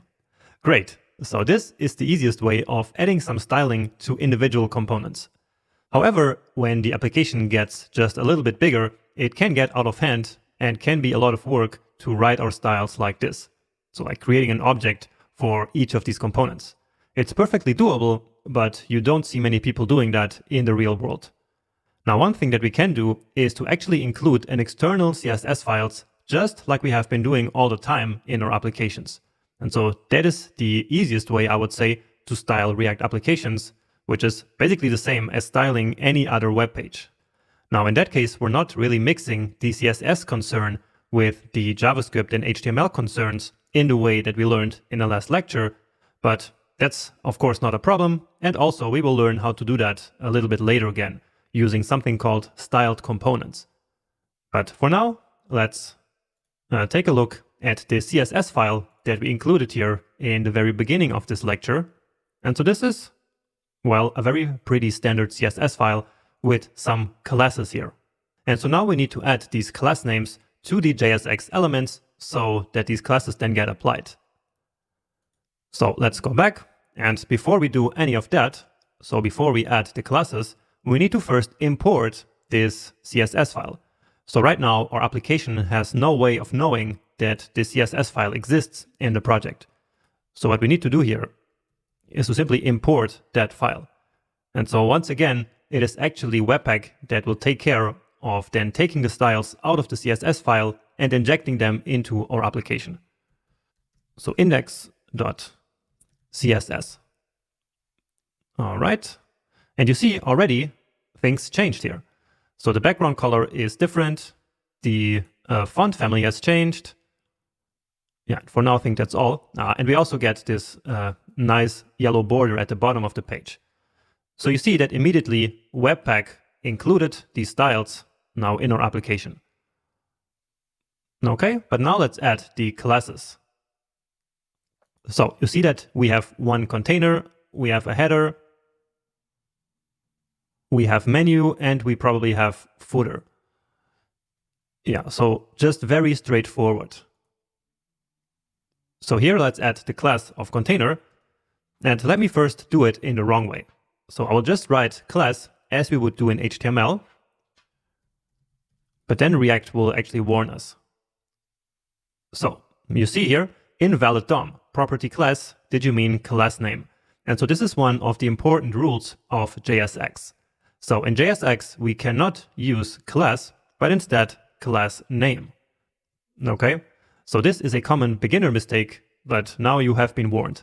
It still does work here somehow, but we are really not supposed to use class in JSX. And that's probably because class is already a reserved keyword in JavaScript. Okay, but let's keep going here. So again, let's add class name here of header. All right. And now this didn't really change a lot, and that's because we still have this style here applied. So we probably don't want that. And so just to keep this here, I will duplicate this one, comment it out, and then I will just make this an empty object. Well, and that didn't really change a lot. And I know why that is. It is because here we are actually supposed to have a header element first. All right, and so that class should go there. So this is a little bit just of semantic HTML right here, or let's say semantic markup, where the header element is a bit better suited here than simply having the H1. And here we have some problem. Let's maybe change something here very quickly. So here we have this 12 rem of width. Let's change that to 4. So that's a bit better, even though it's not perfect yet because, of course, this page is very narrow. But never mind, we will fix that in a moment. Next up here, let's add the class of menu. And again, that's class name, and then just a simple string. So menu, and here, since we were talking about semantic markup, let's actually use the main tag, so the main HTML element. And then, of course, we need to close it correctly as well. Ah, beautiful. So you see that now we get this nice styling here on the menu. Okay. Next up, we have this class name here, which will just be footer. All right. So let's see what we get. Here we have this weird styling applied to these titles, which is not supposed to be happening. And so let's just make them H3, not H2. Yep. And so here we have the footer. Nice. So with this, we actually have some styling applied to our application right now. And as I mentioned, we are getting these styles now from this external CSS style sheet, which, remember, we simply imported here using this import syntax, which will make Webpack import the styles into our application. Then here remember that we used class name and not class because class is a reserved keyword in JavaScript already. And by the way, there are a few more JSX rules like this, which we will talk about a little bit later in the section. For now, just notice that the styles that we included here are global styles, so they're not scoped to each particular component. And that's very easy to show. For example, we could add the header class also here. And well, that looks kind of the same. Let's try something else. Let's add maybe the footer class also to the header. Yeah, and again, it doesn't change a lot. But if we inspect the element here, yeah, so right here, then of course, both of these classes here, so all of these styles will be applied to this same element, and in the end, to the same component. And so again, each component does not really contain its own styles, but simply uses the global styles that are in index.css. And this works fine for small apps, but we will also use something called styled components later in another project. And so then we will have CSS that really only belongs to one single component. It's time to introduce yet another fundamental React concept, which is props. And props is essentially how we pass data between components, and in particular from parent components to child components. So we can imagine props as being like a communication channel between a parent and a child component. So in practice, what we're going to do is to now customize each of these pizza components that we have right here. So remember how we created the pizza component, which has this image, the pizza name, and the ingredients. But right now, all of the pizzas are the same because, well, we didn't have a way of passing different data into them to make each of them customized. But now, as we learn about props, we will be able to do that. So first of all, let's grab our pizza component and cut it from here and place it right after the menu, just so we can see what's happening. And then let's get rid of this repetition here for now. So we only want this one pizza component here for now. Okay, and so now it's time to pass the data from this parent component here, which is the menu in this case, to the pizza component. So what we want to pass is basically this string right here. So the link to the image, then the name of the pizza and the ingredients. So to define props, we do it in two steps. First, we pass the props into the component, and then second, we receive the props in the component that we pass them into. So here is where we pass those props in. And we write them just like this. So just as if they were normal attributes. So pizza spinaci, that's the first one. Then let's also define a prop for the ingredient. And by the way, prop simply stands for property. It's just a short for property. Okay, and then finally, let's say the photo or photo name, and then let's grab this one here. All right, and maybe let's also pass in a price. And for now, I will also pass it as a string, but I will show you something in a minute. So for now, just write it like this. Give it a save, and then Prettier will format everything nicely like this. And now we need to go to the second step, which is to actually receive the props here inside the child component. So right now, of course, the component has no way of knowing that these 4 props have been passed in. So the way we do that is to accept a props parameter here in this component. And then for starters, let's just log this props to the console and take a look at what's happening. And we already can see something here. So this props is basically this object right here, and it has name, then pizza spinaci, which is exactly this. So what happened as React included this pizza component, it basically called this function and passed in this props object. And this props object is made out of these 4 props that we passed into the component. And so now we can use this props object to replace all of these values here. Now we need to take these values out of the object, and therefore we need JavaScript, right? So here, this is no longer a string, but we need to enter JavaScript node again. So props.photoname is this one. And here it is the name of the pizza. And again, we need JavaScript mode. So props.name. The same thing down here. So props.name. And finally, down here, we want props.ingredients. Or actually, it's ingredient. Let's fix that here. Ingredients and ingredients down here. Okay. And of course, now everything still looks the same because the data that we had here before is exactly the data that we have here. But now let's actually make some magic happen.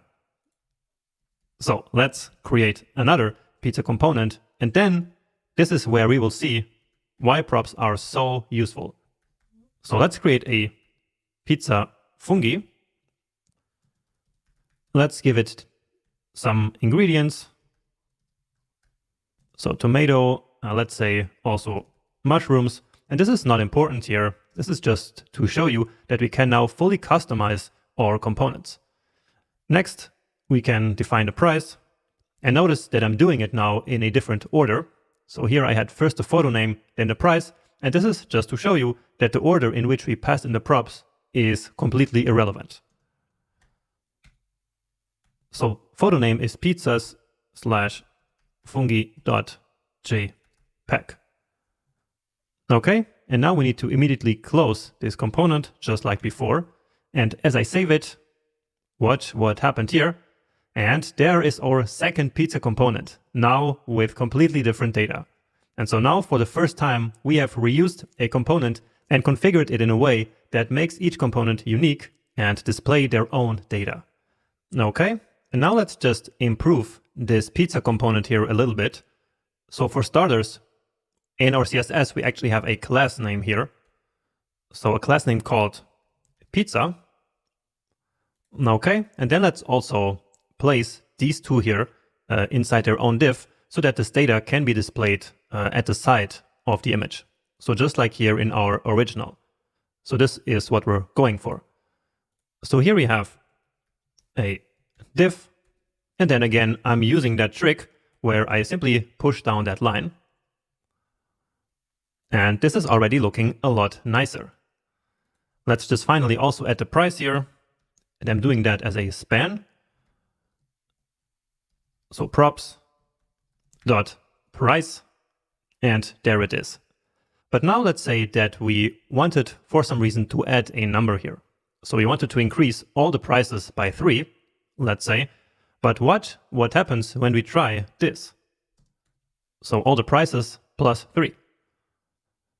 So what happens is that React or JavaScript basically simply added the 3 here to the end of this number. And the reason for that is that here we pass these numbers actually in as a string. And we can see that also here in this output. So we do not want a string here. Instead, we want a number. And so the way we can achieve that is by entering again JavaScript mode. And so in JavaScript, this is now an actual number. And so what happens? Indeed, now we have 13, which is the 10 we had before plus 3. Okay, then let's do the same thing here. And that fixes this. So this is very important to notice that whenever you want to pass in something that is not a string, you just use, again, this JavaScript mode, basically. Because in fact, you can pass in anything as a prop. So it doesn't have to be a string or a number. You can pass in arrays or objects or even other React components. So props is really, really powerful and really one of the most fundamental things in React. And now to review this concept and to go even a bit further, let's move on to the next lecture.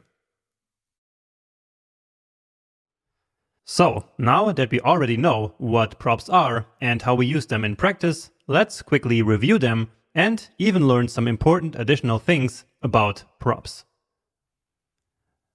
So as we just learned, we use props in React to pass data from parent components to child components.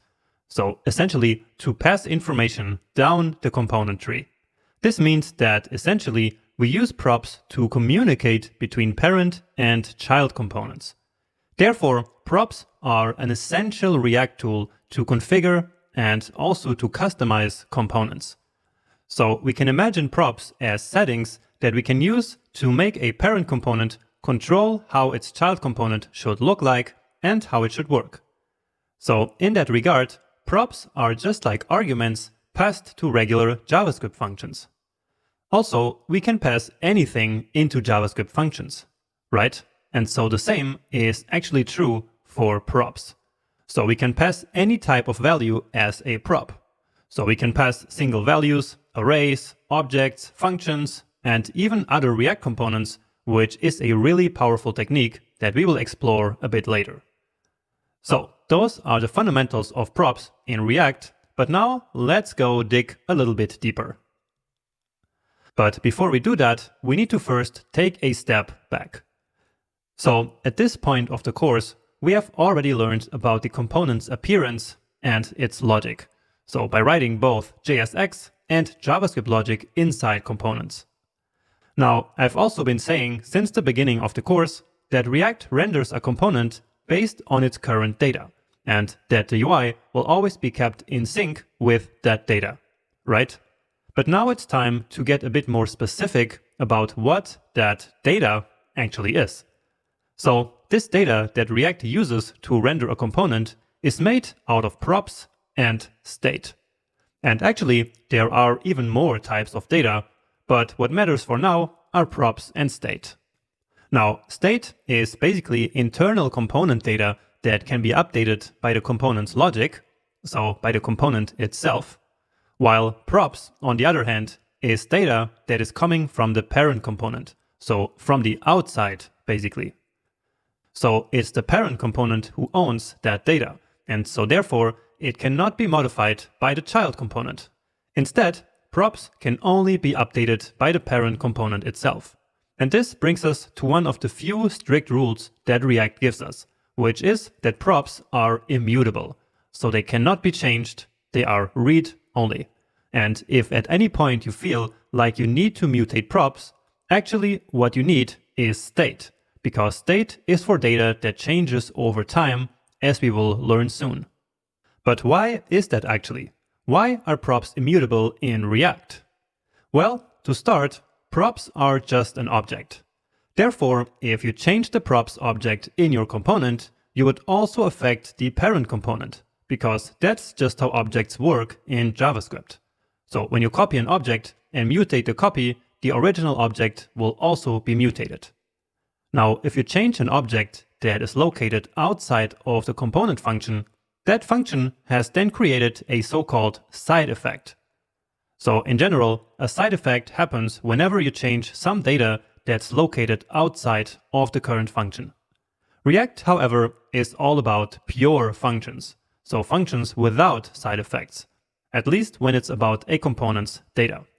So components have to be pure in terms of their props and state, because this allows React to optimize your application, and it avoids some strange bugs that can appear when you manipulate external data. And in fact, we can extend this idea of immutability to React development in general. So a component should never mutate any data that we write outside of its function scope, like in this example here. And now to finish, it's important to understand that React uses a so-called one-way data flow. Now, what does that have to do with props? Well, in simple terms, one-way data flow means that in React applications, data can only be passed from parent to child components, which happens by using props. So, in other words, data can flow from parents to children, but never the opposite way. And therefore, we have a one-way data flow, so only from top to bottom of the component tree. Now, this may sound obvious to you, but other frameworks, such as Angular, actually employ a two-way data flow. So if you know one of those frameworks already, this might be quite a change for you. But there is actually a reason, or multiple reasons, why React uses a one-way data flow like this. The first is that it makes applications way more predictable and way easier to understand for developers, because it is just a lot easier to understand where the data is coming from if it only flows in one direction. In a similar vein, it makes applications way easier to debug. Again, because we have way more control over the data and we understand exactly how that data flows around. And finally, two-way data binding is usually less efficient, so it's less performant to implement. Okay, so that sounds great, but you might be wondering, what if I actually wanted to pass some data, for example some state, up to a parent component? Well, there is actually a very clever way to do that, but as so often, we will learn about that a bit later, and actually in the next section to be specific, so it's not far away. There are just so many moving pieces in learning a whole library like React that, of course, you can't learn it all at once. But trust me, you will get there, and then everything will fall nicely into place at the end. Welcome to the very first coding challenge of this course, where you will now for the first time practice all the skills that you have already learned in this course on your own. So, the goal of this challenge is to build a developer profile card just like this one. So we have like an avatar image here, then the name of the developer, a short bio, and finally a list of skills. Now to actually build this project, you have two options. First, you can simply create a new Create React app on your own computer and then build the project there, just like we have been doing in this section. Or second, you can use the Code Sandbox app that we used for the very first app that we built in the course. So this is basically an online editor which makes it very easy to quickly try out some new small projects. And so this is what I'm actually going to use to build this challenge.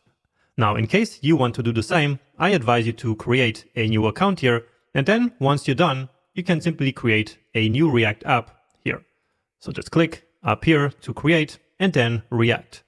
And again, maybe by the time you're watching this, Code Sandbox looks completely different, but just find a button somewhere to create a new React app. Or alternatively, as I showed you also before, you can simply do react.new. And this will then also scaffold a new React app. And actually it does use, under the hood, also create React app. It's a bit different here in terms of the file structure, but yeah, it also allows us to very quickly build a small React app. Now, before you actually start coding, I have a few pieces of advice for you, because this probably seems a bit daunting. So building all of this here from scratch as a complete beginner might be a bit difficult. So let me give you a few hints. So here I already have basically the app component. And so let's together look at the structure here. So in this app, we return a div with the class name of card. And by the way, you can get all of these styles right here from this file, which is available at this URL. So at this starter for this challenge, which of course I will attach to the lecture on Udemy as always. So make sure to check out that link, and from there you can then get this CSS. But anyway, going back here, what I want you to do is to create this div, which is the entire card. So basically the container for all this with this black border. And then in there we have an avatar component, which will be for the image. And then we have this div for the data. And in the data we have the intro, which is for this heading here and for this bio. And then we have here a list of skills. So a component called skill list. And in the skill list, you should have one skill component for each web development skill that you have. And in order to customize each of these skills, you will use props. So just as we learned previously.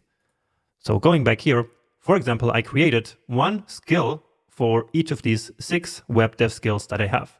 And so into each of them, I passed the skill itself, then the emoji here, and then also the background color. And this background color is probably the most challenging part here. So maybe don't worry too much about that part. What matters to me here is that you pass in the emoji and the skill name itself. And so basically with that, you can already customize the skill component pretty nicely. Now, as for the image, you can actually upload the image, so your avatar image or any other image that you wish, right here into Code Sandbox. So you can just open this public folder and then drag and drop an image right into this. So this will then upload the image right into the sandbox, and you can then reference that image just like we have been doing in our app throughout this section. Okay, and I think these instructions should get you going. And in case you need some more, then you can just start watching my solution. That is, of course, no problem at all.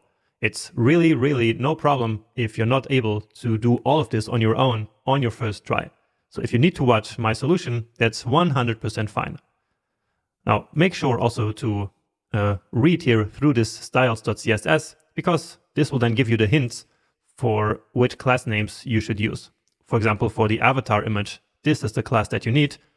Here for the skills list, and so on. So please go ahead, pause the video now, and then do as much as you can. And once you're done with that, I will meet you back here with my solution.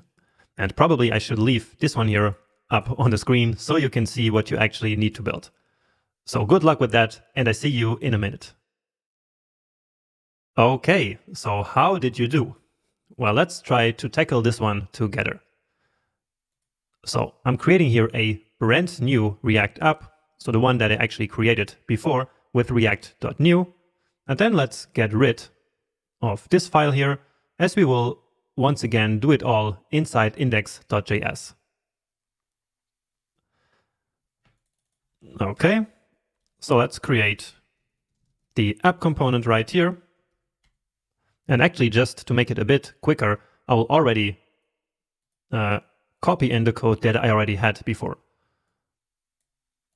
So this way, we're speeding up the video a little bit.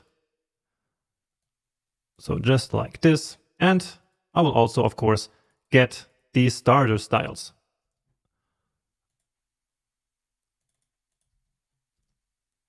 Okay, and so now let's just create these additional components. So function avatar,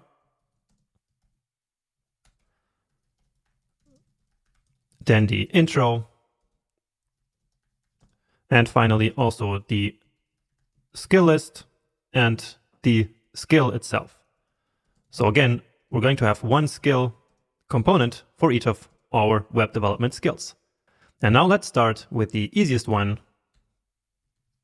So the avatar is basically just an image with a source. Let's leave this one empty for now. And let's add the alt tag with my name. Okay. And now let's grab the image and drag and drop it here. So I have it in my downloads folder. So this will quickly upload the file. And then I can just write here in the source, jonas.jpg. So if I save this now, then let's see if something happens. Well, we have some errors here. So let's just reload this internal browser. That should just fix it. And there we go. So this is way too large. And that's simply because I forgot the appropriate class name here. So that's just class name avatar. Yeah, beautiful. So that's already our first part right there. Let's just close down. Yeah, just like that. So next up we have the intro.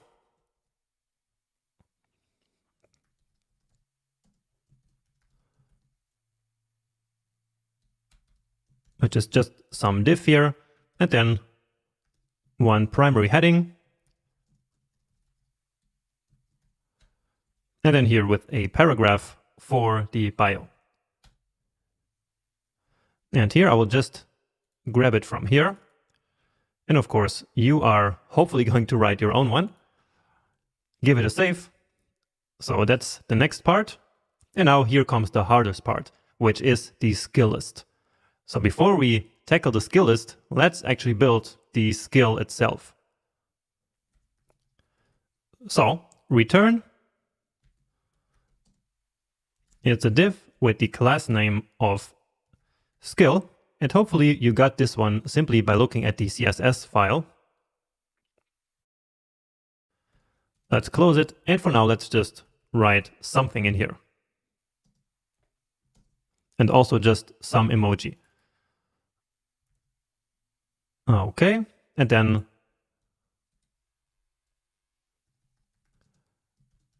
let's here also create a div.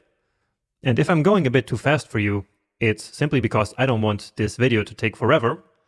Okay, and I will also explain the important parts, of course, after the code is written. But anyway, we see that we already included our very first skill right here. However, if I now copy and paste this, then we have the same problem as we had before with our pizzas, which is that they are all the same. And so now we need to again reach for props in order to customize these skills. So into the skills component, let's pass in a prop called skill. And I will call it React. And then let's also pass in an emoji. So this one, for example. Okay. And now here, just like before, we receive the props object. So as an argument or as a parameter to this skills component function. And so here we can now use exactly that. So let's maybe actually create one span. So one element for the skill itself and then one for the emoji. So here, all we have to do is to now write props. So props, again, is that object that React will automatically pass into the component when we define some props on it. And so now we have on props, prop.skill and prop.emoji, because these are the two props that we passed in right here. So again, think of a prop as a communication channel between this skill list component, which is calling, so which is including this skill component, and the child component, so the component itself. So these two can now basically communicate by passing in some data. But anyway, let's now use this prop, so props.skill. And then let's use another span here for props.emoji.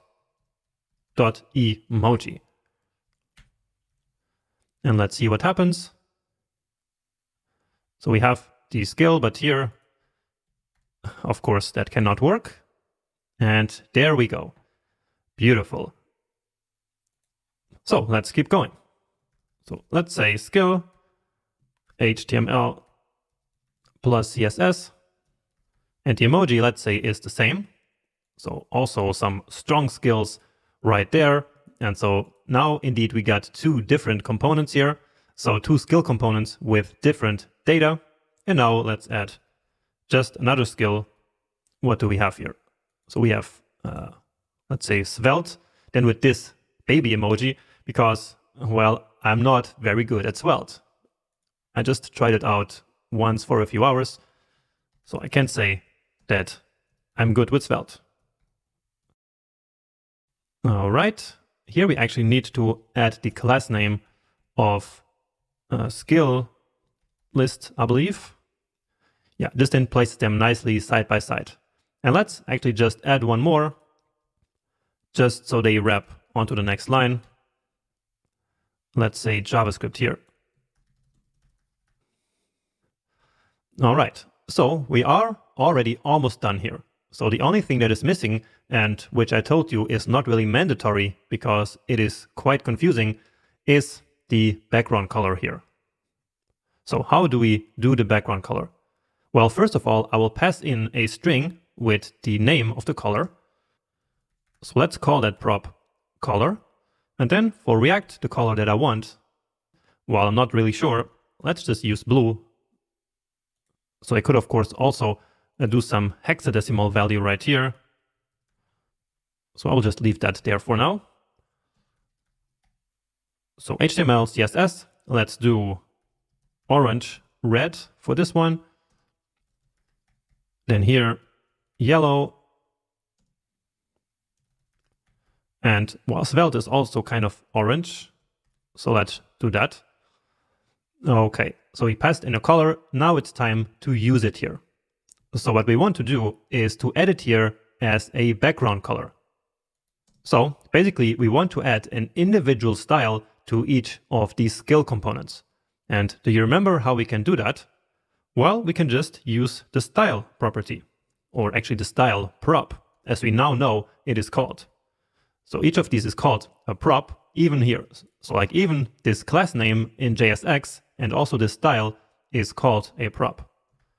So we enter JavaScript mode and then we create an object with the property of background color.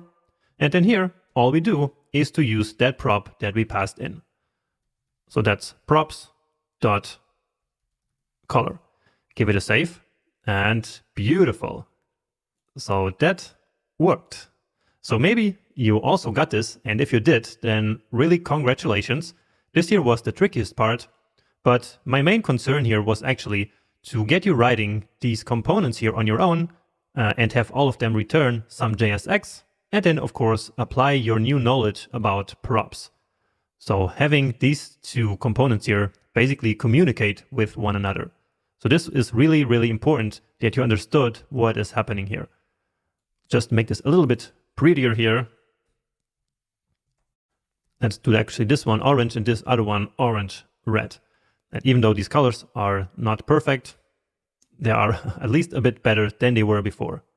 All right, so hopefully you found this challenge useful, and hopefully it helped you really to understand this concept of props here even better. And again, if for some reason you weren't able to do all of this on your own, then please really, really don't worry. There's plenty of time to learn all of this stuff throughout the course. And I'm 100% that by the end of it, or even after a few sections already, you will start to get really good at React. But now let's keep going and keep learning about some more fundamental React principles and techniques.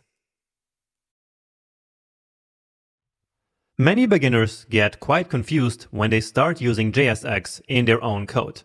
And in fact, JSX can be a bit tricky to understand and to master. But that's why I am here by your side, helping you along the way.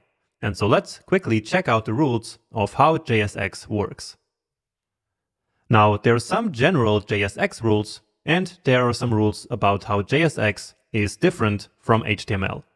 And starting with the general rules, you should know that JSX works essentially just like HTML, so it has a very similar syntax. However, we can enter a JavaScript mode by using curly braces anywhere in the markup where a value like text or an attribute is expected. Now, into this JavaScript mode, we can place any JavaScript expression, so anything that produces a value. So we can reference variables, create arrays or objects, we can loop over arrays using the map method, or we can use operators like the ternary operator. What's not allowed are statements. So in JSX, you cannot use things like an if-else statement, for loops, a switch, or any other statement. Now, what's super important to understand is that a piece of JSX produces a JavaScript expression. Or, in other words, a piece of JSX is just like any other JavaScript expression. And this makes sense because we already learned that JSX is simply converted to a createElement function call, which is, in fact, also an expression. Now, this fact has two important implications. First, it means that we can place other pieces of JSX inside the curly braces, so inside the JavaScript node. And again, this is only possible because we can put any JavaScript expression inside those curly braces, and that includes the expressions produced by JSX. The second implication of the fact that JSX produces an expression is that we can write JSX anywhere inside a component. For example, we can assign a piece of JSX to a variable, like in this code snippet. We can also use it inside an if-else statement, pass it into functions, and many other things. Finally, a piece of JSX can only have one root element, so basically one parent element. If you need more than that, for example, when you need to return two elements from a component, you can use something called a React fragment, which we will talk about later. Okay, and now let's see the differences between JSX and regular HTML. Now, I will actually not go through this entire list here at this point, because these are just some very simple, straightforward rules, which are best explored by using code. But I still wanted to include this list in this slide here, so that you can keep it as a reference when you download these slides. So, again, we will encounter these rules as we keep writing code, which is exactly what we're going to do now. Rendering lists is one of the most common things that we do in basically all React applications. You will probably do it like 100 times throughout this course. And so let's now learn how to render lists in React. But first of all, what do we actually mean by rendering lists? Well, basically, rendering a list is when we have an array and we want to create one component for each element of the array. So for example, here we have our starter data. Remember? So here we have an array of these objects where each object is one pizza. And so as you can imagine, now we want to basically render this list. So basically we want to take this array and for each of these pizza objects, we want to automatically create one pizza component here in our user interface. So instead of calling or of using here the pizza component manually one by one, we want to do it all at once dynamically. So if we have like 4 pizzas in the array, then we want 4 components to be rendered.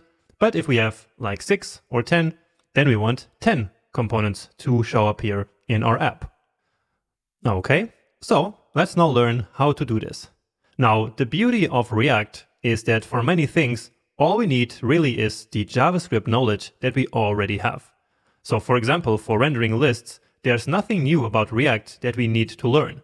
So it doesn't give us like a list element that we can use or something like this.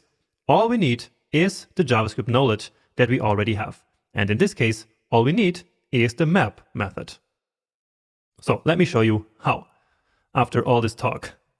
So let's create a new div here, and later we will convert this to an actual list element, but let's just start out with any element here. It doesn't really matter which one. And for starters, let's also comment out this code right here. And maybe you noticed here, by the way, that a comment in JSX is simply again entering JavaScript mode, so with these curly braces, and then this is just a JavaScript comment. So this is one of the rules of JSX that was actually in one of the slides, or actually in the only slide in the previous lecture. So if you read that, then you're already familiar with this. But anyway, let's now render our pizza list. Let's remember, yeah, it's called pizza data. So let's enter JavaScript mode here, and then let's take our pizza data, which remember is just an array, and then let's map over it. So with map, we basically loop over this array and create a brand new array.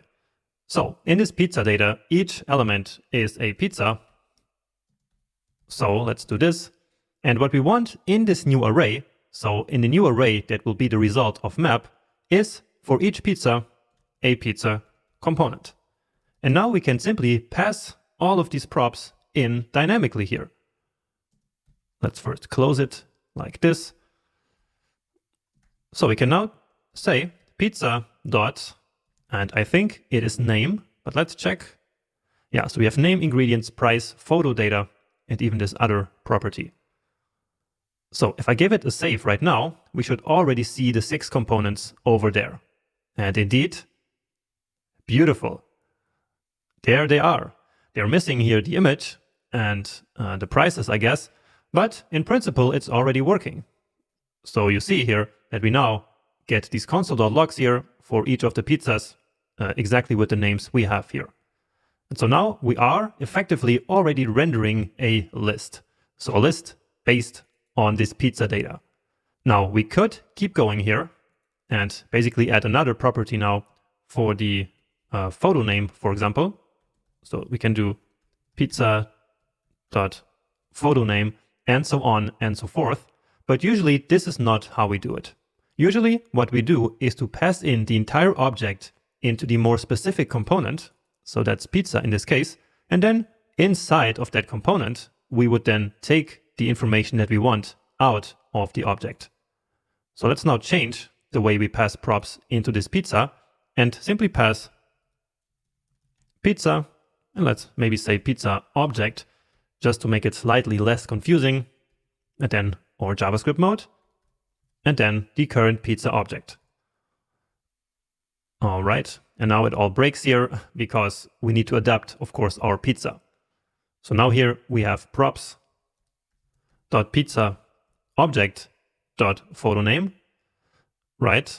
And so let's paste this here everywhere, and here, and here, and here. And a bit later, we will make our lives a bit easier with some additional techniques. But for now, let's roll with this. And there you have it. There you have a list of all the pizzas based on our pizza data array. Let's just get rid of this. And of course, if we now remove something from here, then that last pizza over there is going to disappear. You see? But let's put it back. And yeah, there it is. Now, you notice how we have like an error here in the console. So let's scroll up a little bit and see what we get. So we have this warning saying that each child in a list should have a unique key property. So basically what this means is that each time we render a list like this, where is it?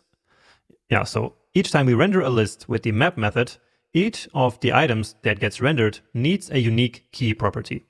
So key is basically a prop that is internal to React, which it needs in order for some performance optimizations. And for now, it's not really important what that means, as we will learn later what exactly this key property is and what it does. For now, what matters is that we pass something here that is unique to each element. So to each pizza in this case. And that is the name. So the name in this example is always unique. So we can use that one as the unique key. And so then the warning here is gone. Okay.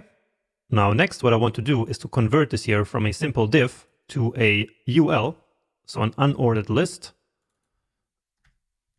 And then each of these pizzas themselves should be a list element or list item, so an LI.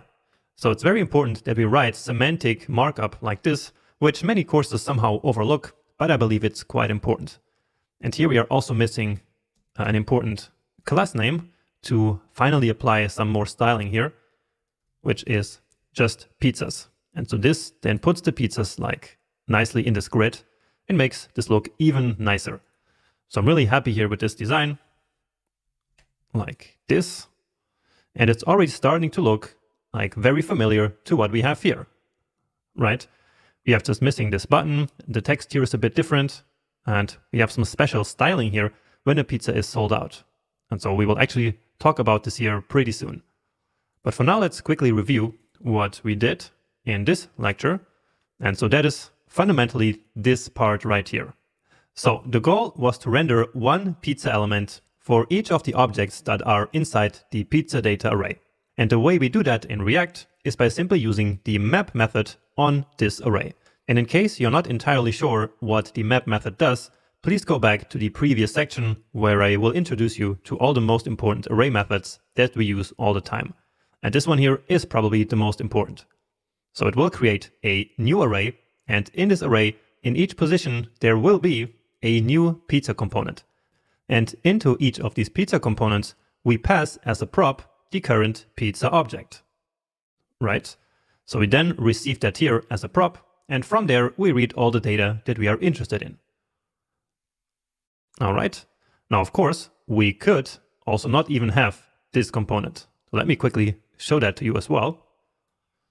So let's copy this, and well, then we can simply replace it here, paste that there, and then of course we need to get rid of all this. So I'm just replacing all of them at the same time, and please don't follow this code here. So you don't need to do this.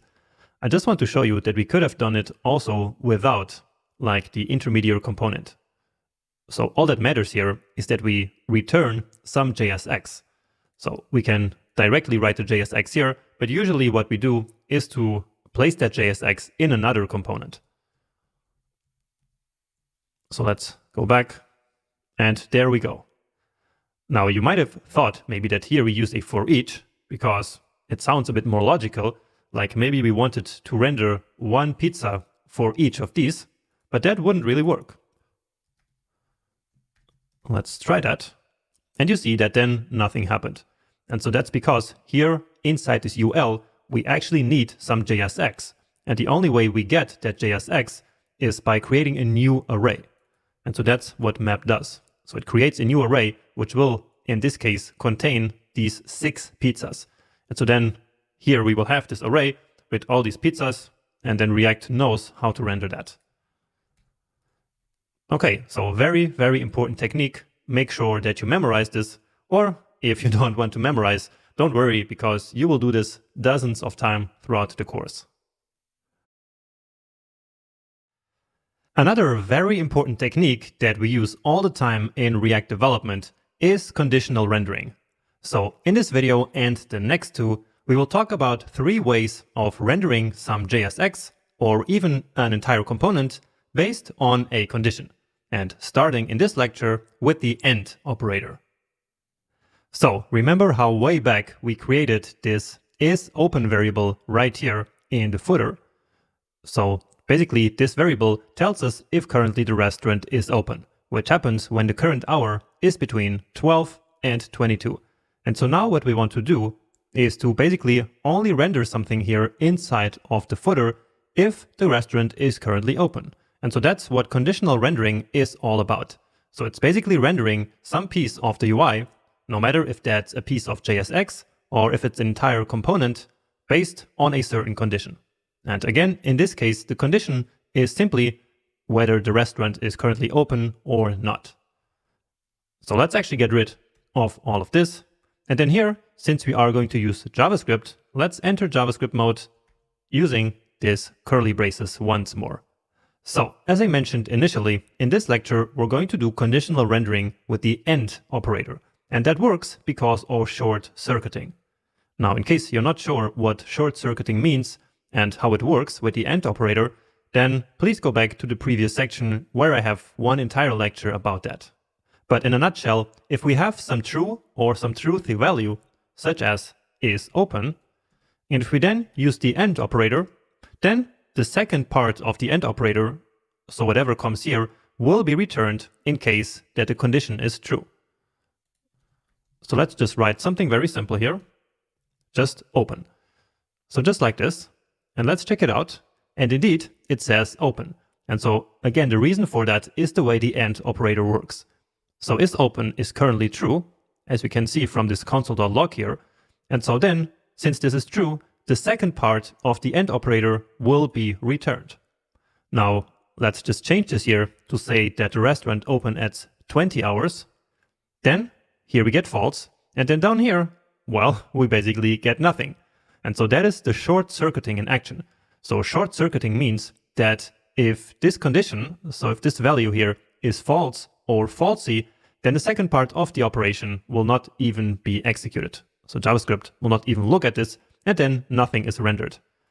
So the result here is then true, which is the result of this, but React doesn't actually render true or false into the DOM. And so that's why this works. So let me show that to you actually here very quick. So if we write false here, so a Boolean value, then you see it's not showing up here. And the same is true for true. So that's not there. Okay, let's just write something a bit nicer here, like we're open until, and then here let's read the close hour, and then format it just a little bit. Come visit us or order online. And since we're already here, let's also create this small button that we have down here. All right, now here we cannot see anything, so let's put the open hour back so that our restaurant is actually open. Nice. And now let's wrap this entire thing here into a div. So div with the class name of order. Then let's wrap this here. And then create a button with the class name of btn order. And then we get all the styles from the style sheet that we included at the beginning. Beautiful. Now just notice here that we're doing exactly what we learned in the lecture about the rules of JSX. And in particular, we are inside this JavaScript mode here returning some more JSX, which is perfectly fine. As we learned, in the end, this is just a JavaScript expression as well. And so this is why this thing works. Nice. So this is a good use case of conditional rendering. Let's check out another one. So let's say that we only want to render this menu here in case that we actually have some pizzas. So first of all, let's actually get, actually it's here. So basically we only want to render this list in case that we have some pizzas. So to start, let's actually create a new variable here quickly, which I will call pizzas, and I will set it equal to pizza data. And then here, let's use that. And then let's, or pizzas, and then let's do conditional rendering again. So I'll first start in a way that's not really going to work, but let's roll with it for now. So we can again do pizzas, and then, well, then this. So let's cut that, paste it here, and there we go. And so our pizzas are still here because pizzas is a truthy value. And so this behavior of the AND operator does not only work for true and false values, but also for truthy and falsy values. Now the problem with this is that, let's say that actually we have no pizzas. So pizzas equals an empty array. Well then, it actually appears as though this is empty here, but if we inspect, we see that the list itself should still be there. So you see, we have here the empty list. So it's empty because, of course, we have no pizzas to loop over, but the UL is still here. So this here is still being rendered. And that's because an empty array is still a truthy value. So what we need to do here is to basically check for the length of this array. So let's do num pizzas equal pizzas dot length. All right, and so now when there are no pizzas, then this will become 0. And so if we check based on this, then this is now a falsy value. And so if it's false, then this here will not get rendered. So let's see what happens then. And now we get this weird 0. Why is that? Well, it's because of short circuiting again. So when the AND operator short circuits, it will simply not evaluate this part, but instead the result of the operation will become this one. So this is 0, and so therefore that's what we get in the UI. That didn't happen down here, because as I mentioned, React will not render true or false value. But it will happily render a 0. And so that's why we get a 0. So as a conclusion, we should never ever have this here as a number. So we should always try to have a true or false condition here. So let's do this. If there are more than 0 pizzas, do this. And if not, well, then don't render anything. And so this here is the result that we were looking for. Let's put it back just to see. And then our pizzas are actually back.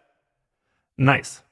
Now, because of this behavior here that I just showed you, so that sometimes a 0 can show up in the UI, many people say that we should actually never use the AND operator to do conditional rendering.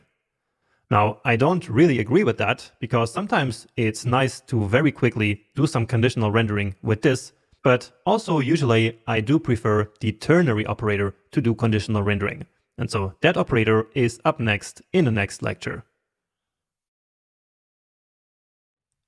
So let's check out how we can do the same thing with the ternary operator. So instead of the AND operator here, let's now use the ternary operator to do conditional rendering.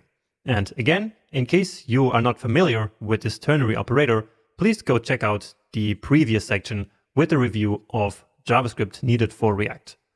So the ternary operator has 3 parts, and the first part is a condition, and if this condition is true, then the result of the operation will be this second part of the operator, which right now is all of this, right? But then the ternary operator also needs a third part, which is basically like the else branch. And so if we want to reproduce the same thing we had before, here we can just write null. So give it a save, and you see we get exactly the same result as before. So again, the ternary operator has 3 parts. So first a condition, and if this is true, then this first branch here will become the result of the operation, so of using the operator. But if it's false, then this last part here, so this third part, will become the result. And so that's what is rendered then in this case. Let's check that out. And indeed, that's what happens. Now, the advantage of using the ternary operator is that then we can display some alternative.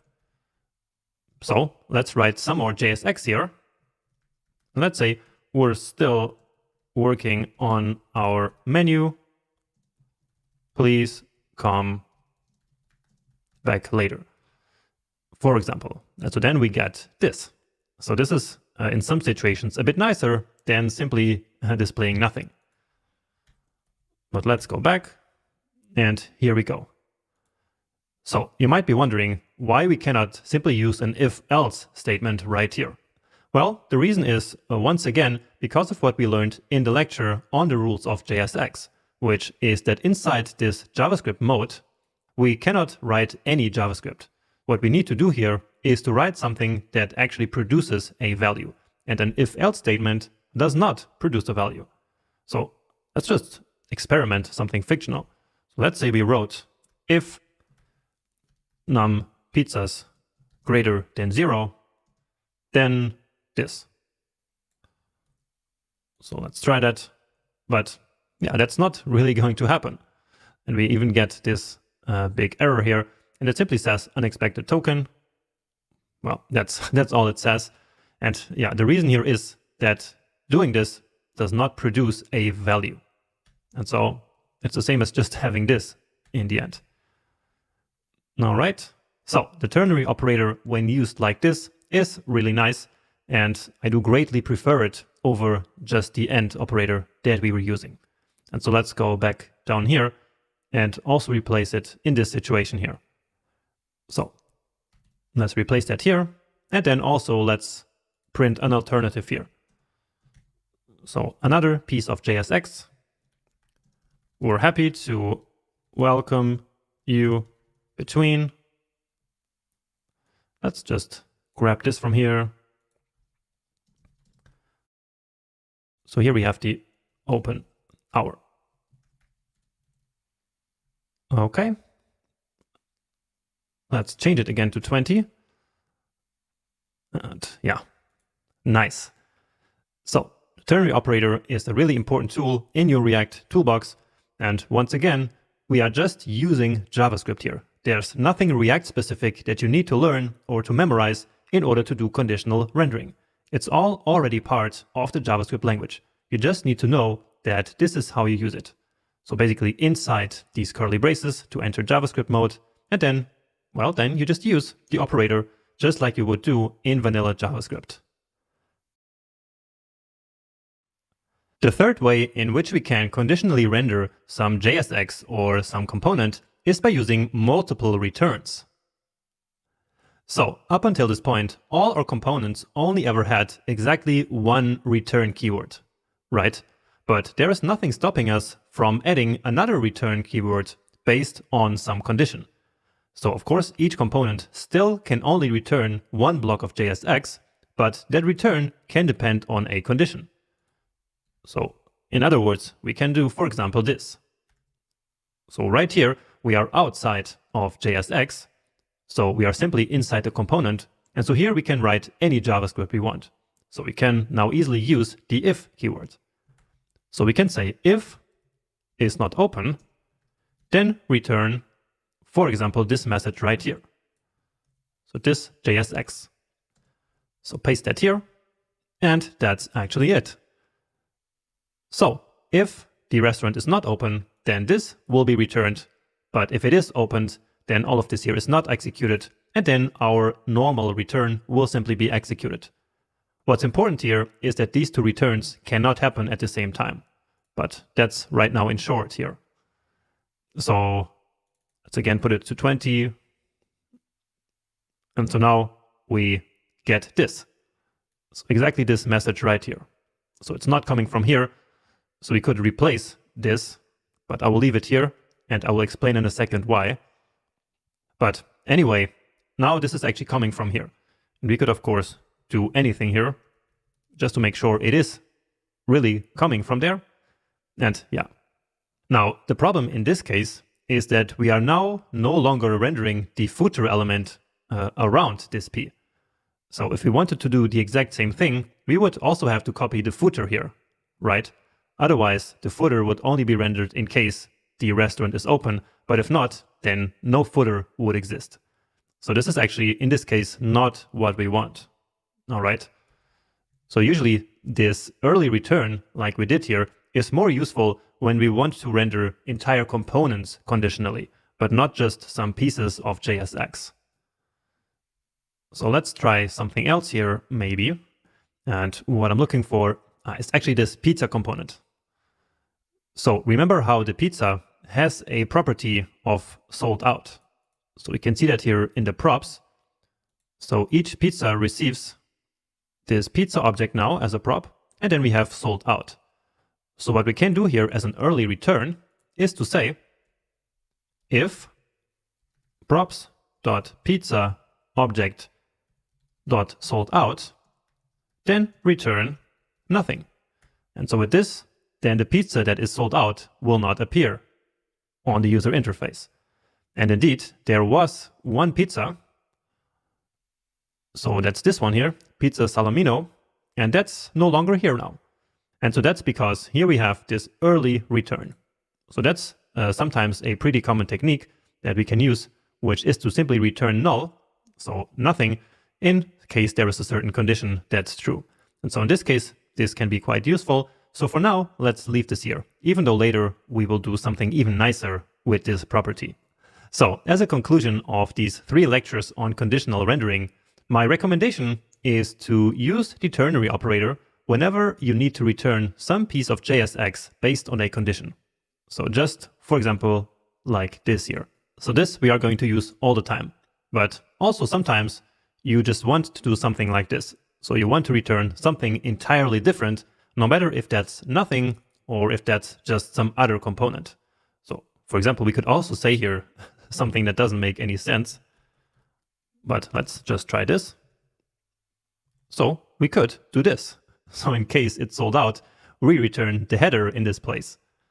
So again here, that makes no sense at all, but that would be a possibility. Although not a very good one. So throughout this course, you will learn which of these options is the best simply by practicing and using them in different situations over and over again. Now, to practice the concepts of components and using props just a little bit more, let's extract parts of the footer into a new component. So the JSX here inside the footer component is getting a little bit too long. And so I got the idea of taking this part here and extracting it into its own component. So let's grab all of this and cut it. And then we're simply going to create a new component. So we write function, let's call it order. And then all we have to do is to just return that JSX that we just created. All right. Now Prettier did not format this because actually our code is wrong now, because here we don't have anything as the first value in the ternary operator. And so let's immediately fix that. So instead of that JSX that we had here before, now what we want is to simply render the order component. So order, and that's actually it. Now React is still not happy with us, and that's because down here, close hour is of course no longer defined. And it makes sense, because close hour is only defined here inside the footer component. But now the JSX that we had here before is gone, and it is in the order component. So how do we give this order component access to this value right here? And I hope that you guessed that the answer is by using props. So as we see here, props is actually also quite similar to passing arguments into functions. So all we have to do here is to create a prop. So let's say open hour. So we can just give it exactly the same name as the variable. So it doesn't have to be like this, but it can. And so then here, let's receive props as a parameter. And then we can simply read close hour from there. And again, this works because we made the prop here exactly the same name as the variable. So if it was prop hours, then here, of course, we would also have to use that, right? But what matters is that it's working just fine. Well, actually, we are not seeing the result there. So let's set it back to 12. And so now, yeah, we're getting the order component rendered there. However, we see that here is a problem. And I notice that's because I actually created a bug. So here we have close hours, but what we passed in is actually open hours. So we're not interested in open, but in close. So this should be close hour, and here close hour, and here also close hour, as we had before. And so now that's fixed. And so that's actually it. So this is how we take a piece of JSX when the JSX in a component is getting a little bit too big and simply extract it into its own component. And then if that JSX depends on some value that was in the parent component, so like this closed hour, then we simply pass it in as a prop. And so this is something that we're going to do all the time when we build or React applications. So not always do we have all the components figured out in the beginning, but instead we start building them, and then when they get too big, we can decide to extract part of them into just another component. And now, since this was the last component that we're going to create in this project, I invite you to take a pen and a paper and to draw out the entire component tree that we just built here. So I think that's going to be a nice small exercise for you to get a better hold of how all the components in this application work together and really understand the structure that we built here for this small project. And then once you're done with that, you can just simply move on to the next lecture. So now that we know what props are, let's make our lives a little bit easier when working with props in practice. So as we already know, each time that we pass some props into a component, that component will then automatically receive this object of props, which will contain all the props that we passed in. And actually, all components receive this props object. So even here in footer, where we don't pass any props in, we can define that and we can log it to the console. So it will be empty then. So let's see. Yeah, so it is empty, but it always exists. All right, so that just as a side note here. So what we want to do now is to avoid having to write this props dot whatever else all the time in our component. So wouldn't it be nice to directly receive this pizza object here into the component instead of just this props? Well, we can actually do that with destructuring. And again, if destructuring is a strange concept to you, then please go back to the previous review section. But anyway, now here, instead of directly receiving these props, we can immediately destructure them. And so here we can write pizza object, which needs to match exactly the name of the prop that's being passed in. So this one here. And then from there on, all of these props here can go.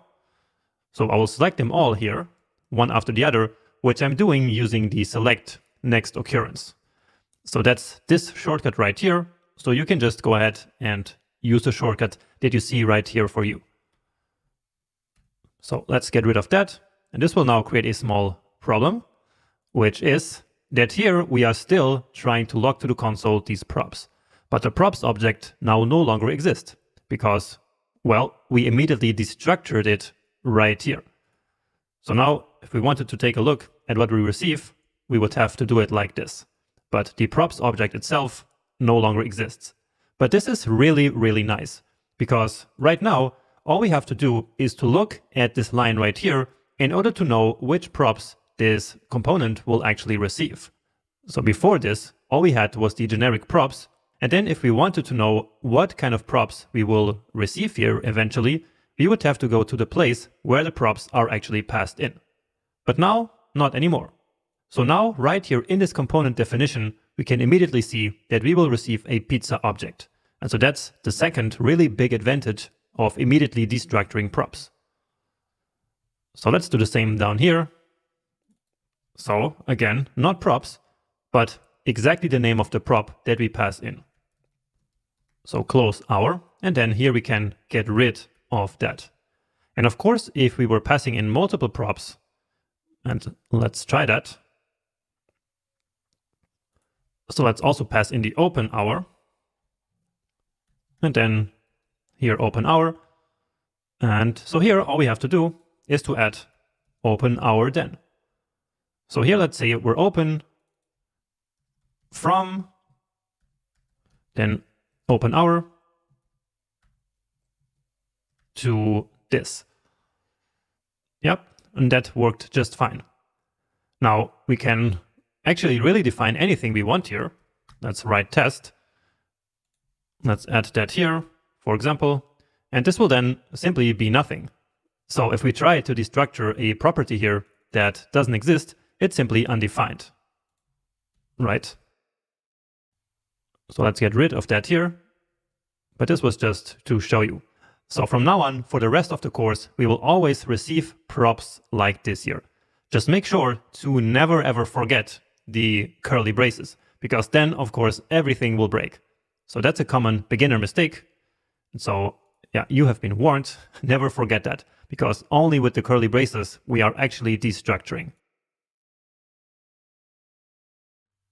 Let's now learn what a React fragment is and when exactly we might need one. So let's actually come here to the final version of the application so that I can show you that we are actually still missing something. And that's this sentence right here. So there's a paragraph of text right here that I'm just going to copy now. And you can maybe pause the video and type it, or you can just type something shorter. So let's, for now, place that paragraph here, give it a save, and yeah, then it looks exactly the same. But now what if we have no pizzas at all? So in this case, well, then we actually don't want to show this, so this sentence right here. We only want this one. So the one that's coming here from our conditional rendering. So let's put that back. And what that means is that we only want to render this paragraph here in this situation. So let's grab that paragraph and place that here. Because again, we want to render this paragraph and this UL in this case. But immediately React starts yelling at us. So JSX expressions must have one parent element. And so this is exactly what we learned in the rules of JSX lecture. So a piece of JSX, no matter where it is defined, can only have, in fact, one root element. And this has happened to us before, and the way we always solved this was by simply wrapping everything in a div or some other component. So let's try that. You don't have to do this. And this is just to show you that this will then actually mess up our formatting here. So this is actually not really what we want. We do not want to render one element which contains these two, but we really want to render these two elements here. So these two elements in separate without having one element as a parent of these two, right? And so this is the case in which we need a React fragment. So a React fragment basically lets us group some elements without leaving any trace in the HTML tree, so in the DOM. So it looks like here we need a React fragment, and that's very easy. All we have to do is to basically delete everything here, just like this. And so this is now a fragment. So let's save, and then we are back to what we had before. So now let's then inspect the DOM tree, as I was saying, just to show you that actually this didn't create any new element at all. So here we have the header, and I see we still have that footer class there. Of course, let's get rid of that. All right. So we have our container, then we have the menu, then we have the h2, so this one, and then exactly, we have the paragraph and the UL, but in separate, so not wrapped in anything. So this is completely invisible here, and it's exactly what we were looking for. And that's it. That's all a React fragment is, and it's all that it does. Now, sometimes we need to add a key to a React fragment. So for example, when we are using it to render a list, and so then we need to actually write it in a slightly different way. So first, let's make sure that we have React imported, and we do. So it's right here. And so we can write React.fragment. And then down here, we need to close that React.fragment. And so then the result is exactly the same. But if we need it, then here we could add a key of just anything. All right. Now we don't need a key, so we can just go for the short version, which is of course a lot nicer. All right, let's try maybe something else. Let's say that here we actually didn't want this container, so maybe we just needed all our elements right here directly in the root.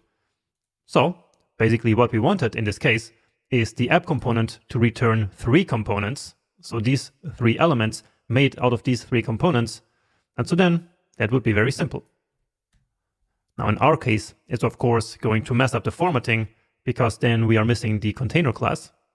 But just as an example, this is what it would look like in the end. So we would have our root with immediately these 3 as direct children. But let's put everything back. And yeah, I think that's all that you need to know about React fragments. It's a very simple concept, which basically allows us to have more than just one element inside a piece of JSX. To finish this project, let's learn how to conditionally set some text inside elements and also how to conditionally set class names. So if we take one final look at our final project, the only difference is that this pizza here that is sold out has this text of sold out instead of the price, and the whole element here is kind of grayed out. So just to show that it's not available. And so let's now do that. So right now we have this line of code here, which makes it so that the sold out pizza is not even displayed. So let's start by getting rid of that.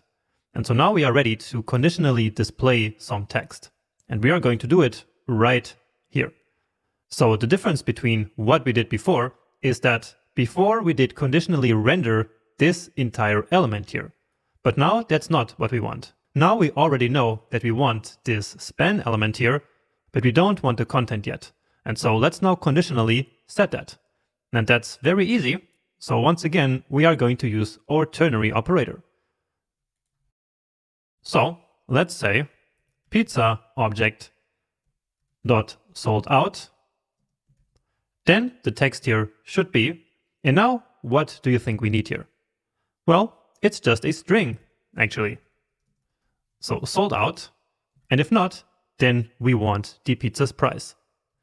Give it a save, and yeah, nice, that worked. Let's just make it uppercase. It should be handled by the CSS, but we can also just do it like this. All right. So let's again appreciate the difference here. So we're not setting the element conditionally, which of course we could. Let's just quickly do that, because why not?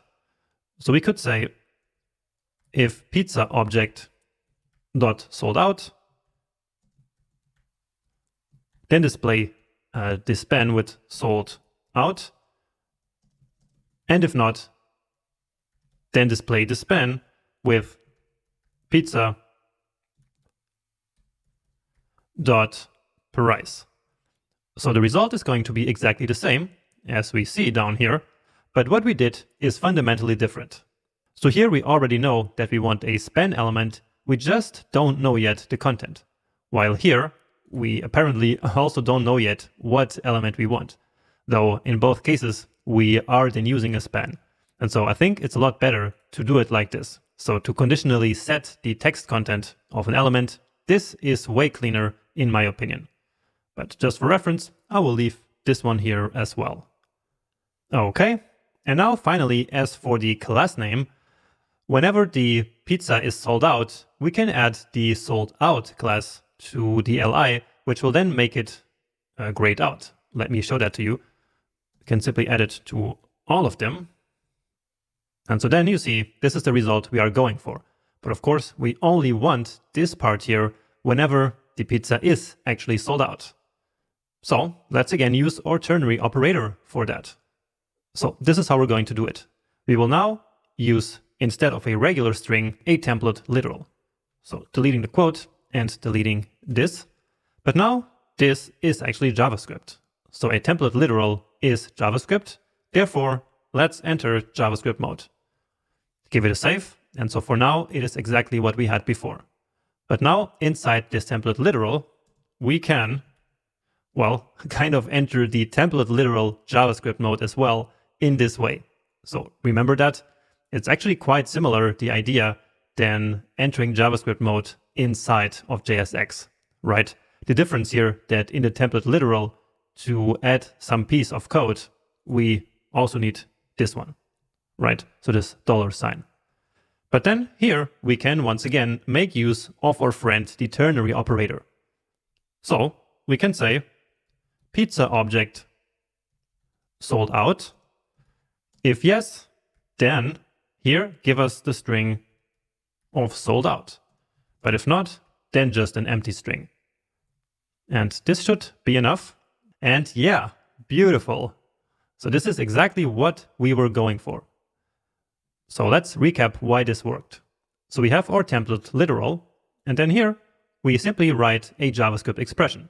And so then with the ternary operator, we check if this exists, and if so if this is true, then the result of this operator will be sold out. And so then this entire thing here becomes sold out, and then the string is exactly what we had before. So pizza space sold out.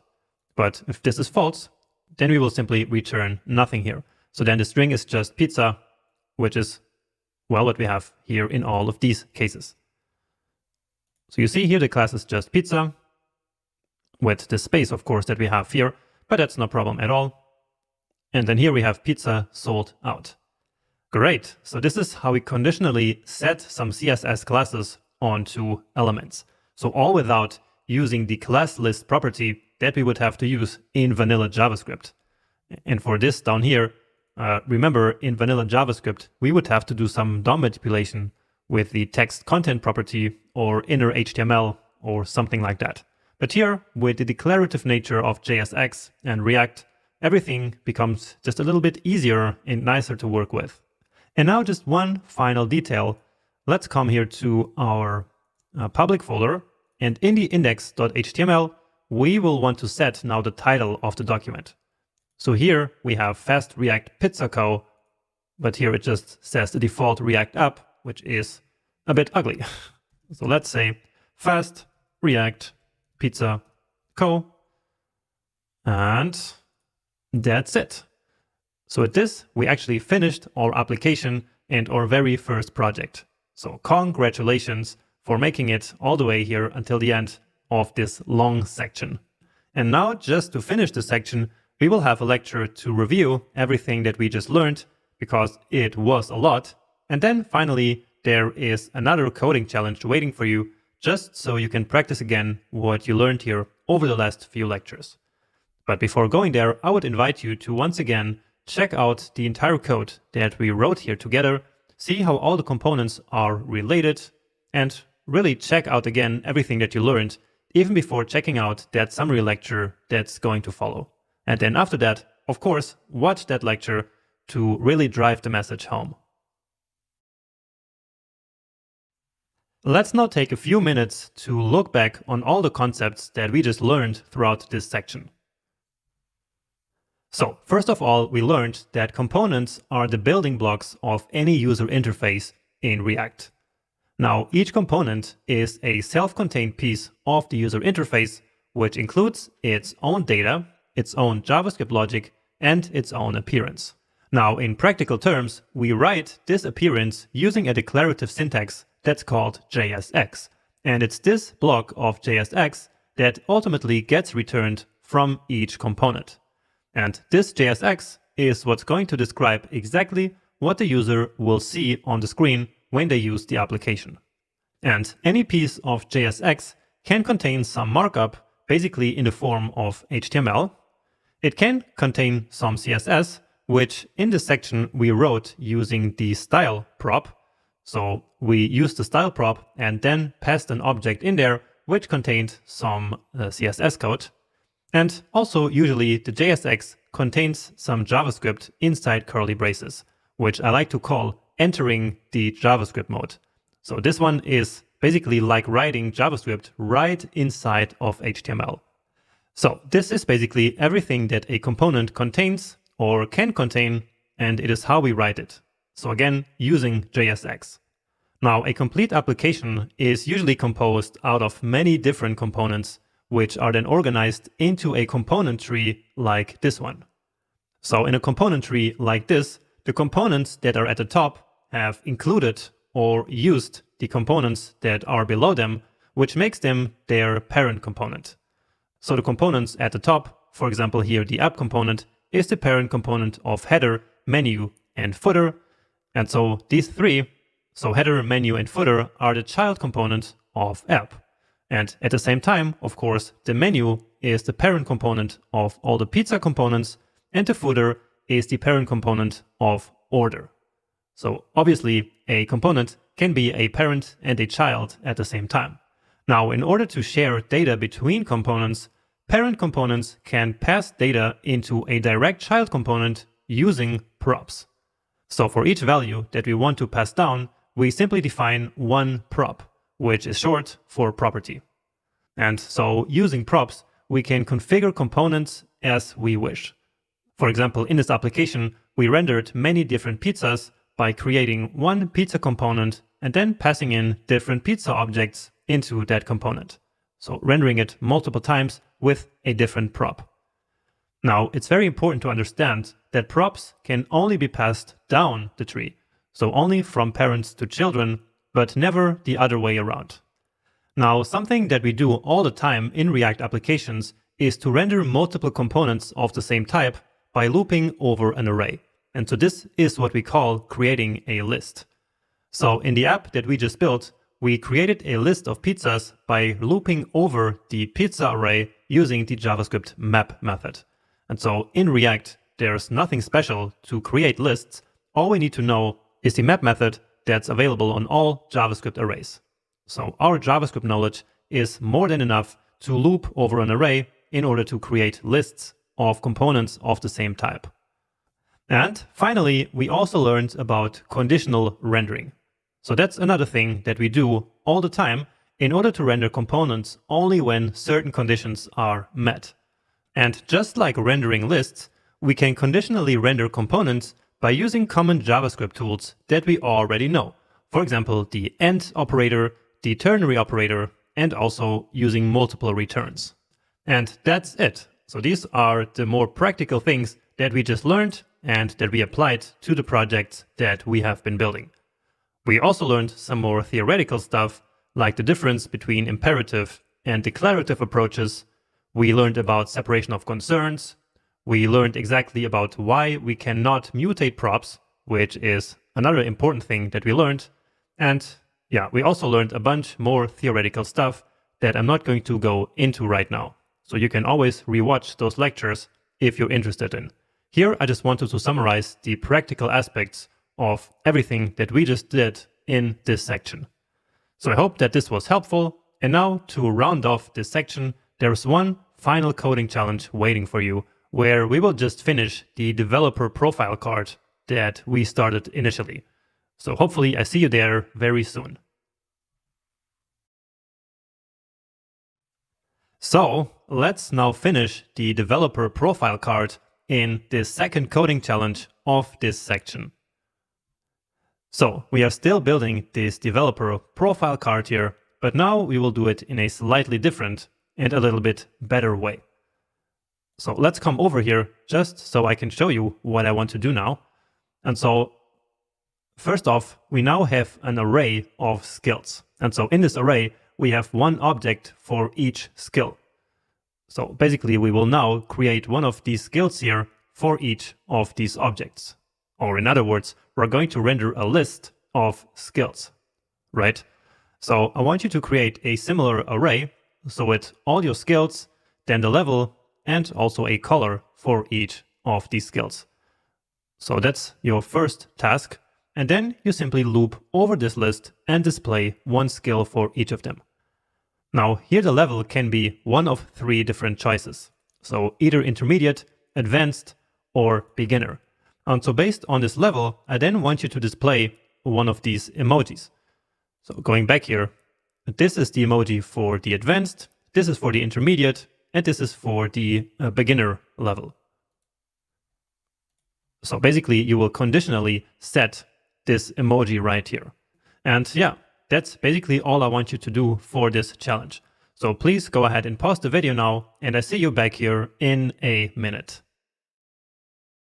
Okay, so let's come here to our skill list, because that's where most of the difference will be. So here what we did was to manually create one skill component for each of these skills, right?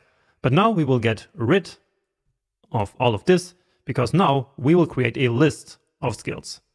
So we enter JavaScript mode, and then we simply take our skills and use the map method. So just like we did with the pizzas in our previous project. So here in this map, each element of the array is one skill. Of course, it could be any other variable name. But anyway, so for each skill, we want to create one skill component. And let's first close it to avoid the error, and then we can pass in the props. Now in the pizza project, we actually passed in the entire object as a prop, right? But here, just for this to be a little bit different, let's actually pass them in one by one. So the skill is going to be skill dot skill. So that's a lot of skills right there, like 4 times in a row. Then next, let's pass in the color.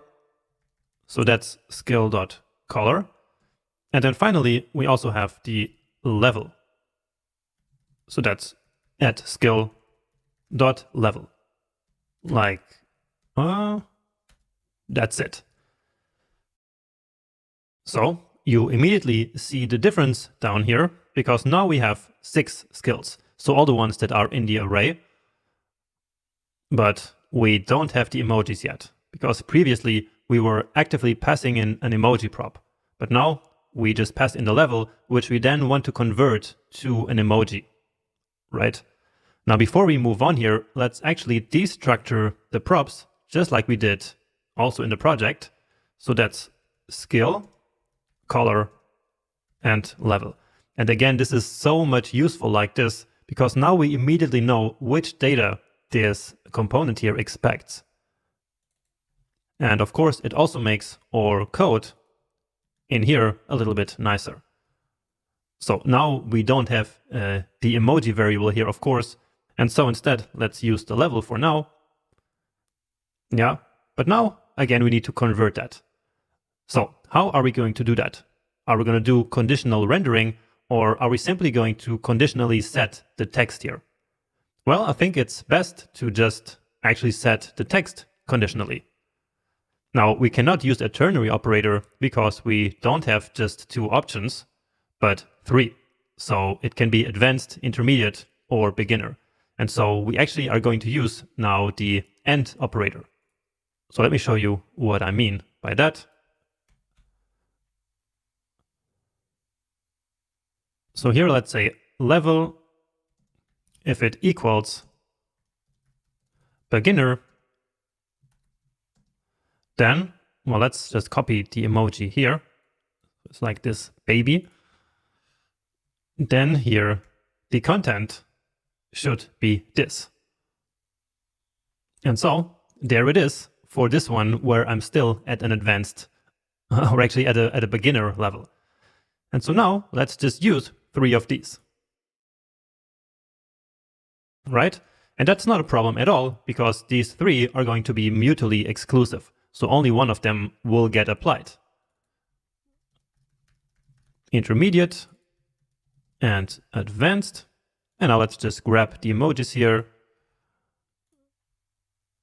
This one for advanced and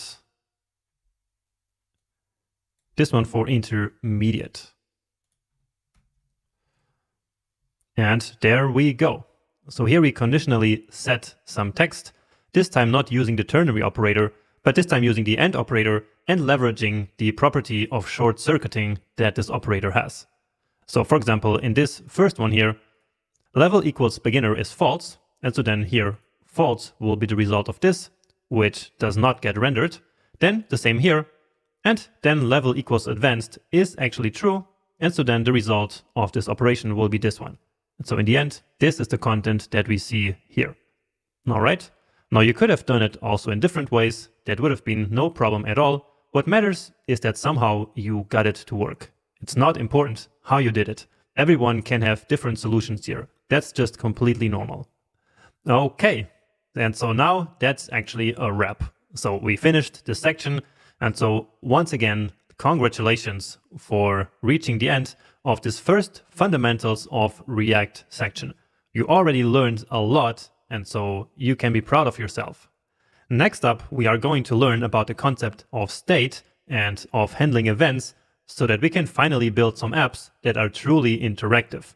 So that's going to be amazing as we will build our really first useful project. So a project that will not just display some data in the UI, but with which we can also interact. So that will be, again, a lot of fun. And so don't waste any time. And so if you have some time left, then let's immediately move on there. Welcome to the next section. In this one, we will keep exploring fundamental React topics and finally make our components do something. So we will make components interactive now. So to do that, we will start learning how to handle events in React and how to update the user interface using the extremely important concept of state. We'll also start building our next project, where we're going to focus on state and on building forms in the React way using controlled elements. By the end of the section, we'll summarize everything we have learned about props and state, both in theory and in practice, by building a really nice small flashcards application. So once again, a super essential and foundational section for you. And so let's move on right away. So in this section, we will start to learn about events and state by building a very simple components where we can navigate through a few steps. And so let's now, in this lecture, start by building out the static part of that component. Now, in order to build that component, we will actually create a brand new project using Create React App. So if you're on Windows, go ahead and open up your command prompt. And if you're on a Mac, then just open your terminal. And remember that in the terminal, you're always in a folder. So you can see what folder that is here in your command prompt. And then from there, just navigate to the folder where you want to create your new projects. And for me, that is, again, the desktop. So remember that you can see all the folders that you can navigate to from here. So I am here in this home folder, basically. And so I can navigate to any one of these. And so that's what I'm going to do with CD. And just by the way, again on Windows, that's dir instead of ls. But anyway, I will now navigate to the desktop. And so now here, let's create our new project. So that's npx create -react -app.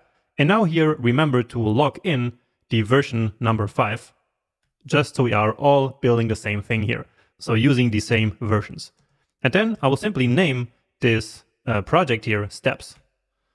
So then hit enter, and then create React app is doing its thing. And in the meantime, let's actually check out the component that we are going to build. So that's this one right here. So it's basically this component where we have these 3 steps.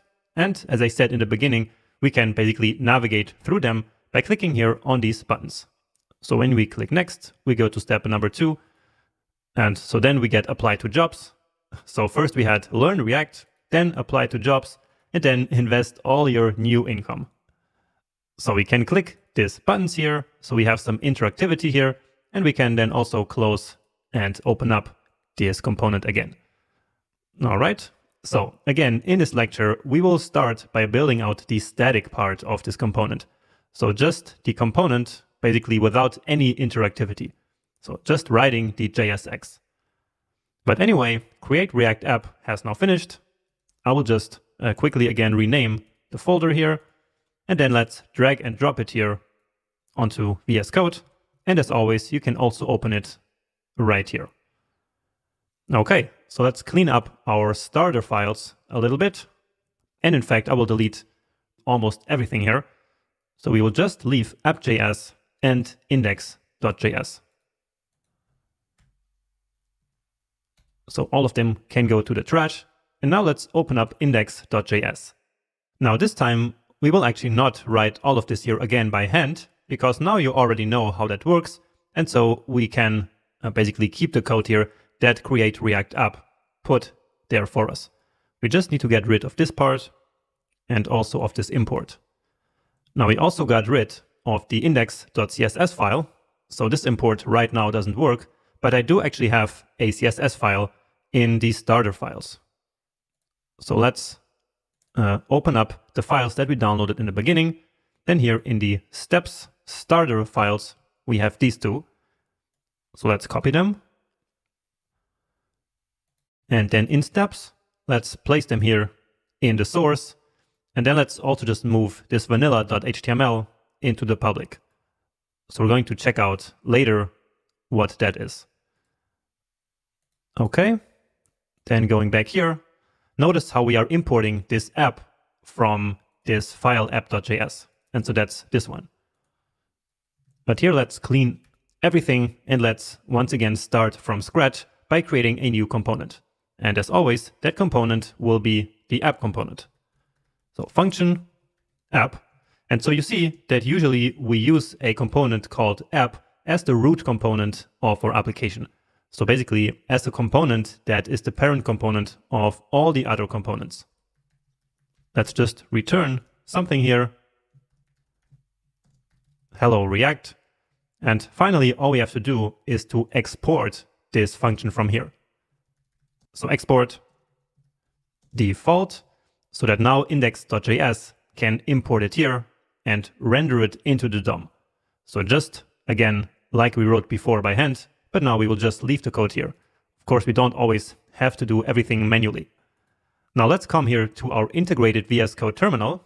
So just by clicking here, and as you see, this is already automatically in our project folder, or at least it should be. So now there's no need to navigate anywhere. All we need to do to start the project is to run npm start. So this will then automatically open up a new browser tab. And yeah, here it is. So this is the content of our app.js. All right. just giving ourselves a bit more space here. And so you notice that the file name here, app.js, is exactly the name of the component. And so this is going to be a pattern that we will see throughout the course. But anyway, let's now together write the JSX here so that we end up with something like this. Again, just without the interactivity. So we actually start with a div that has the class name of steps. And if you're interested in the CSS, then of course make sure to check out the CSS file that we just included. And now this div here has 3 child elements. So it has a div with the class of numbers. And so here we will have these numbers 1, 2, 3. And now to make this a bit faster, I will just duplicate the code here, which, as I explained to you before, we can simply do with this command here. So copy line down. I think I actually personalized this command right here. So for you, it is probably another one, but you should see which one it is right here. And if you want, you can also personalize all your shortcuts right here. Okay, but anyway, let's now move on to the next one. And here we actually want a paragraph. So a paragraph with the class name of message. Let's just use a placeholder for now. And then finally a div again for the buttons. So here we then will have one button element. Let's see. Yeah, this first one says previous. And then another one which says next. So here, basically we have the numbers, then the message and the buttons. And so what we have here is already looking pretty close to that. Now the buttons here are not purple like in the demo, and that's because we will later have another button which should not have that background color. And so let's add those stylings here directly to the 2 buttons. And so with this, we can then also practice again how we add styles to some individual JSX elements. So remember that we do that by passing in basically the style prop into this element.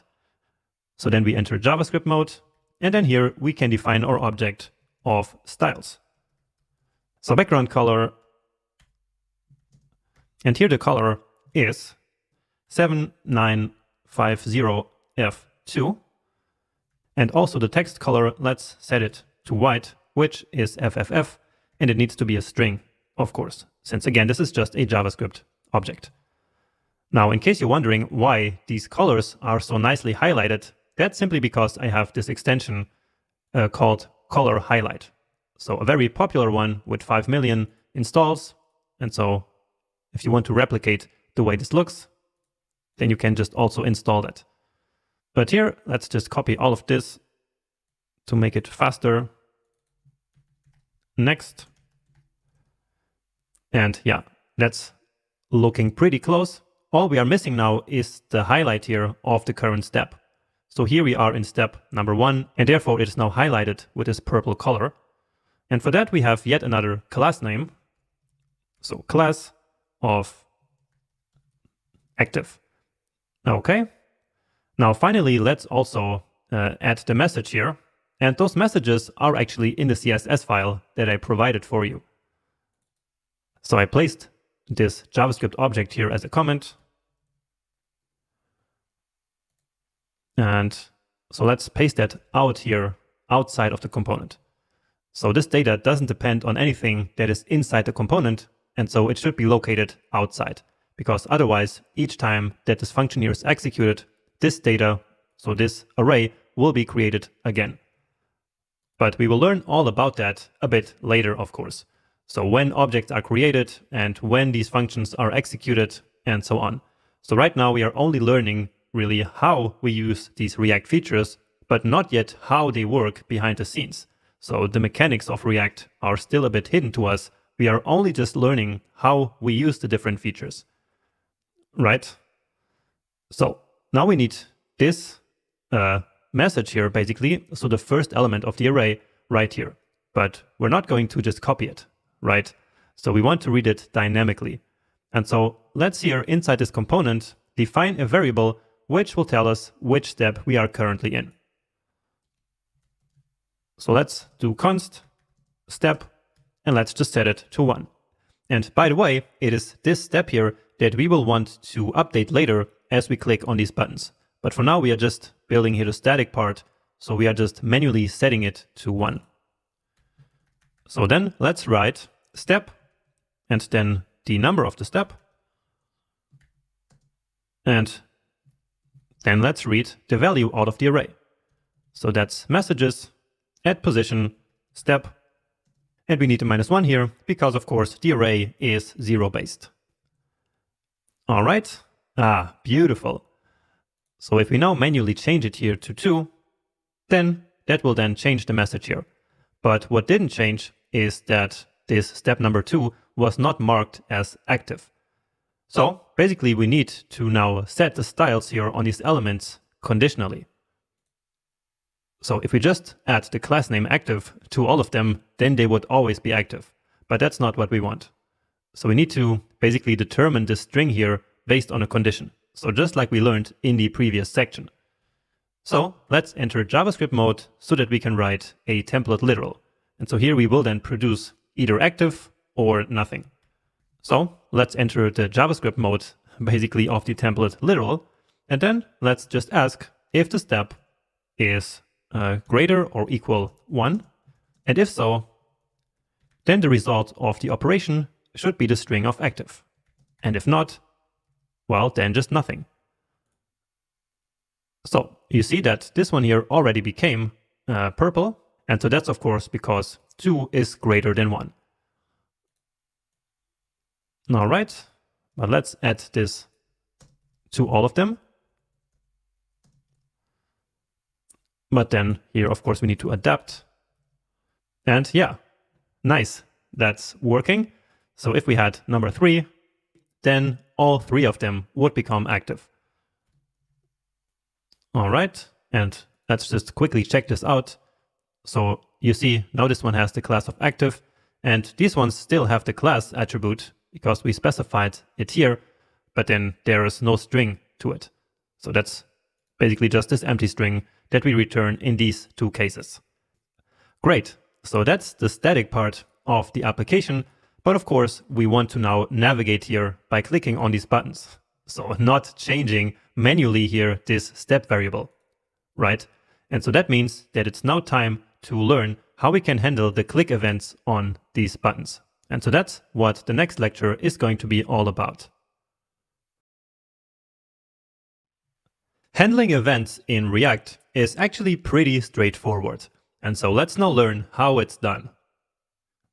So as you can imagine, we are not going to use the add event listener method here because that is the imperative way of building UIs. But here in React, we use a more declarative approach. So we do not manually select DOM elements, and so therefore we do also not use add event listener. Instead, we use something similar to the HTML inline event listener. So instead, in React, we do something very similar to the HTML inline event listener. So basically, we will directly listen for the event right on the element where they will happen. So right here on the button, for example, we can use the onClick prop, and then we simply specify a function here. So the click is the event name, and then we always prefix it with the on, and then we need to write it in camel case. While in inline HTML, we would write it like this. So like this, and then specifying a string. So no camel case, but this is not HTML, it is JSX. And so it's slightly different, just as we learned before in the lecture about the rules on JSX. So again, we will pass in here now a function, and that function will then be executed whenever there is a click happening on this DOM element. So in this case, on this button right here. So let's create a quick arrow function here. And all I'm going to do now is to alert something. Let's say previous. And this should already be working.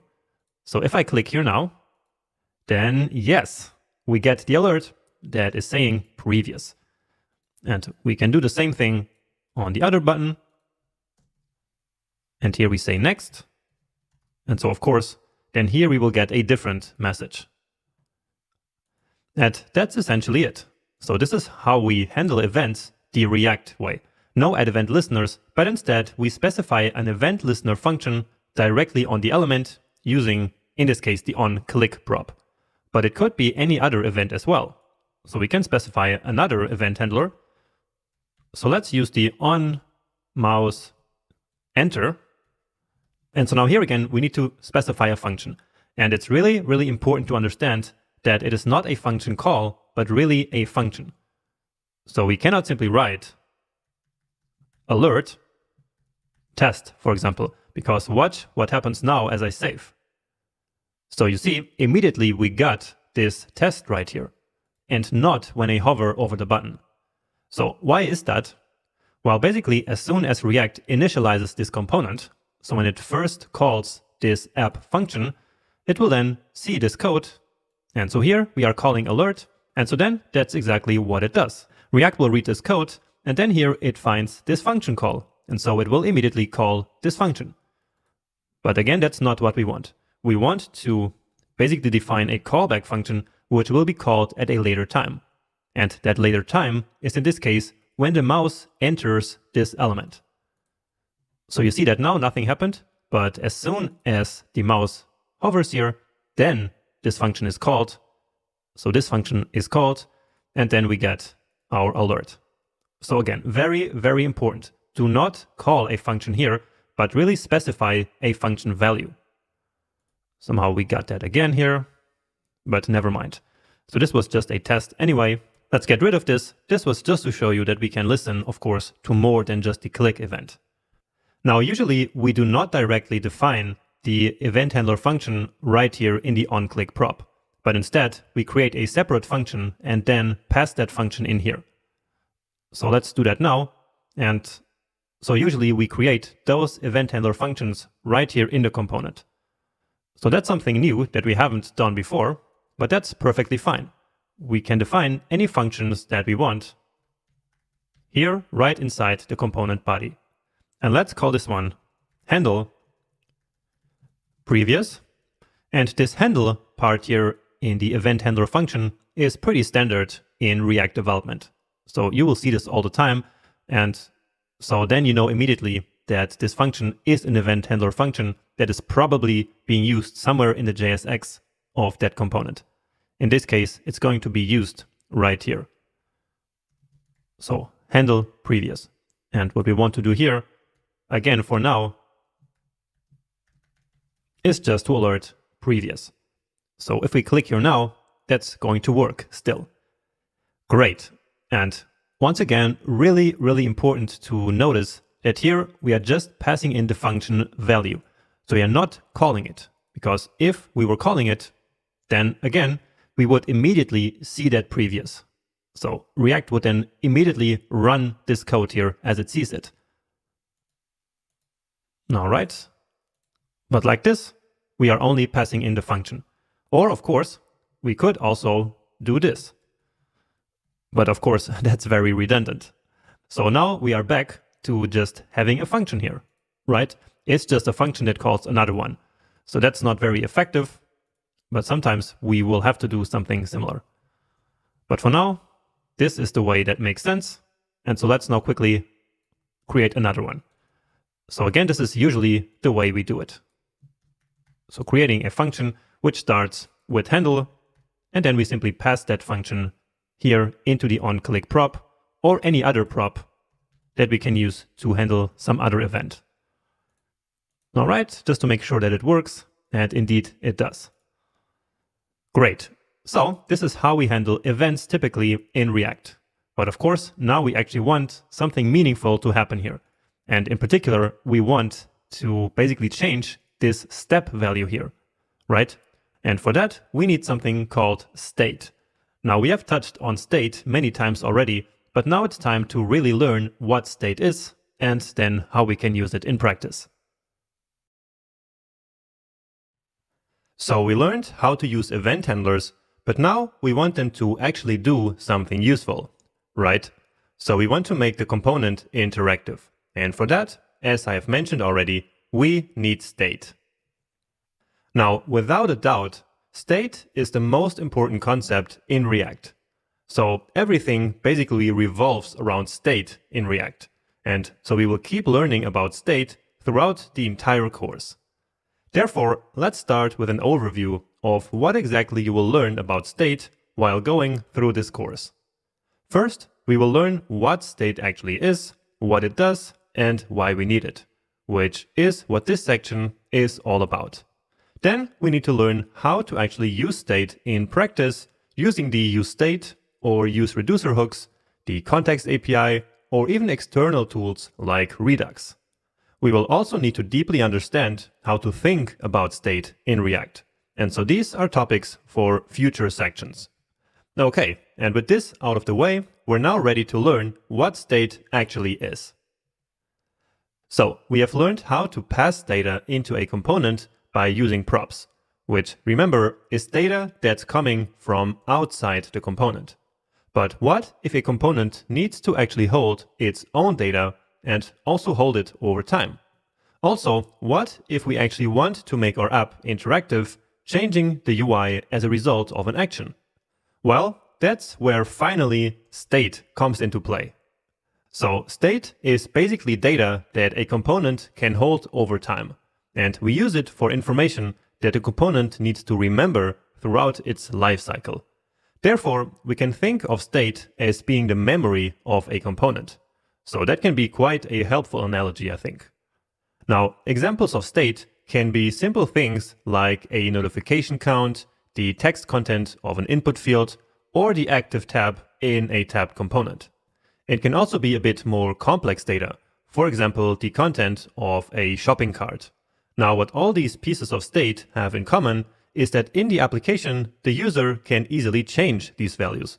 For example, when they read a notification, the count will go down by 1, or when they click on another tab, that tab will become active. And therefore, each of these components needs to be able to hold this data over time, so over the lifecycle of the application. And for that reason, each of these pieces of information is a piece of state. And notice how I used the term piece of state here, because just the term state itself is more of a general term. So a piece of state or a state variable is just one single actual variable in the component that we can define in our code. On the other hand, the term state itself is more about the entire state that the component is in, like the entire condition at a certain point in time. So basically, the general term state is all the pieces of state together. And if this sounds confusing, don't worry. These are just some minor differences in terminology. In practice, we usually use the terms state, piece of state, and state variable quite interchangeably. But anyway, let's now move on to the most important aspect of state, which is the fact that updating state triggers React to re-render the component. So, again, whenever we update a piece of state in a component, this will make React re-render that component in the user interface. So it will create a new updated view for that component. And a component's view is basically just the component visually rendered on the screen, so in the user interface. Now, up until this point, I have always just used the generic term user interface. But now we are actually talking about a single component.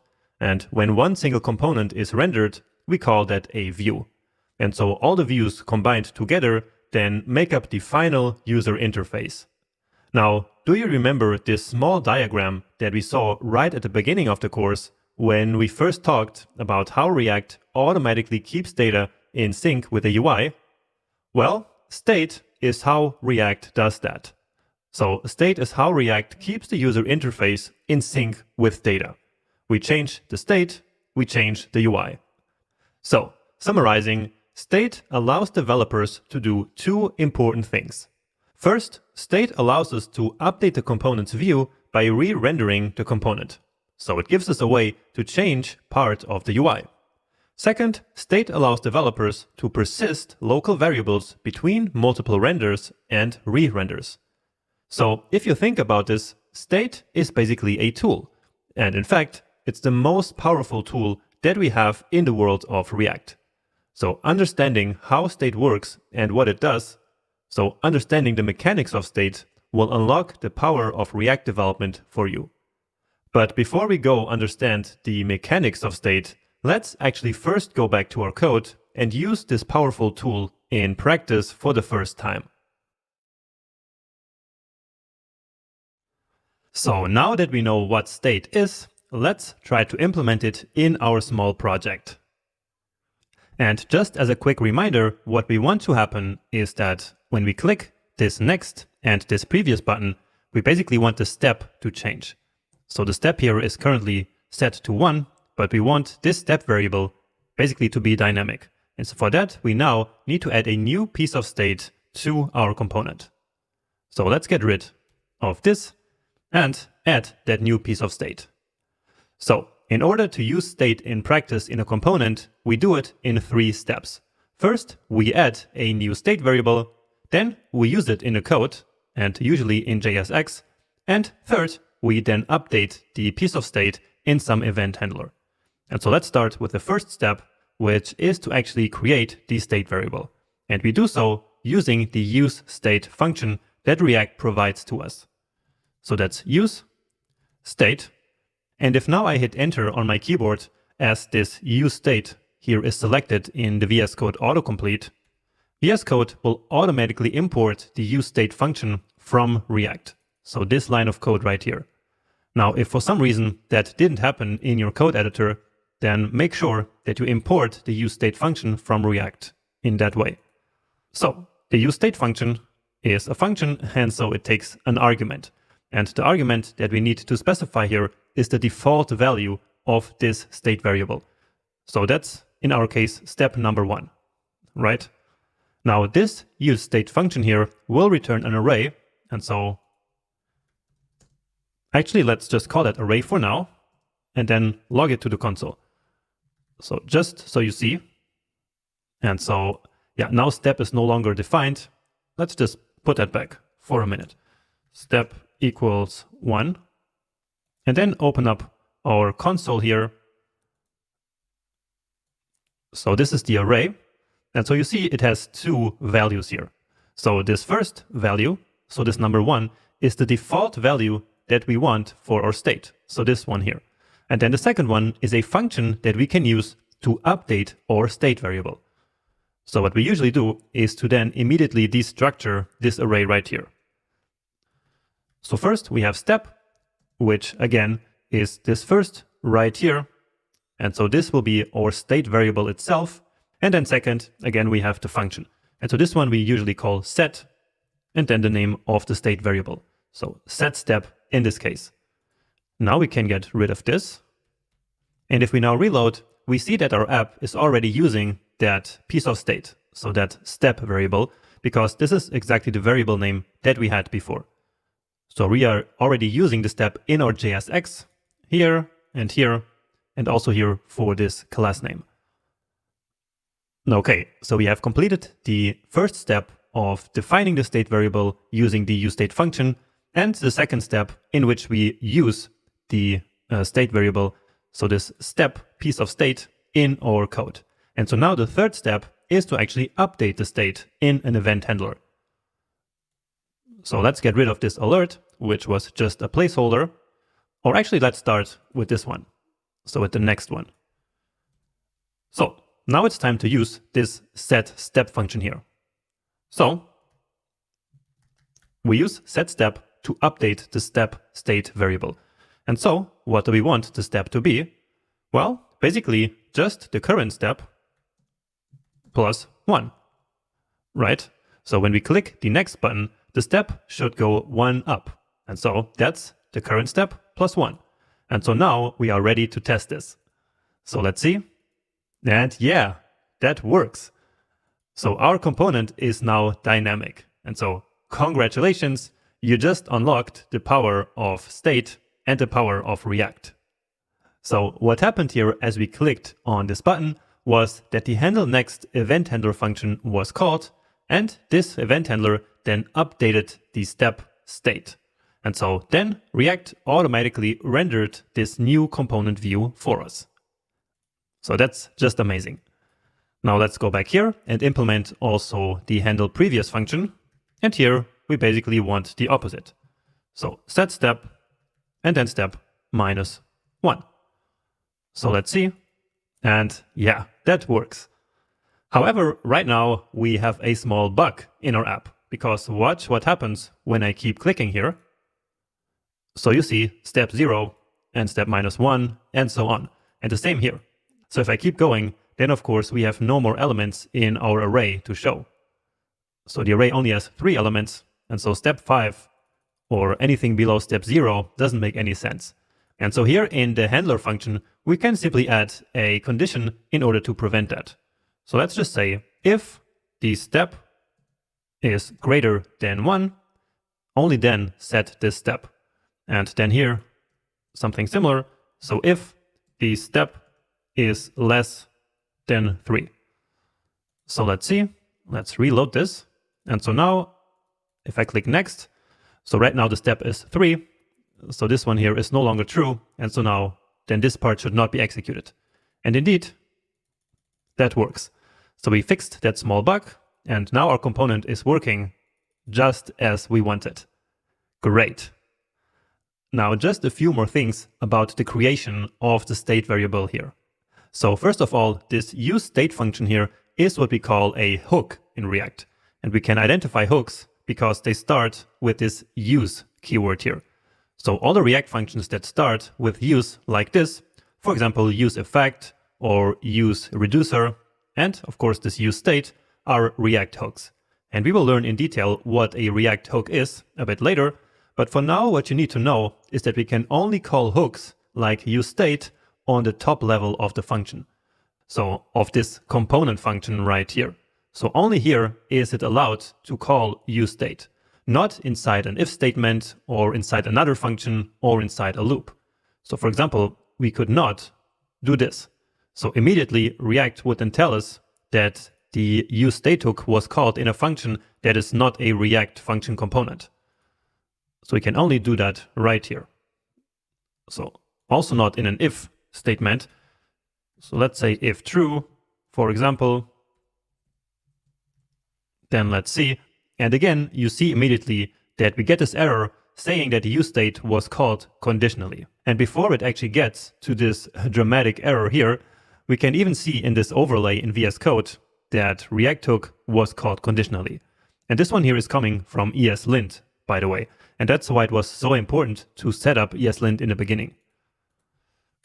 Okay, but anyway, let's remove all of this. And now the other important thing about state is that we should really only update state using this setter function right here. So not manually. Now just to finish, I just noticed that here we actually don't need this when we use our step here. So there's no need for a template literal here, because here we are not really creating a new string. We are just basically outputting a new string based here on this ternary operator. But anyway, we now have this nice dynamic component, all without the imperative DOM manipulations that we need in vanilla JavaScript. By the end of the last lecture, I said that we should only update state using the setter function. But don't just trust me on that. So instead, let's actually explore this and break React. So just to see what happens when we try to update state manually. Now, right now we have this step state here defined as a const variable. And so we would not be able to even change it. So let's change this to a let. And so then we can actually break this. So let's say that here in handle next, instead of updating the state in the correct way, we would do it like this. So step equal step plus 1. That would be a perfectly normal way of updating a variable defined with let, right? And so right now, this is a let variable, so a variable that we can update. And so again, this would be a perfectly normal way of updating variables in JavaScript. But let's see what now happens when we click this button. Well, simply nothing happens. So we don't get any error from React, but simply nothing happens. And so the reason for that is that React has no way of knowing that this is actually trying to update the state. So React has no magic way of knowing that this here is the state variable and that this operation is basically updating it. So again, React doesn't know about that. And that's why React provided us with this setter function here, which is a functional way of updating the state value, but without mutating it. Because here we are directly mutating now this step variable, right? But React is all about immutability. And so therefore, we can only update the state using the tools that React gives us. So in this case, this set step function. And so this setter function is actually tied to this state variable right here. So when we use this functional way of updating the state, then React does know that this is the state variable that should be updated. Okay, so never do this mistake. Just always use const and always use the setter function. Okay. Now another way in which this could happen, which might be a little bit less obvious, is when we use an object or an array for state. So let's just do a quick experiment here. So let's just say test, for example, and then use state.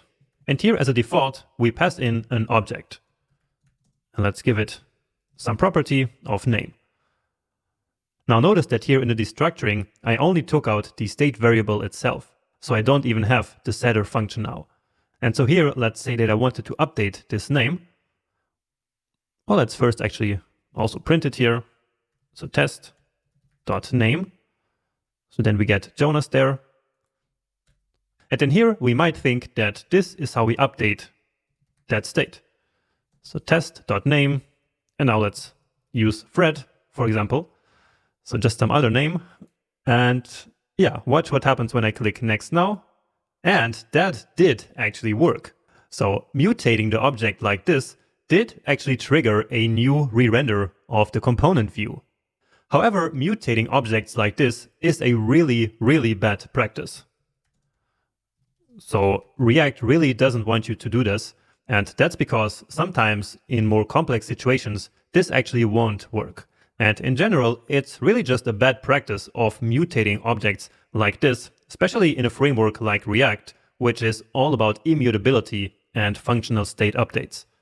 So never do this. So if you really wanted to update this object here, we would again create a setter function here. So not creating, but basically taking this setter function out of the result of useState. And then here we would call that setter function and then pass in the complete new object. So the name should now be Fred. So it's back to what we had before now. And now if we click next, that still updates the name to Fred, but it does so in the correct way. So always treat state as immutable in React. So as something that you cannot change directly, but that you can only change using the tools that React gives us. So using the state setter function. Okay, so we have just seen the power of state by using the useState function. But now let's get a better understanding of how exactly state works in React. And let's start from a fundamental React principle that we have already discussed earlier. So remember how we learned that in React, we do not manipulate the DOM directly when we want to update a component's view, right? So React is declarative, not imperative. And so we never touch the DOM in our code. But if that's the case, then this leads us to the question of how do we update the component on the screen whenever some data changes or whenever we need to respond to some event like a click. Now we already know that the answer to this question is state, but here we are trying to derive it from first principles. So anyway, to answer that question, we need to understand another fundamental React principle, which is the fact that React updates a component view by re-rendering that entire component whenever the underlying data changes. Now, as soon as we will reach the section about how React works behind the scenes, we will learn exactly what actually happens inside React when a component re-renders. But for now, just know that re-rendering basically means that React calls the component function again. So each time the component is rendered. So conceptually, we can imagine this as React removing the entire view and replacing it with a new one each time a re-render needs to happen. But again, we will learn exactly what happens later. Now, React preserves the component state throughout re-renders.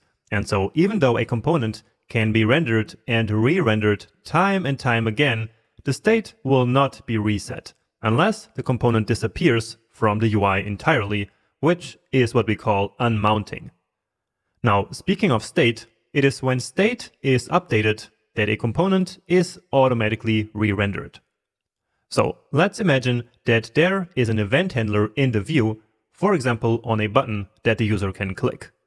So the moment that button is clicked, we can update a piece of state in our component using the set function coming from the useState hook. So just like we did in the last lecture, right? Then when React sees that the state has been changed, it will automatically re-render the component, which will result in an updated view for this component. Or as a more real example, we can look at the simple advice app that we built right in the first lecture of the course. So in that application, each time we click the Get Advice button, a new piece of advice is fetched from the API. Then when that data arrives, we store the data in the advice state variable. So we update the advice state. So let's imagine that the new advice is quality beats quantity. React will notice this state change and re-render the component. So it will remove the old one and display a new updated component view on the screen. And with this, I hope that the mechanics of state in React are now really clear to you. So the conclusion of all this is that as React developers, whenever we want to update a component view, we update its state. And so React will then react to that update and do its thing. And in fact, this whole mechanism is so fundamental to React that it's actually the reason why React is called React in the first place. So on a high level, moving from the component level to the application level now, React reacts to state changes by re-rendering the user interface. That's the main thing that it does. And therefore, it was decided to call this library React. And with this, we have come full circle from the first lecture about why frameworks exist. There we learned that frameworks exist to keep UI in sync with data. And so now we have learned a bit better how React does that. So to practice state a little bit more, let's now implement the open and close functionality for our component. So looking at the demo here, what we want to implement now is this functionality that when we click this button here, then this part of the component disappears, and then when we click it again, then it is back. So since this is something that changes on the screen, that means that we need a new piece of state. Let's first comment out this other state that we have here so that we created for our experiment. I will not completely delete it, just to keep it as a reference here. But anyway, let's now create a new piece of state. So this is going to be called isOpen. And then again, the convention for the setter is to call it set and then the name of the state. So set is open. So equal use state, and by default, our component should be open. Therefore, we pass in value of true. So isOpen starts as true. So that's then our default state value for the isOpen state. So that's the first part of using state. The second one is to then actually use this state variable in our code. So what do we want to achieve with this state variable? Well, whenever it is true, we want this here to show. And if it's false, we don't want this to show. And whenever it's false, we don't want this to show. So what this means is that we need conditional rendering. So let's do that.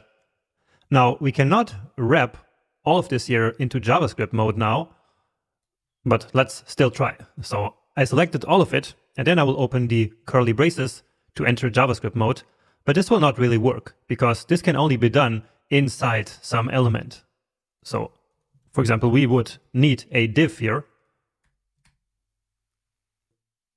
And so then here close it. However, React is still not happy. So what do we have here? test is not defined. So that's because we just removed this piece of state here from before. So let's just comment this out and give it a save. And again, we first needed to create this div element here outside, basically to start our JSX. And so then inside that JSX is where we can enter the JavaScript mode.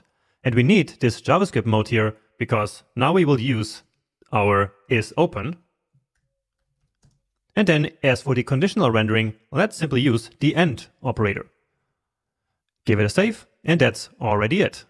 So whenever this is true, then the second part here will be returned, and when it's false, then only false will be returned. So that's just what we learned in the previous section.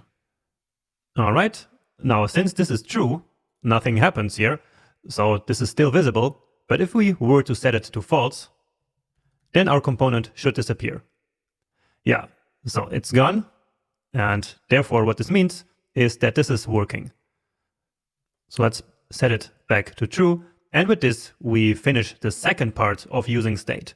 And now the third part of using state is to actually update the state. So for that we need our button here in the corner, and for that we need to write some more JSX. So let's do that here. So button with a class name of close, and then here we can use an HTML entity of times, which will basically write an X. There we go. And now we need our event handler. So for that, let's again use the onClick prop. So to directly attach the event handler onto this element. And this time, just to show you, let me actually create a function inline here. So instead of creating a handle function out here, like these two, I will now define the function directly here. So just to show you that sometimes this is also what we do, especially when we have some very simple logic. So we need to create a new function. And now what do we want to do here? Well, we want to update the isOpen state. So set isOpen, and then again we need to pass in the new state, so the updated state. And what should that be? Well, it should always be the opposite of the current state. So if isOpen is true, it should become false, and if it's false, it should become true. And the way we do that is by using the not operator. So again, that's just common and standard JavaScript. Okay, and this should now already work. So let's just reload here to get rid of that error. And yes, beautiful. That's working nice. So our view is updated, so it's re-rendered. And so then after that re-render, isOpen is no longer true, but it's false. Therefore, then this entire part here of JSX is no longer rendered. Right? But then when we click again, this function here is called again, which will then switch isOpen to the other state. So from false to true in this case. And so updating this piece of state will then cause React to re-render the component, this time with isOpen to true. So when React then sees this piece of code, isOpen is true, and therefore this JSX is then returned. And so with this, we update the view right here in our application. Great. Now what I want you to notice about this is that let's change the state here. So again, with this here, we change the step state, which right now is at number 2. And now if we toggle this state, so if we change the state and change it again, you see that React did indeed remember the state of the step, even though we did re-render this component multiple times in between, right? So if we set it to 3, and then again, I can open and I can close, which means that this component, so this view here, has been re-rendered 2 times, still it will remember this other piece of state. So the 3 is still here. And so that's why we say that state is like a memory of the component. It can hold this information over time, even though we render and re-render it over and over again. Great. So with this, I hope you start seeing how we can use state in different situations and for different things in practice. Now, just one small thing that we could change here, and this has nothing to do with state, is that we actually don't want to return just one element here. So we want to return basically both this part here and the button. And so this means that this is a great use case for a React fragment here. So before I do that, let's just inspect. And so indeed, we have our root, which is basically everything, so the entire app. And then in there, we have this div. which is this one. But again, let's say we don't want that. Let's say we just want to have the button and then this steps div. So let's remove this from here and from here. And so now we have, remember, a fragment. So that's like the root of this JSX element here, which will then disappear in the DOM. So if we take a look now, then we only have this button and the steps div. So again, whenever you're in a situation like this, so where you need a piece of JSX to return 2 elements, then the fragment is great for that. As web developers, we rely a lot on developer tools. So things like the console or the element inspect panel in our browser.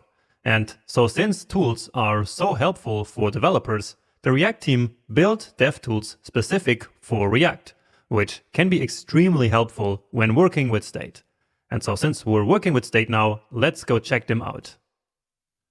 And actually, since the beginning, we got this message here in our console telling us to download these dev tools.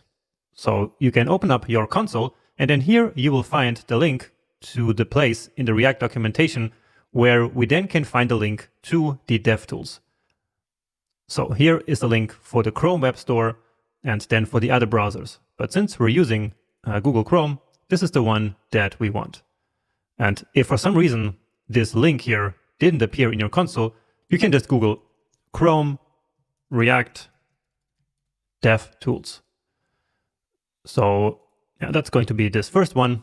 And so then once you're on this page, or on this one, which is the same, you can just download this extension and install it in your Google Chrome. Now I cannot do this because I'm on a guest window, so let me quickly fix that. And so now here in this window, I can actually use these dev tools as well. So hopefully you installed the tool, so just like any other Chrome extension. And then once you did, down here, once you have these developer tools here already open, you will see one tab which appears here, or actually 2, which are coming from the React Dev Tools. So that's this component tab and this profiler tab. And since we're going to use this all the time, we can even drag, well, actually not. Now we can like drag it here to the beginning where it will then stay. Now here it says loading React element tree, which should be fast. So let's try that again. And actually it only worked for me after closing and reopening my browser. So if you see the same error message that I had previously down here, then please go ahead and do the same now. But so now everything is working. And so let's take a look at these dev tools, and in particular of this component part of the dev tools. Because again, there's another part, which is this profiler, but we will come back to that a bit later. So components, basically, as the name says, is for showing a component tree. Now, right now we only have one component, so only the app component. And so then this is the only one that we can see here. But if we had more, then all of them would be showing up down here, and we could see our entire component tree. So I will show you this again once we have that. The point here now is that we can take a look at all the state that is inside each component. Let's make this even a bit bigger here so you can actually see. Well, that's maybe too big, or I can also make the entire window bigger. So just like this. So you see here that first we have this props, which is for all the props that the component that is currently selected is receiving. And in this case, we of course are receiving no props, so nothing there. But then here is the interesting part. So here we then have a list of all the hooks. And so here we have these 2 entries, one for each state hook that we used. So remember that we created the state with use state, and these use functions are hooks. Therefore, they are here in the list of hooks. But anyway, what's interesting is that we can now manipulate these values down here to experiment with them. For example, when we have a Boolean value, we here get this checkbox, and so then we can toggle it, which will then also toggle the value here. So from true to false. So basically we can do the same thing as in the UI, but here with the dev tools. And so that's very useful, and it's a bit similar to what we also can do with CSS here in the element tab. So here we can do similar things. So this was inspired by that. And then of course here we can also change the state. So we can go from 1 to 3 directly, or of course we can also try with values that we usually cannot access from the UI. So by clicking these buttons, we cannot set the state to 10, for example. But maybe for some reason we need to see what the UI looks like with 10. And so then we can come here to the DevTools and set it to this. Now, again, this is just a small demo example, so here that wouldn't be important, but in bigger and large-scale applications, this might be necessary from time to time. And so this is very, very important to keep in mind that you can use the DevTools for this kind of thing. So that's one thing, and as I mentioned earlier, it's also very useful to be able to see the entire component tree right here. Because when we have many, many files in a project and dozens or even hundreds of components in our app maybe, then it can become quickly out of hand and we can lose sight which components are where. And so then a component tree can become very handy. So instead of drawing that manually, we just come here and there it is. Okay, and that's for now all I had to tell you about these DevTools. Very handy, make sure that you install them, and we will come back to them in future lectures for sure. It's very common that we update a state variable based on the current value of that state. And so let's now learn how to best do that. And in fact, we are updating state based on the current state all the time here. So here, for example, in setStep, we take the current step and then subtract 1. And here the same. So here we take the current is open state and toggle it basically.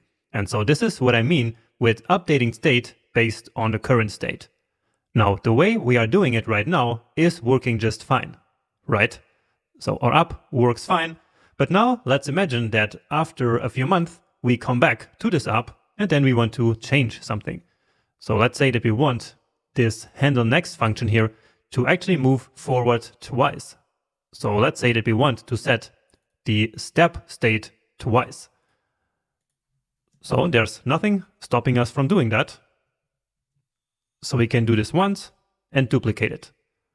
So this is perfectly fine. We can call the same function twice. But what happens now?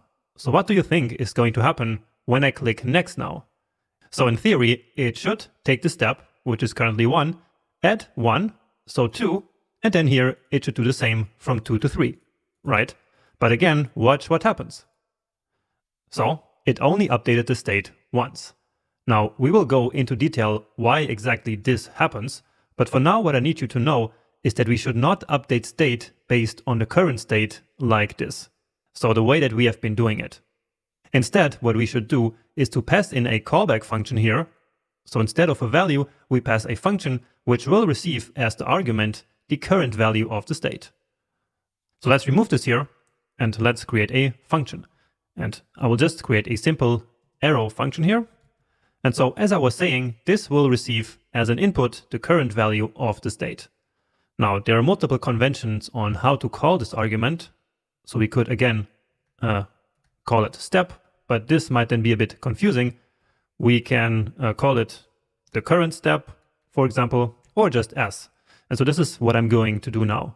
So just an abbreviation. And so then here we can do s minus 1, just like before. And so this will now work the exact same way, right? So the view here was updated in the same way as before, but this is a little bit more correct. Because if we do this here, so again, receiving the current step as an input, which we just call s, but it could be called anything, right? And so then here we return that current step plus 1. And the same here, plus 1.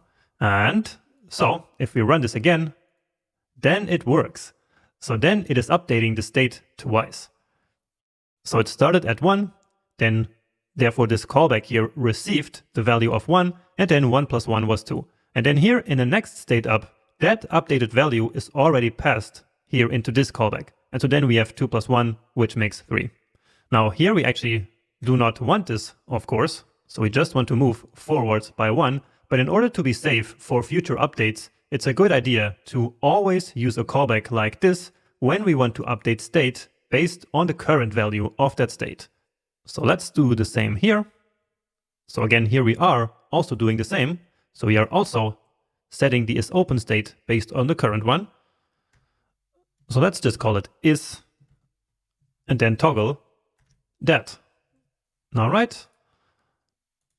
And that works beautifully. Now, when we're not setting state based on the current state, then of course we can just pass in the value as normal. So just like we did here, for example. So that also happens sometimes. And so in that case, we need no callback. Then we just pass in the new state value as we do here and as we also had here previously. So again, in many situations, that would work just fine. So before we only had the s -1 here and nothing else. And so that worked as well. But in order to be safe for future updates or for working with coworkers, it's best to update the state in a more safe way like this. And so from now on, I will do this each time that we update the state based on the current value of the state.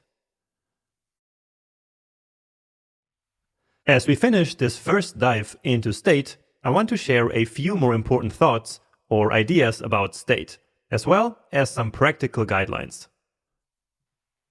So, first of all, there is one important technical detail that you should be aware of. And this might seem obvious, but it's still worth mentioning. So, what I'm talking about is the fact that each component really has and manages its own state. So, even if we render the same component multiple times on one page, each of these component instances will operate independently from all the other ones. So, in this example, the three counter components all start with a piece of state called score, which is set initially to 0. Then, if one of the buttons is clicked, that increases the score by 1 for each click, but only in that component. The state in all the other components stays the same. So, again, if we change the state in one of the components, that won't affect the other components at all. And so the same thing, of course, is going to happen when we click one of the other buttons, or even when one of the components is removed from the UI entirely. So state really is isolated inside of each component.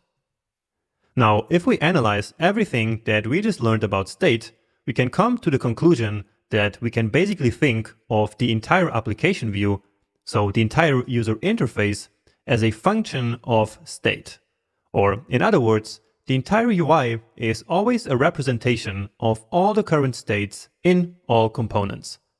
And taking this idea even one step further, a React application is fundamentally all about changing state over time, and of course also correctly displaying that state at all times. And this is really what the declarative approach to building user interfaces is all about.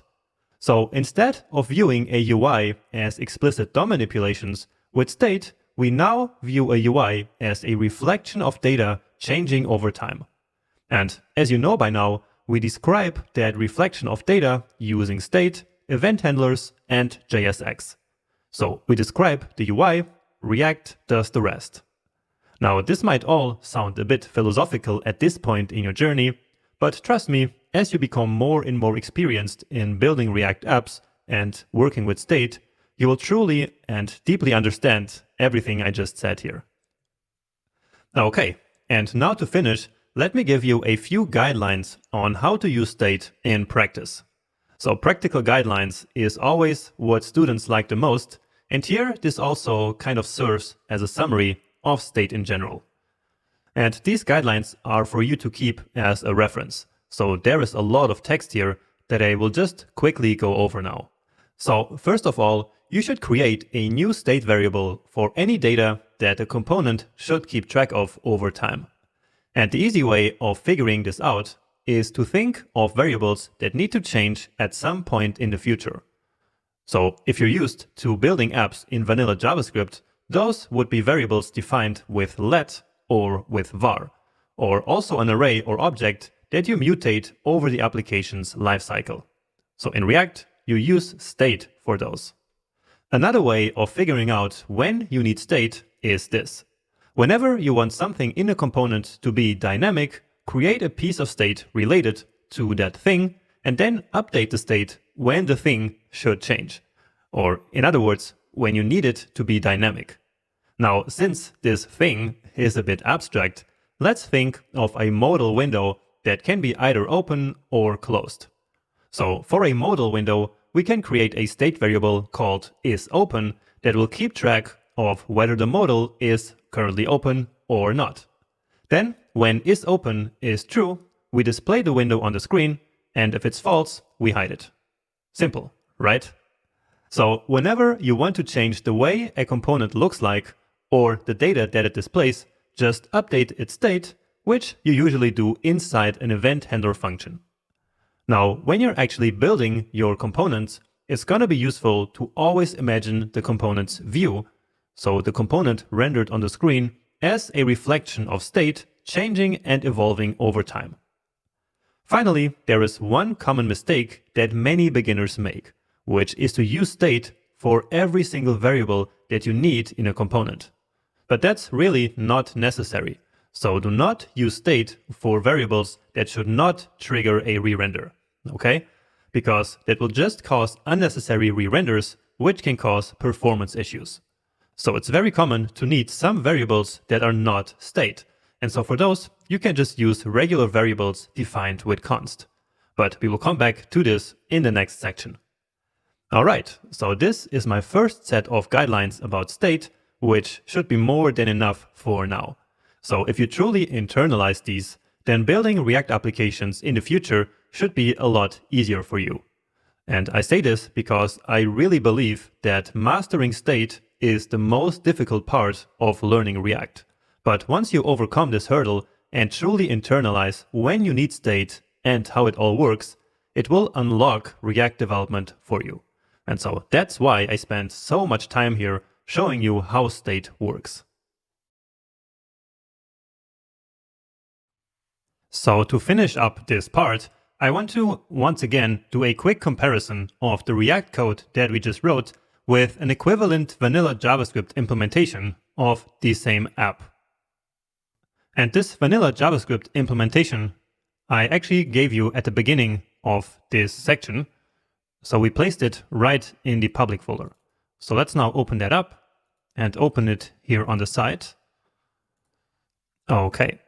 So again, the vanilla JavaScript implementation is inside an HTML file, where here we have first the HTML and then separated the JavaScript. So this HTML might look familiar, as it is quite similar, of course, to this JSX. The only thing we don't have here is the button to open and close the component. So I didn't include that part. But anyway, here then starts our script. So we have the same messages. And then here we have to manually select all of these DOM elements based on the classes that we gave them. Then next we have this let variable here with a step, which we will then update down here in these event handler functions. So here we took the elements that we selected manually and used add event listener on them. We have a similar logic inside of these event handlers to basically update the step variable. So when we go back, the step goes -1, and when we go forward, the step goes +1. So this is a bit similar to what we have here, so these event handlers. But the big difference is that here, all we have to do is to just update the state. And so then React will keep the UI in sync, where here we first update the state variable, and then we have to call this function, which does the DOM manipulation. So here, inside of the update UI values function, we need to now manually update the DOM and keep it in sync with the step state. Because of course, as soon as we click these buttons here, if all we did was to update this value, then nothing would happen in the UI. So after doing that, we need to then call this function here, or of course we could also just have all of this code here, but since we need the same code here, I just placed it into this function.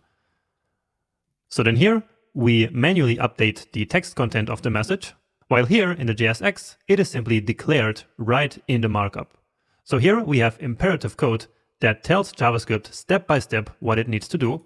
So update the text content, then set the class list, set this class list, and set this class list.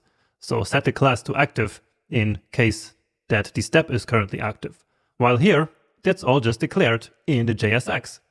We don't tell React to do anything. We just write that here the step should be equal to the current step.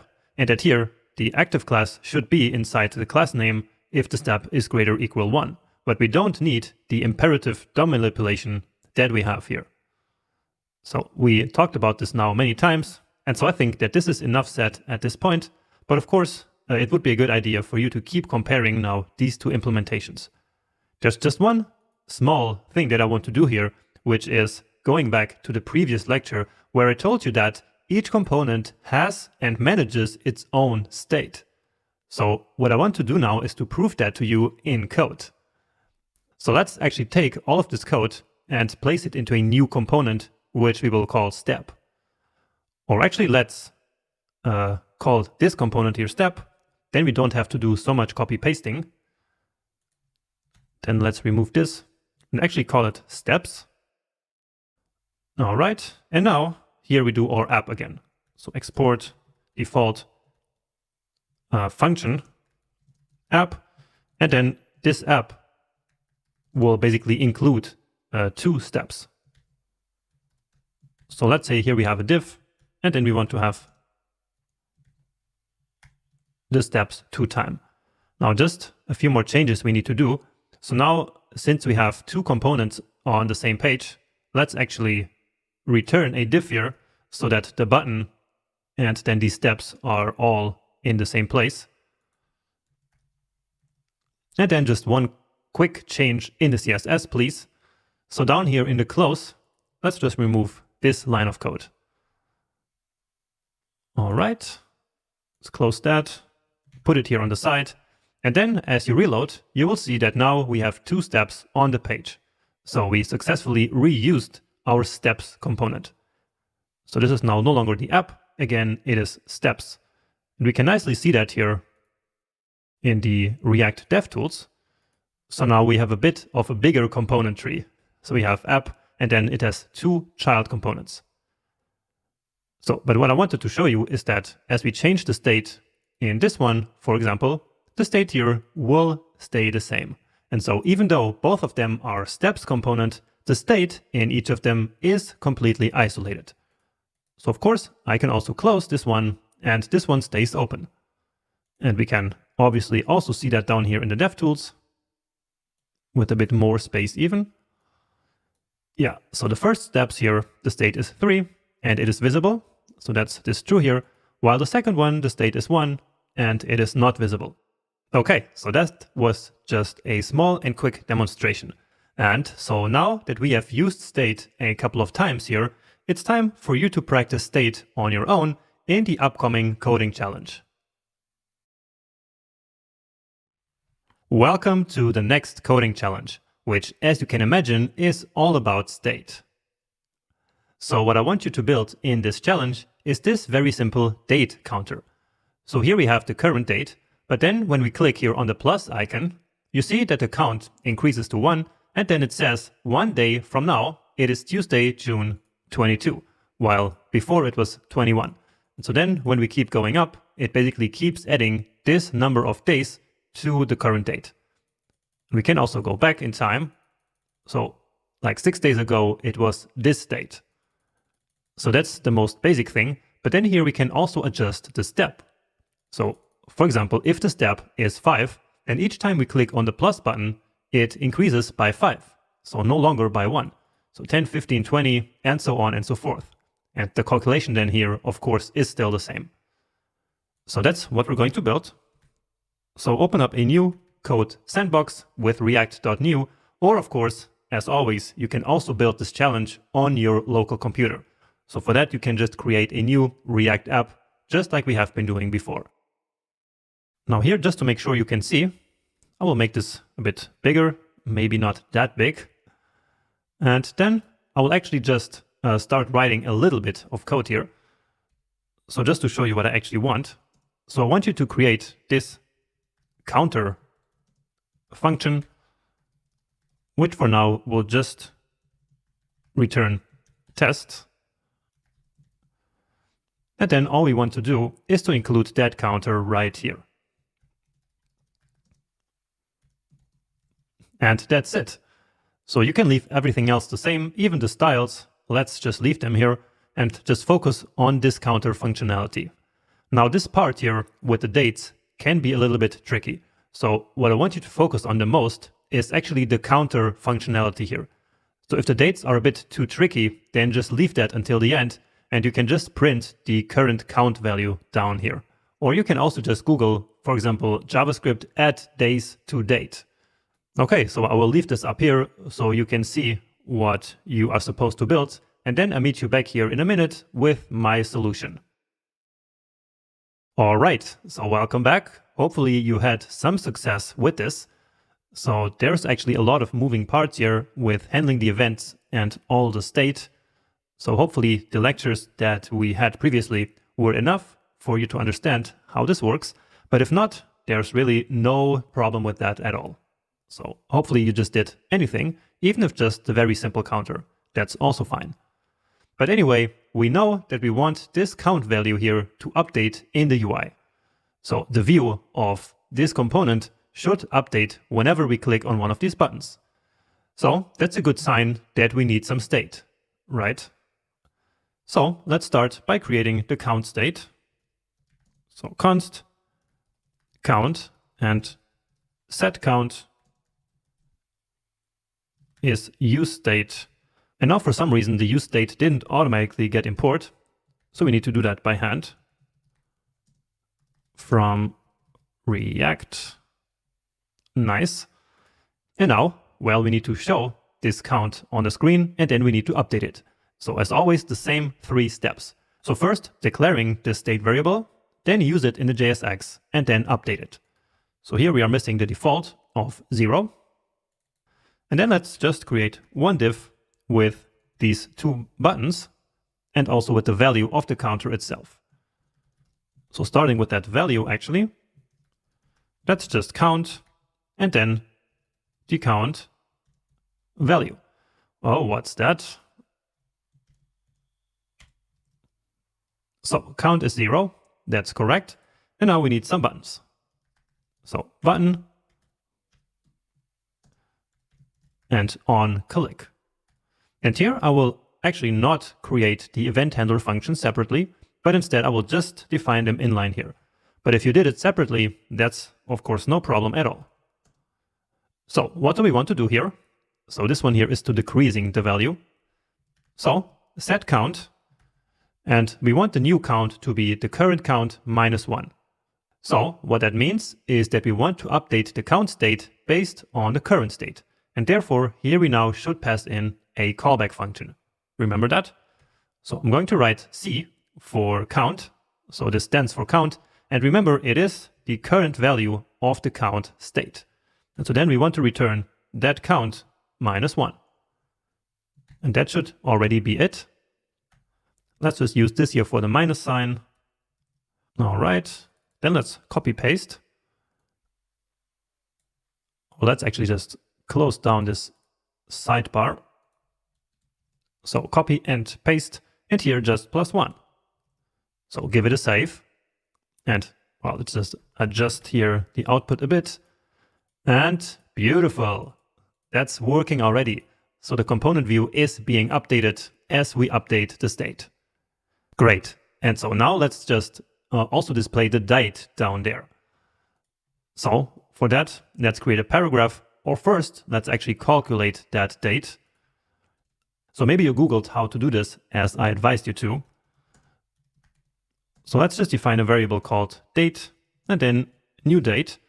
And of course you can just leave it like this, or you can just pass in a string, for example, to define any other date that you want. For example, June 21st, 2027, so just for fun. So that's not a date today, as you can imagine. But anyway, now here we can, on the date object, call the setDate method. And so then here we can do date plus get the current date. Whoa, what's that? Yeah, date dot. So getting the current date and then adding a value. So that value can be the count. All right. So we're using now our count to add that count to the current date, basically. And so then that's what we can output down here. But again, this part was kind of optional here, really. So this is not what I was concerned about. What matters is that you got the state part right. So, but anyway, here let's now log the date and then convert it to a nice readable string. So toDate string. All right, now here we got some problems, and that's because, right now our JSX has 2 root elements. That's because I, by mistake, placed this outside the div, but there we go. So you see, that's already working. Nice. Now we are missing that part here that says the 30 days from now, for example, or today, or 10 days ago. So let's do that.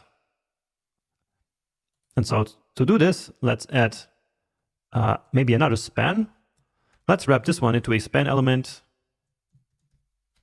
And then let's create a span. So just for some inline text. And now here, then let's create that part of the string. So if the count is 0, then it is today. So then here we can output the string today is. And if not, for now let's return nothing. But here we have a problem, and that's because here we need a colon. All right. So count is not 0 right now, but now it is. So today is this date. So that's correct. But now as an alternative here, we need to also account for the past and for the future. So we actually need 2 more different values here. And so here we need another ternary operator. Now using nested ternaries is quite ugly and can be quite unreadable. So usually I advise against using that. But well, here let's just break that rule. So basically here we have the else branch. And so then here we can ask if the count is greater than 0, then the string should be, let's use a template literal, then the count days from today is, and else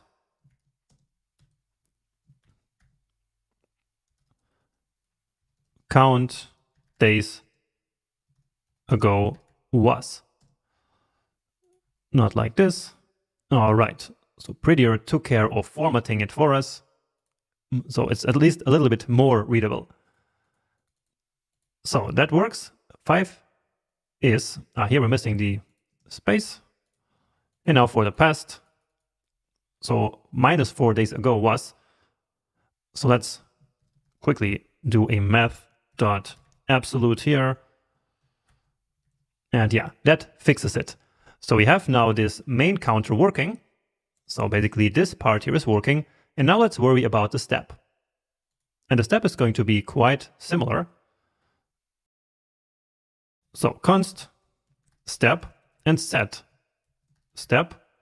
And here I need to learn how to write step, apparently. And then use state again. And here the step by default is 1. So because by default, when we click here, we just want the counter to go up by 1. All right. And now we can just like copy paste this, because it's going to look very similar. But here then we have the step, then here also the step, and here also set step in both these places. So let's see. And yes, that's working. However, of course, if we now click here, then that step is not being applied here. So we are still simply adding 1 or subtracting 1. So how do we now put these 2 together? Well, as I was just saying, by default, we are just subtracting or adding 1. But that's no longer what we want. Instead, we want to add or subtract the step. So just replace the 1 here, step, and yes, that's working. Nice. And we can even go negative here. I think. Maybe we should change that, but never mind. That's too much work. So now if we add 3, we are actually going into the past. But yeah, that's no problem. Great. So that wraps up this challenge. It works exactly as what we had set out to build. So hopefully you had some fun with this. Hopefully you also did have some success. And so yeah, let's keep going in this section. And actually we will just, in the next lecture, create a brand new, very, very nice project. So I hope to see you there as soon as possible. In the second part of this section, let's now build our first project that has some real interactivity. And so, let's get straight to it. And by now, you know the drill. So if you're on Windows, open up your command prompt. If you're on a Mac, open your terminal, please. And then, as always, navigate to the folder where you want to create your project. So that's my desktop. And then in there, run npx create React app. And then please specify version number 5 here. And then finally, the name of the project, which is going to be travel list. Then hit enter and then let create React app do its thing. And in the meantime, I will give you a quick tour of the app that we're going to build. So this is the Faraway app, which is a simple travel list where we can add all the items that we need for our next trip.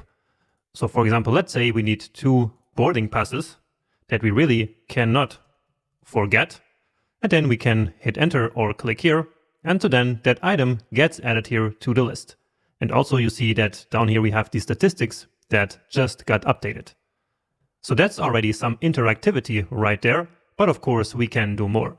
So for example, let's say we don't need the charger anymore for some reason. So we can just click there and it's gone. We also can mark these items as completed. So basically as packed. So let's say we already packed that one. And then down here it says we already packed 2, which is 50%. But there is even more. So we can also sort by these 3 things here. So input order, or by description, or by the packed status. And so then the packed items here, they appear at the end. And finally, maybe once we are back from our trip and want to prepare our next one, we can just clear the entire list at once. So it then asks us if we are sure, and yes we are. And indeed, then our list becomes completely empty. And that's it. So I think this is a really nice little project for us to learn some more interactivity, and it has all these nice but simple features that we are going to build. And on top of that, I also really like this nice design here. It's a bit retro, which I think really fits the vibe of this application.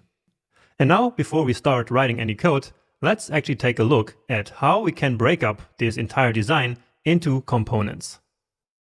So this first big yellow part, I think we can call this the logo of the application. And so we're going to create one component called logo just for this part. Then next up, we clearly have some form here. And so that's where we are going to put these elements. So yet another component. Next, then we have this entire list, which I think can be called the packing list. And then in there, each of these items is, well, just called an item. We could call it a packing item maybe, but we'll see once we get to the code. Finally, down here, we have this other area, which I think we can just call stats or statistics. So this is how we are going to break up this user interface into components. And we will talk a lot more about how we actually do this, so how we arrive at these different components, but that's not the focus of this application. Here, we just want to work a little bit more with state, with events, and also learn about how we can handle form submissions. So if that sounds fun, then let's quickly move on to the next lecture and start implementing this layout. So with our project now installed, let's start by building the static layout of the application. And as always, let's start by getting the starter files, which in this case is just this CSS file. So of course that we don't have to write any styles ourselves. Then place that here into source. Now there will already be one, so just replace that. And since we're already here, we can get rid of all the junk that we don't need. So all of these. So in the end, we just have app.js, index.css, and index.js.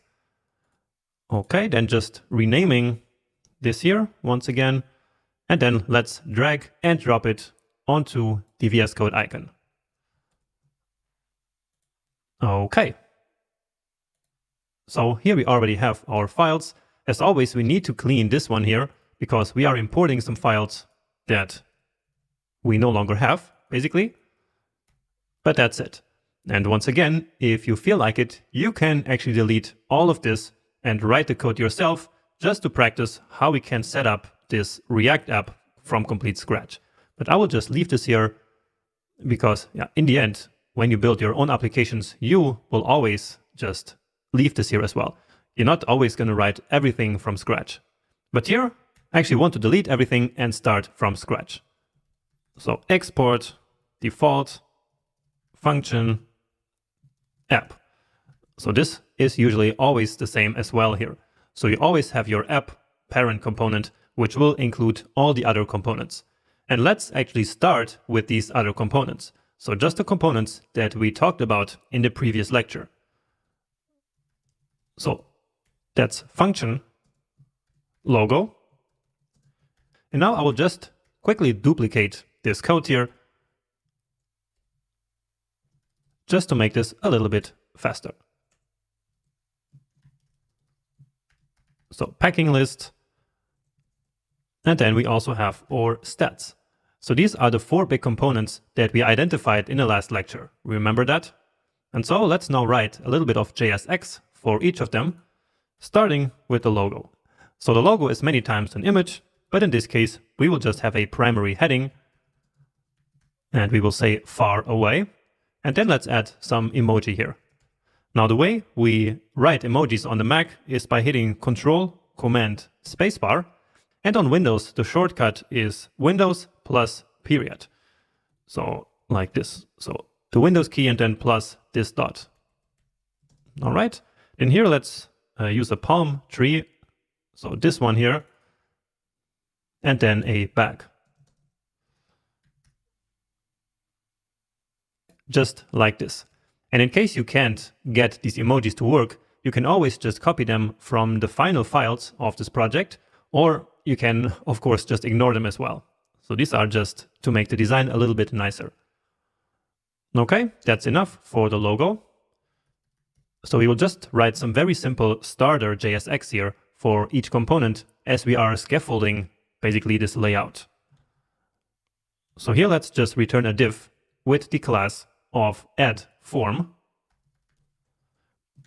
And again, you can of course explore this CSS file and see all the CSS that I wrote for these class names that we are going to import here. So in here, later we will have these form elements like the select box, the input box, and that button. But for now, we will just write the text. So what do you need for your trip? And here we also had some emoji. Let's add that as well. And it's actually already down here. Okay. And notice how ESLint is complaining that we are not using these variables here. But of course, we will do that soon by including all of them here in the global parent component. So here in this app. But again, let's leave that for later. So we do that in the end. For now, we just write the static part of all the components. And this one is the list. So again, just like a placeholder there. And let's make this one here a footer element. So remember how this stats is really at the bottom of the page. And so a footer seems like a good fit here. So let's write you have, and then here in the end we will have a number. So let's just use an X for now. Items on your list, and you already packed, and then again an X, which is X% of the total. Then here we also had some emoji, like this other bag here. And yeah, I think this one was also formatted. So let's use emphasize here. So EM. And now with that, let's come here to our app component and use all of them here in our layout. And if you want, you can actually pause the video here and do that as a challenge. So just create one div element with the class of app and then include the 4 components in there if you'd like. So this is how you do that. So with the class of app, and then one by one, one after the other, we just include them here. So first the logo, then the form. So actually exactly in the way that we define them in our code. And by the way, in more real apps, and also a bit later in the course, we will start placing each of these components here into one individual file. So we will then have one file called app.js for this component, one called logo.js for this one, and so on and so forth. But here, since we are still learning, I think it's easier to build all of them here in the same file, because otherwise we are jumping around all the times through these files. And so that then makes everything a lot more confusing, especially when we get into topics such as child-to-parent communication. But yeah, more about that very soon. So to finish the stats, and that's it. So no component is yellow here anymore, and so that means that we didn't forget any. And yeah, with this we are done. So let's open up our integrated terminal like this, and we are already in the correct folder. So npm start. And let's wait for it. Beautiful. Well, here it seems we missed some class. Let's make this smaller again. All right. And so this footer here needs the class of stats. Yeah, wonderful. So this is what it's supposed to look like, and it looks exactly like our demo. Well, except, of course, for these details right here, which we will take care of starting in the next lecture. So next up, we will start rendering some static items here. So we will not yet dynamically add new items to the list, but we will render some static items from an array here in the UI. Remember how I said earlier how rendering lists is one of the most common tasks in React development? Well, this application is no exception. And so let's now render the list of packing items. And first of all, let's go to our CSS file, because that's again where I pasted this array of initial items. So let's grab that. We can also close index.js, and I will paste it here at the very top. So you see that we have, once again, an array with a few objects. And in this case, each object describes one item to be packed. So each of them has an ID, a description, quantity, and here the packed property, which tells us whether this one has been packed or not. So based on this, we will then display the item a little bit differently. So here, well, here we don't have any. So here in the demo app. So you see, right now, it's not packed, but if it is packed, then you see it is like strike through. Okay, so let's now take these items here and render them as a list into our UI. So, as the name says, we're going to do that in the packing list. So first of all, let's again use semantic HTML and convert this div into a UL. So into an unordered list. All right, and then immediately here, we enter JavaScript mode. Because remember how we render lists in React? Well, we simply use the map method that we already know on the array. So initial items, and later on we will of course then, when we make this dynamic, use another array here. But again, for now, here we just want to render something. So just to make this work. Okay, then inside the map method, each of the elements will be, let's say, an item.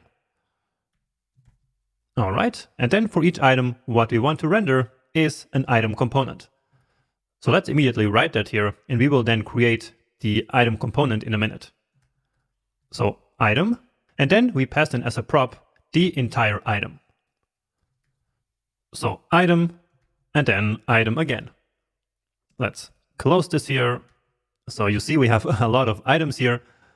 So the name of the component, the name of the prop, and then here the object itself, which remember is the argument of this callback function in each iteration over this array. So nothing new here at this point, I hope. So I'll give this a save, but of course item is not defined. So let's quickly take care of that. And now here we need to accept the props, right? So we can do it like this, remember, but even better, we can immediately destructure this and then give it the name here of the prop that we passed in, which is item. And again, it could be anything. It could be object, like obj or x or anything. But yeah, it's easier to just call it item here because that's what it is. It's just a packing item, so to say. So here, this item should be now an li element, so a list item, because that's usually what direct children of the UI or of the UL element should be. And then just to start, just to see if it's working, let's simply render, I think it's called description. Yes, that's it. We'll just copy that actually. So item.description, give it a save, and there it is. So we have passports and socks. Now the styling here is a little bit off, and the reason for that is that here I actually did a mistake in the HTML.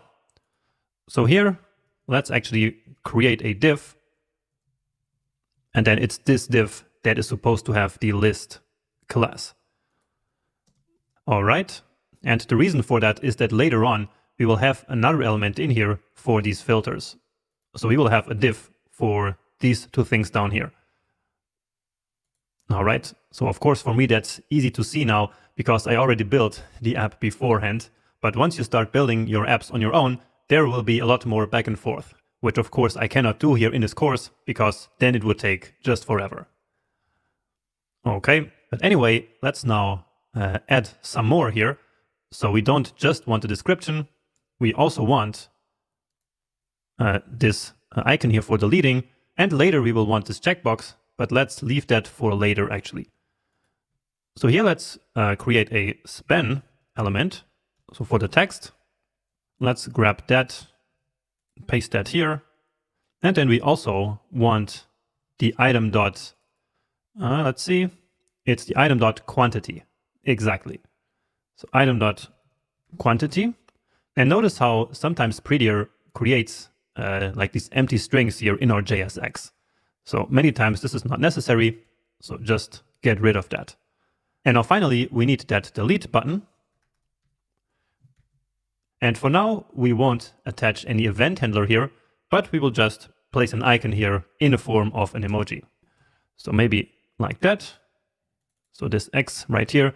And again, if you can't make this work, then you can just write the X like this, or also like this. So that would work as well. All right, so this has now been rendered here based off this list. And if we duplicate this and add something else here, like a charger, one charger, then there it is. Now to finish, let's just mark one of them as packed. So make this one true so that we can add some additional styling here. So we want to basically have some strike through there. So that's simple stuff. So let's come here to the item. And here we will now conditionally add some styling.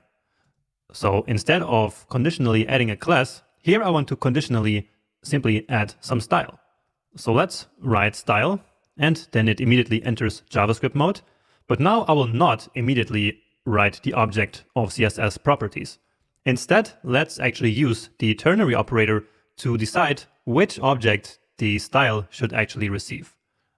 So if item is packed, and here we don't really need a condition because this is already a Boolean. So if it is packed, then we want an object which will contain some CSS for the strike through. But if not, so if the item is not packed, then we will want to return this empty object. And so then no styles are going to be applied. So the CSS property that we're looking for is called text decoration. And let's set it to line through like this. And that worked quite nice. All right, so let's try another one just for fun. And yeah, immediately you see that it gets strike through as well. So this was yet another way of using the ternary operator to conditionally set some style here. So you see that we have a lot of freedom in React. And again, we simply use the JavaScript tools that we already have for this kind of stuff. One of the most important things that we do on the web is to interact with web applications through forms. So forms are fundamental in web applications. And so let's now start learning how to work with forms in React. And first off, when we build forms in React, we use the normal HTML form element. So we have a form, and then here let's add the select, the input, and the button. So just looking at the demo here, in HTML, this is a select element, this is an input element, and this is just a regular button.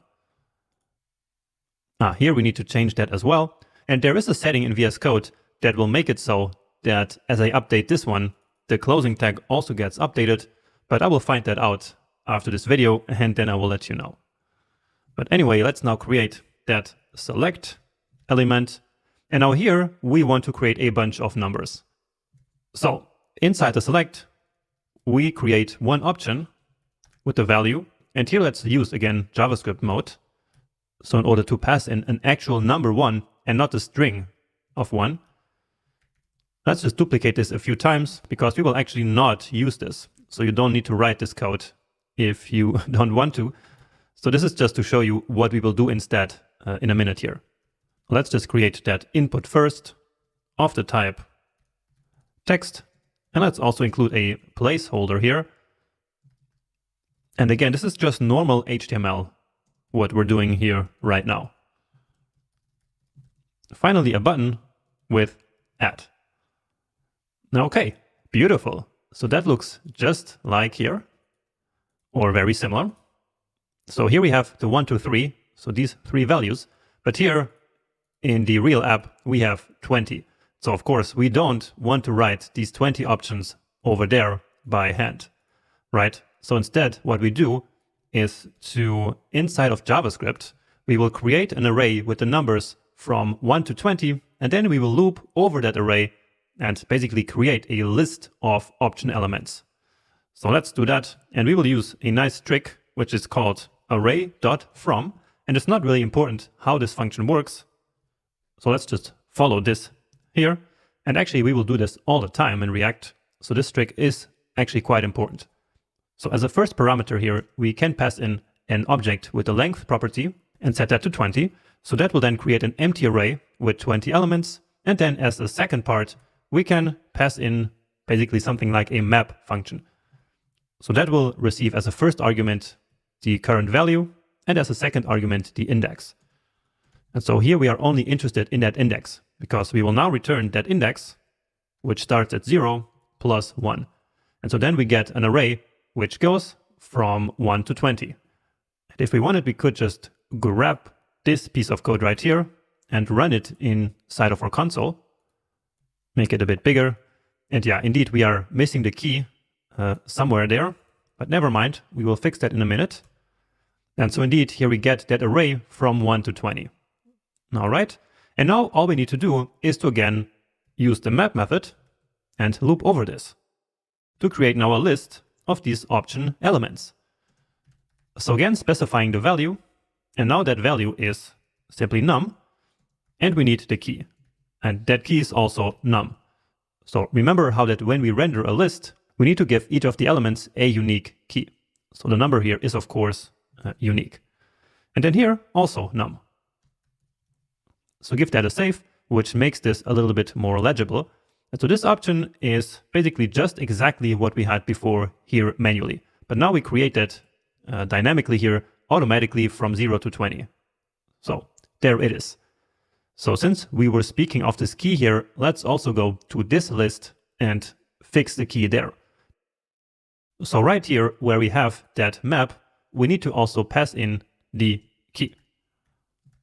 So that key again needs to be something unique. And what is unique here is this ID property. Well, not yet, but here let's use a 3. And so now these IDs are unique. And so those are the ones we are going to use. So usually when we get an array of objects, each of these objects should have an ID. So that's then the perfect candidate for using here as a key. And again, we will learn later exactly what this key is and why it's so important. But without it, React will always complain. All right, after reloading it, it is gone. And so let's go back to our form. And the form is actually already complete at this point. And so let's now talk about events. So basically what we want to happen is when we click on this button here, we want this form to be submitted. And so we can then react to this form submission with an event handler. So let's do what I just said. First, let's actually create the event handler, and we will do that just like before, right in the component function. So here we create another function, and this one is typically called handle submit. All right, and now all we need to do is to listen for that submit event. So how do you think we do that? Well, we go right here to this form, and then we add on submit. And then all we need to do is to pass in the handle submit function that we just created. And again, really important to understand is that we don't call the function here. So we don't do this. Instead, React will call the function for us as soon as the onSubmit event happens. Now, when exactly is that submit event going to happen? Well, simply as soon as we click here on this button.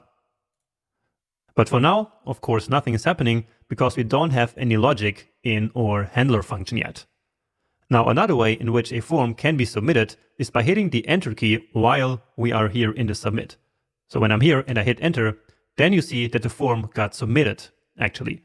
So maybe you saw that there was a brief flash of reloading, and that's just the normal behavior of forms in HTML. So that has nothing to do with React. Now let's just do this one more time so I can show you. So writing test and then submitting, watch what happens. So as I told you before, there was like a brief flash and then the page actually reloaded, and so the text that we got here is gone. Now remember that whole conversation about the single page application, where I mentioned that in a single page application like we want to build with React, we usually can submit a form without the page reloading. So in other words, what we want is for this page not to reload. And so we need to disable this default behavior of HTML. So the way we do that is to accept the event here. And then here we can use event.prevent default. And again, this is normal JavaScript right here. So if you're used to working with forms in vanilla JavaScript, then you probably have seen this before. So let's see what happens now when we submit. Yeah, then nothing happens. So that's actually exactly what we want now. We want no reload. So we want to stay here on the same page. So building a single page application. Now what's with this E here actually? How does it get here? Well, as soon as the submit event happens, React will call this handle submit function. And when it does so, it will pass into the function the event object. So an object with all the information about the current event. So again, that's very similar to what happens already in vanilla JavaScript. So here we could also basically write this. So this would be exactly the same, but it's then a bit more obvious what happens. So here this function gets the event, and then we call handle submit with that event. But that's kind of redundant, so let's remove that. So let's just quickly recap what we did here, which was actually not a lot, but it's still important to understand what happened here. So first of all, we just created our form elements. And then the important part is that we are listening now for the submit event that happens on the form. And that event happens on the form as soon as we click this button or as soon as we hit enter while we are in this input element. And again, that is just some normal behavior of HTML. Now we could also not listen to the submit event and instead listen for onClick right here. So we could do like this, and then, for example, create a function handle click. So instead of handle submit. So that would also work, but it would only work on the click of the button. So that would then not work when we hit enter while here. But we do actually want that, and so let's instead listen for the submit event. And by doing so, we are leveraging the power of HTML forms. Now the next question is, how do we actually get this data from the form into this event handler, right? Because of course the goal is to do something with this data. So with this quantity and with this item description. Well, there are multiple ways of doing so. So we could get that data right from the event object. So let's just see. We could like log this event to the console. So let's see what happens. So here we get this synthetic base event, and we will talk about what the synthetic event is a bit later. But you see that here we get the target, so basically the element on which the event was fired, and then there we have, for example, the input on which we can see the value. So test is exactly what we have here, right? However, in React, we usually don't do this. Instead, we use something called controlled elements. But that's a topic for a whole new video, and so let's now take a break and come back in a second. Let's now learn about yet another fundamental React concept, which is controlled elements. So let's take a look what they are and how we use controlled elements when working with forms in React. So to start, what we need to understand is that by default, these input fields, like this input and also the select, they maintain their own state inside the DOM. So basically inside the HTML element itself. Now this makes it hard to read their values, and it also leaves this state right here in the DOM, which for many reasons is not ideal. So in React, we usually like to keep all this state in just one central place. So inside the React application and not inside the DOM. And so in order to do that, we use a technique called controlled elements. And so with this technique, it is React who controls and owns the state of these input fields and no longer the DOM. So since we want to now keep this data inside the application, what that means is that we need some state, right? Because that form data, of course, changes over time, and we also want to maintain our application in sync with it. So in order to implement the controlled elements technique, we follow 3 steps. First, we create a piece of state. So let's start with that. And we will start here with this actual input element. So with this text field right there. So that field is for the item description. And so we call it description. And then as always, the setter function is set description. And so then we use the useState hook. So the useState function.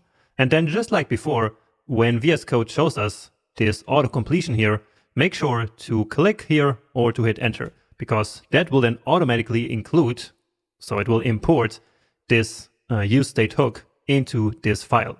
So it will automatically include this line of code. And then for some reason that didn't work in your VS Code, then make sure to just write this out by hand. Now the default value for this description can just be an empty string like this. And so now we finished the first step of this technique. So we have our piece of state, and now we use that state as a value of the input field. So we come down here to the input that we want React to control, and then we specify the value, which again is just a normal HTML field. All right. So even in HTML, you can use value and then set it to something. So we could also do just this. All right. But now we don't want that, but instead we want our description. Give it a save, and there we go. Let's just reload to get rid of this. Here we get another warning, and it's already telling us the third step that we need to take. But for now, let's just see what happens if, for example, here we write now test. So you see now our input field has the value of our state. Okay, and now for the final step, we of course now need to somehow connect this state with the value that we are actually going to type there. Right, because now the state will simply always stay empty, even if we type something here. So React is now controlling this element and always sets it to the description. But the description right now always stays at this empty string. And so no matter what we do, right now we cannot change this. So what we need to do is to also, on the same element, listen for the change event. So that's using the onChange prop. And then here, let's just define an inline function. And this function receives the event that was fired off. So in this case, the change event. And then here, let's just type the code, and I will explain what actually is happening here. So set description, E e.target.value. All right, and now if we type here, first let's reload again. Now that we type here, it works. And to make this even more visual, let's come back here to our DevTools, and then here in the form, we need even more space. So you see that we have our state of test. And if we write here, then notice how that state down there is updating. So we can write anything, and then basically it will get synchronized with this state that we have in our application. And so now it is in fact React that owns the state and that is controlling the state. But now back here to this line of code. So basically, whenever we type something in this field, the change event is fired off. And we can react to that event here with this onChange event handler. And so here we pass in the function, and the function, as always, receives the event. And then on the event, we read target, and e.target is basically this entire element, and then this element dot value is exactly the text that we wrote. And just to make this a bit more visual, because I know that this can be a bit tricky to understand, so I want to make sure that you get it. So let's log to the console also this e.target, maybe. So as I delete now, this will fire off the change event. And so then here we get e.target. So as I hover it, you see that e.target is the entire element indeed. So watch what happens when I set, or when I log e.target.value. So immediately that character that I just typed was logged here to the console. And not just the character, but actually the entire value. So now I write another one, and then now we get t, then test, and then test. And so it is this value that each time that we write something, we set as the new state of the description.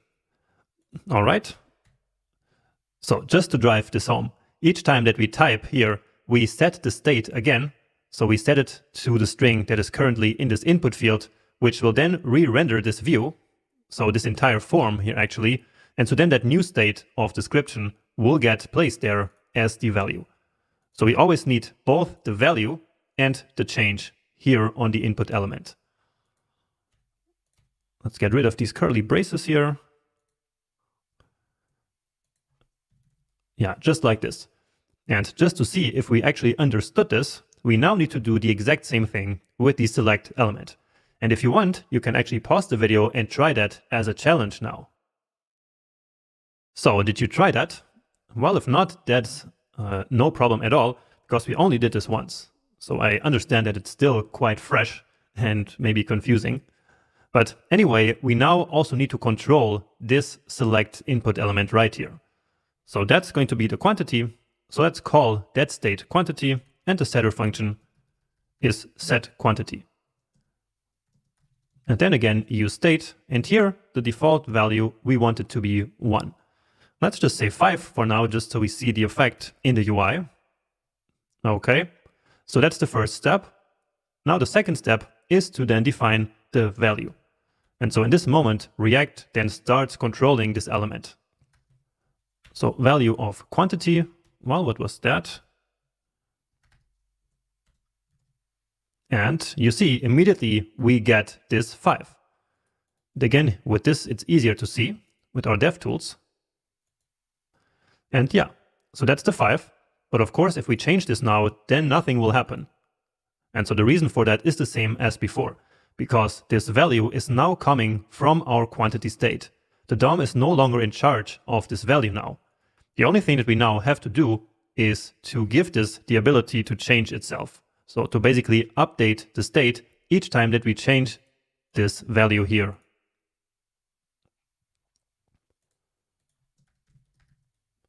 So that's again using the onChange handler. And this function gets the current event. And here we now do the exact same thing. So we set quantity based on e.target.value. And by the way, this value is coming directly from the option. So right from here. So that's why we need to set the value here inside of each option. Just to make sure, let's give it a save. And there we go. So you see, it changed here, and it also changed here. Maybe you cannot really see this as it's right at the bottom, but yeah, here is the 10. Now what we can see immediately is that this is a string. While in the beginning, when we first load the app, let's try that, we get the 5, but without the quotes. So now this is actually not a string, it's still a number, and that's because we set the default here as a number. But then as soon as we change this, for example, to something, then here we get this string. And so the reason for that is that here e.target.value is always a string. So before we place this value into the state, let's first convert it to a number. And we can do that in a few different ways. We can use the trick of using a plus, or we can be a bit more explicit. For example, using the number function. So I prefer to doing it like this, which makes the code a bit more readable. So give it a save. And now, let's see. Yeah, now we get a number. And of course, still, when we write here, that will also update the state down here. And this was actually an excellent demo to show you how useful really these dev tools are, because they allowed us to immediately spot that we didn't have a number here, but a string. And so with this, we prevented a potential bug in our code. Great. So hopefully you got that. So you understood exactly how that works. So just to quickly recap, the technique of controlled elements basically consists of 3 steps. So we define a piece of state, like this description here. Then we use that piece of state on the element that we want to control. So we basically force the element to always take the value of this state variable. And then finally, of course, we need to update that state variable. And we do so here with the onChange handler, where we then set the description to the current value of that input field. And so with this, it is now this component, so basically it's React, who is in charge of the state and really of the entire element. And so that's the reason why this technique is called controlled element. Great, so that should be clear now. And so let's now go ahead and just quickly use these values here. For example, we can create a new item object. So with description, quantity, also we have the packed state in each of these items. And by default, of course, the items should not be packed. So let's set it to false here. And then we also need an ID. Now we could use some library here to generate that ID, but let's do it quick and dirty here just with date.now. So that should just work here in this case. And then for now, we will just log it to the console. All right, let's go to our console, reload all of this. And actually, let's also set it to 1, which is the default that makes most sense. So let's say that we need 10 shirts. So hit enter and beautiful. So we got our data here from the state and it contains the description. It contains the quantity right here. And then these other data that we just defined. So some random ID and also this packed state set to false. So with this, we learned how we get now this data out of the form. Now just to finish, let's tweak our handle submit function a little bit. For example, when this happens, so when we submit the form without any item, then still this works. But the description is simply set to an empty string, which is our default here. However, we don't want this to happen. So when there's no description here, then we shouldn't even be able to submit the form. So that's simple enough. We can just add like a guard clause here. So we can say if there is no description, then return immediately. So basically then nothing's going to happen. And again, this is just some normal JavaScript, nothing to do with React. So you see, nothing happens now. But if so, then we get our object. And now finally, usually when we submit a form, then afterwards, once that submission is done, the form should go back to its initial state. So let's also do that. And for that, we can simply use our setter functions, right? And so that's the beauty of React being in charge of the form, because now all we have to do is to update the state, and then this enables React to automatically keep this state in sync with these form elements. So basically, that's the whole idea of the controlled elements. It's to allow React to keep our component state in sync with the state of these DOM form elements. But anyway, let's now do what I just said. So setting the description back to its initial state and set the quantity also back to its initial state. So let's try that one more time. And beautiful. So that worked really, really nicely. So this form is now a lot more real world. It's back to its initial state. And then down here we get the data. But now what do we do with this data? So at some point we will want to actually render this new object here into the user interface. So right here into this packing list, right? So how do you think we will do that? So how can we get this new state, so basically this new object that we just created, into this list? And just as a reminder, this list, well, it's even easier to see here in the component tree.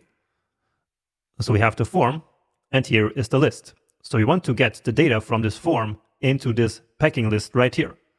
So do you think that we could do that with props?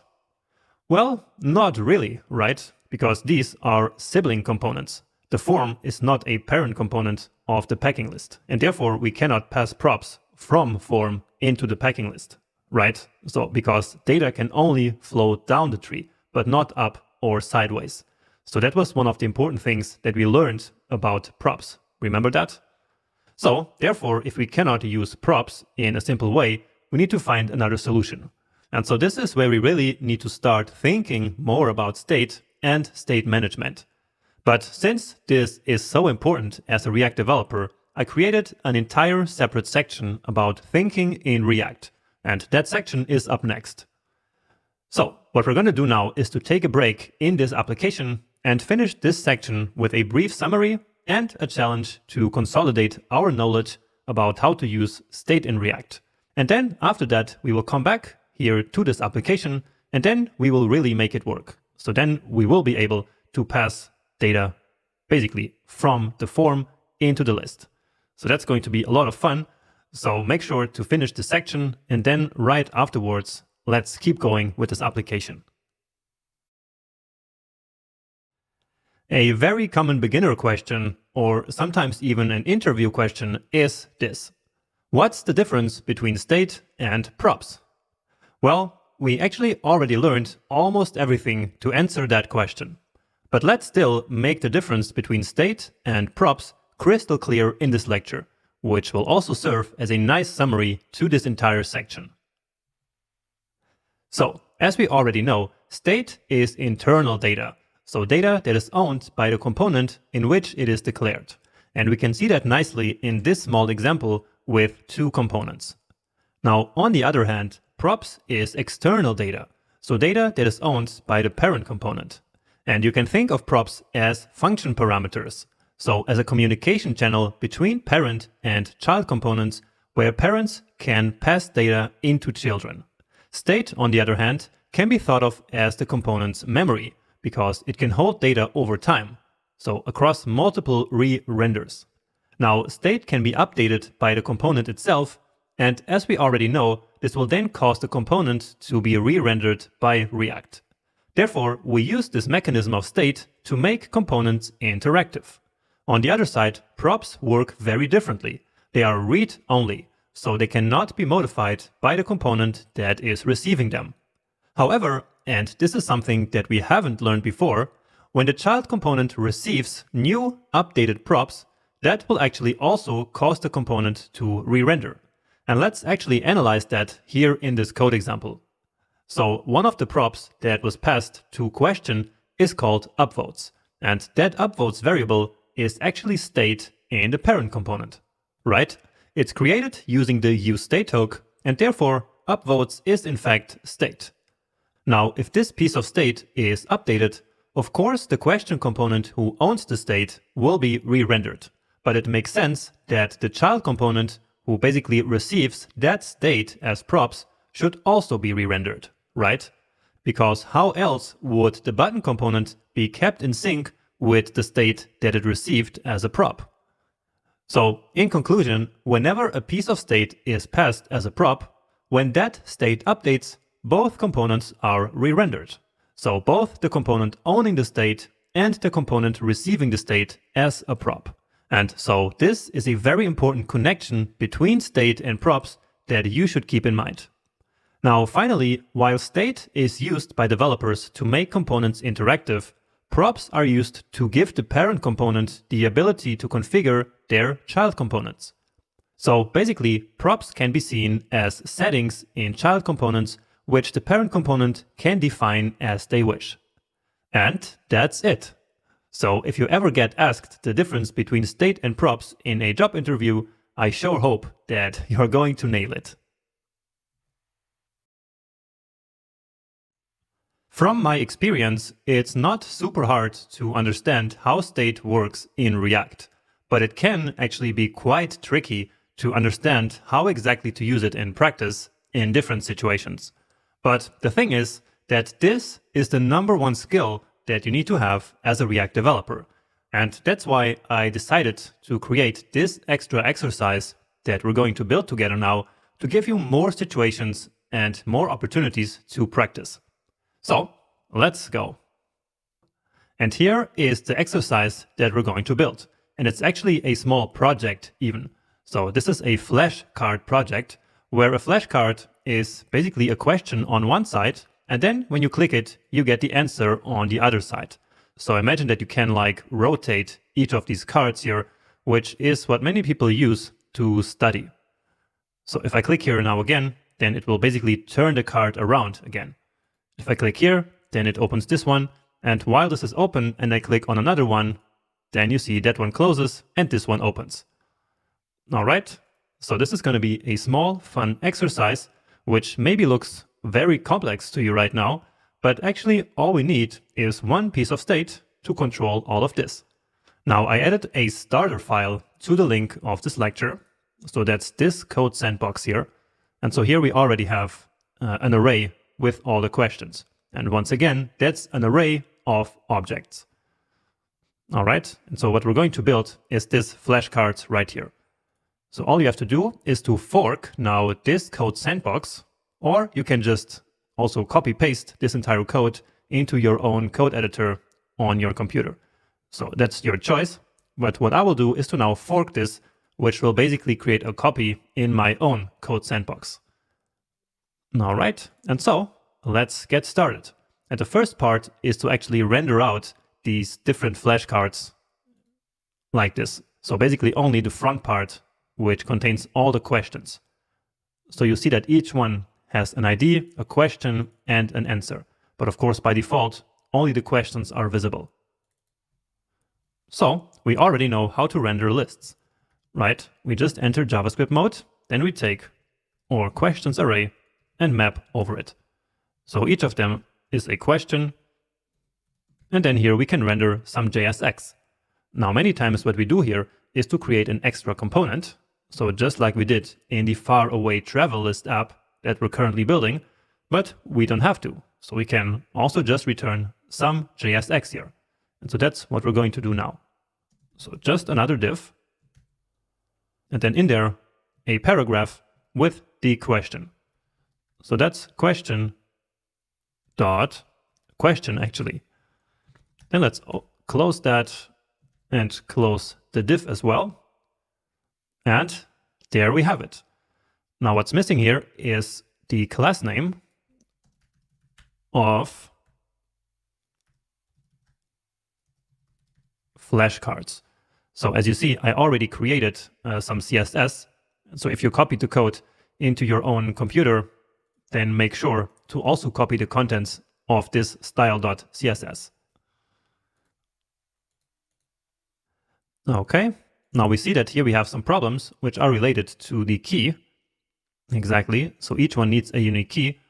And so, well, we can just put that here. So key, and then let's use question.id because these are unique values. And as you know, each element that we render here inside the map, so as a list, needs a unique key. So if I reload now, then these errors will be gone. Okay. So we have now our static part all built out, now what we need to do is something to happen whenever we click on one of these components here, or actually each of these elements. So how are we going to do this? Well, as I said initially, all we need is actually one piece of state. And that piece of state will keep track of which question ID is currently the active question. And if that sounds confusing, then let's just write the code. So let's call this the selected ID and then set selected ID. Use state. And then here we will want to start with null, because by default, we want none of the questions to be open in the beginning. So to be selected in the beginning. And so that's what null is for. So null is basically just nothing, right? So now here we need to import use state from React. All right. And now let's remember the 3 steps of using state, which I like to always come back to, because I think this makes it a bit more helpful to understand how we should approach this. So the first step is to define the state variable, which we already did. Second is to then use that state variable. And third is to update it. So as for the second point, let's now do that. So let's use this selected ID here for something. But well, this time, this is a bit tricky, right? Like, what do we actually need this selected ID for? Well, let's maybe make it easier by, instead of using null, here using one of these. So one of the actual IDs. So 9103. So if this is the state, so let's imagine that we just clicked on this one here. So how to give components memory. Let's say that we just clicked here, and so that this is then the state. So how do we want to use this state? Well, basically here, instead of displaying the question, we want to display the answer. So we can do that. We can say question.id equals the selected ID. And if it is, display question.answer. And if not, well, then of course the question.question. And so now here we actually this time got the answer. So that's the use state hook. And so that's already working. So let's do the same thing for the styling, because here actually this gets like with this red background. And so we can use a class that I created for that and add it here to this div. So let's do something similar then. So class name, enter JavaScript mode, and then we do the same thing. So if the current question ID is equal to the selected ID, then here the class name should be selected. And if not, then nothing. And there we go. So beautiful. Just make sure that you actually understand what is going on here. So as we loop over this array here, each of these elements is one of these divs, right? And in each of these divs, we have access to the current question object. And then each of them has one ID. And so what we can then do is to compare that ID with the selected ID. So the one that we have currently selected. And if that is the same, then, well, it's just what we have written here. So if it is the selected question, so if the selected ID is equal to the one that is in the object, then simply display the answer. And otherwise, in all other cases, well, then display the question itself. So not the answer. All right. And now let's set it back to null. And now all we have to do is to set the state. So that's the third step. So when do we want to update the state? It's whenever we click here. So in one of these divs. And so that's where we place the onClick handler. So as you see, it doesn't even have to be a button or anything like that. Okay. And now what we are going to do is to create a function here. So just to make our code a bit easier to understand. So let's call it handle click. So for now, just the name of the function. So here we need to now then pass in that function, right? However, that is not really enough, because well, here we will now call set selected ID. But as the name says, we now here actually need the ID of the question that should become the selected question, right? And so what this means is that this function needs to receive that ID so that we can then set it here. So now we need to call this handle click function with that ID. So simple enough, question.id. But don't make the mistake of thinking that this is finished. And actually, React already gave us here an error.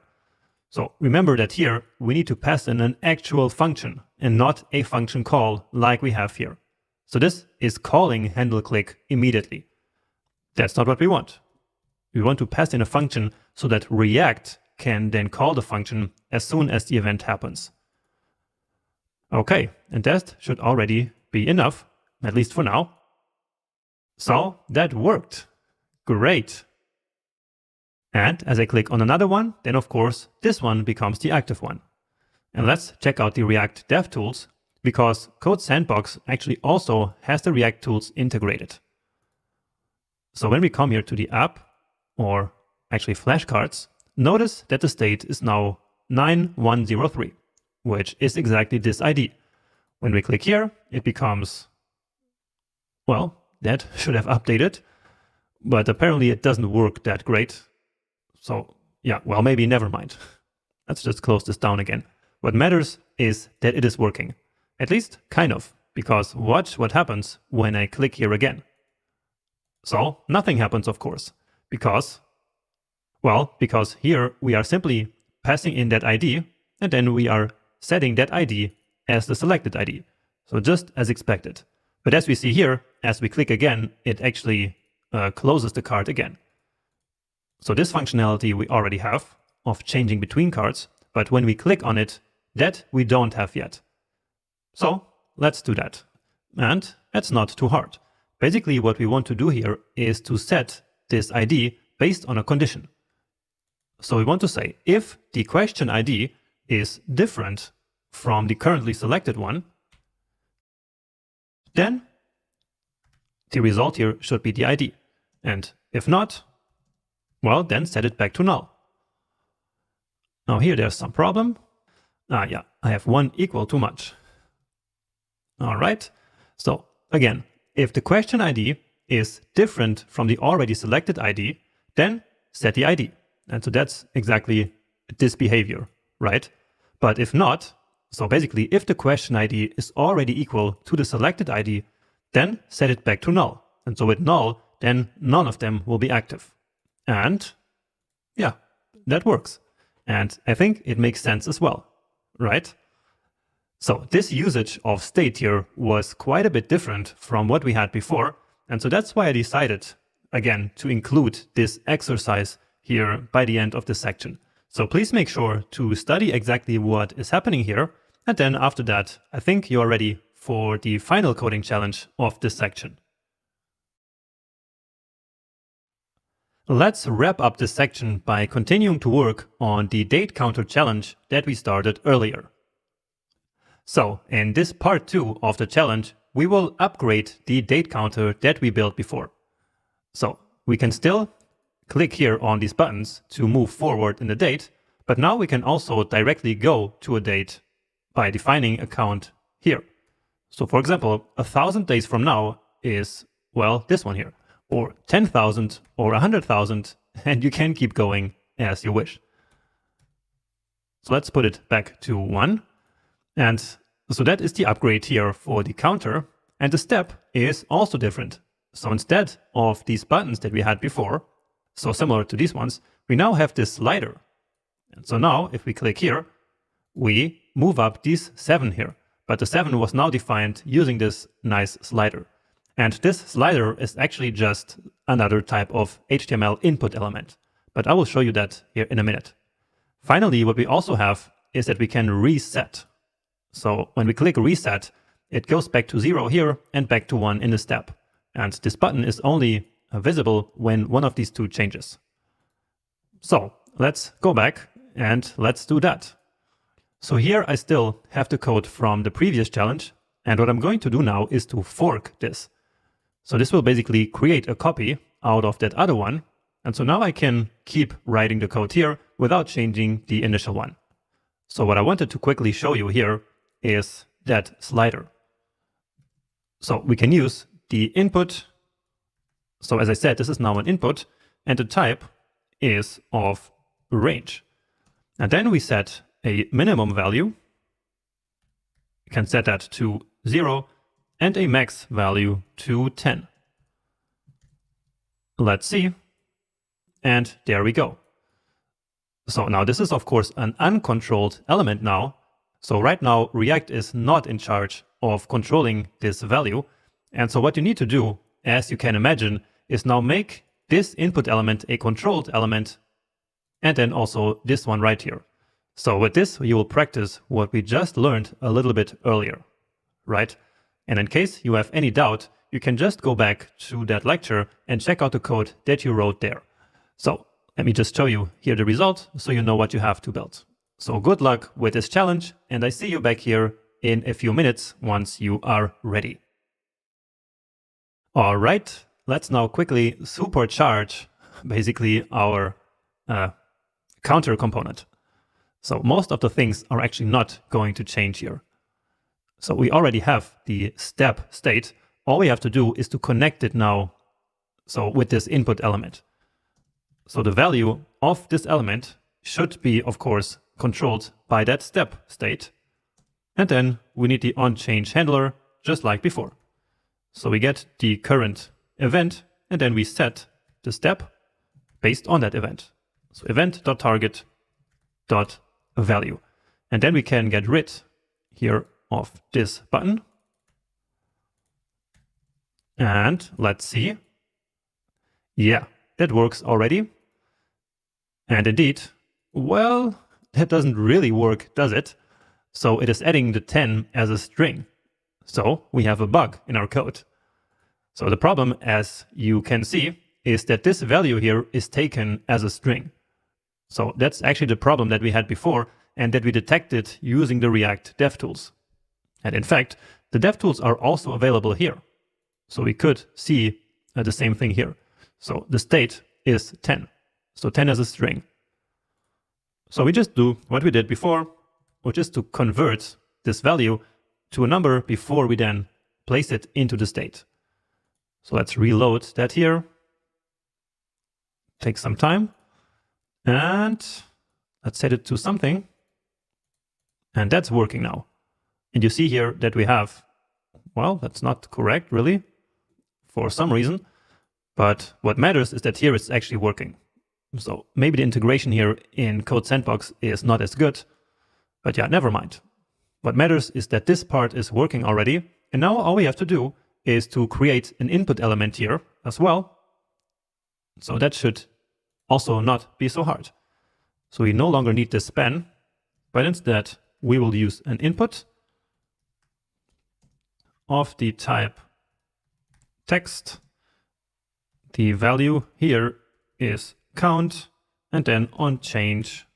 Basically, we want almost the same thing as before. So we get the current event, and then set count, and then this time we're not going to forget the conversion part. So we convert to a number e.target.value. And now all we need to do is to close down this element, give it a save, and yeah, this all looks correct to me. Let's see. Well, something's happening here. Let's close down the React tools maybe. Yeah, anyway, let's just reload here just to be sure. So this works. And now if we input a value here, yeah, nice. So that's really, really nice. So with this, we have a bit more control over the component, and we can calculate dates from now, which is quite helpful. But yeah, let's just review quickly what we did here. So these two input elements are now controlled elements for the same reason that we already saw before. So we have a piece of state, and we then connect that piece of state, for example here the step, with the input element. So we force this input field to take the value of the step piece of state. But that alone is of course not enough, because with that we would not be able to then change here the value.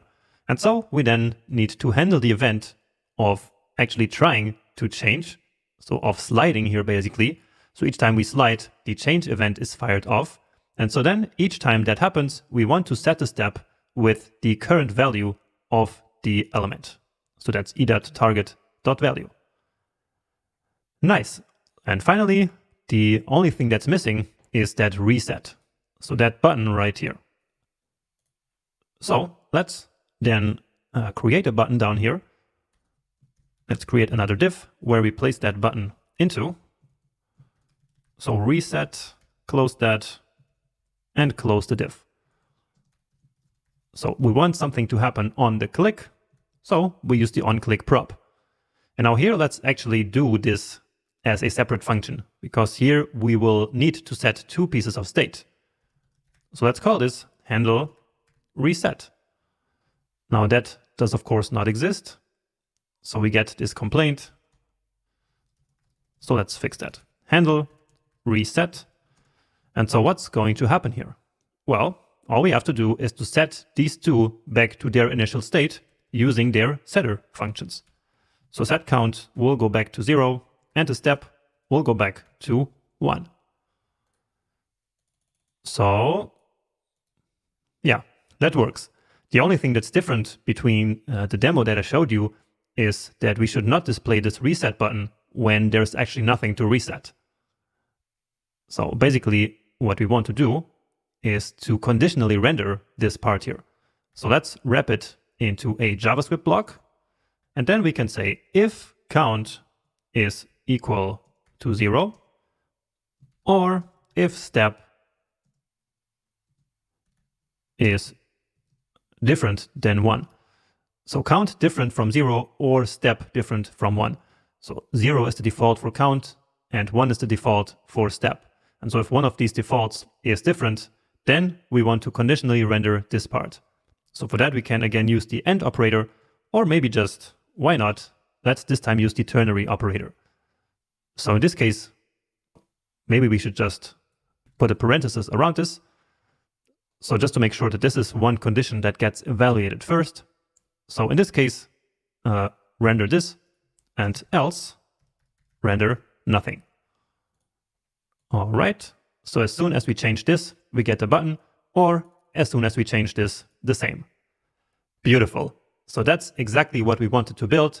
And so we are finished with the challenge, and we are finished with the section. And so let's waste no time and let's keep working on the far away list right in the next lecture of the next section.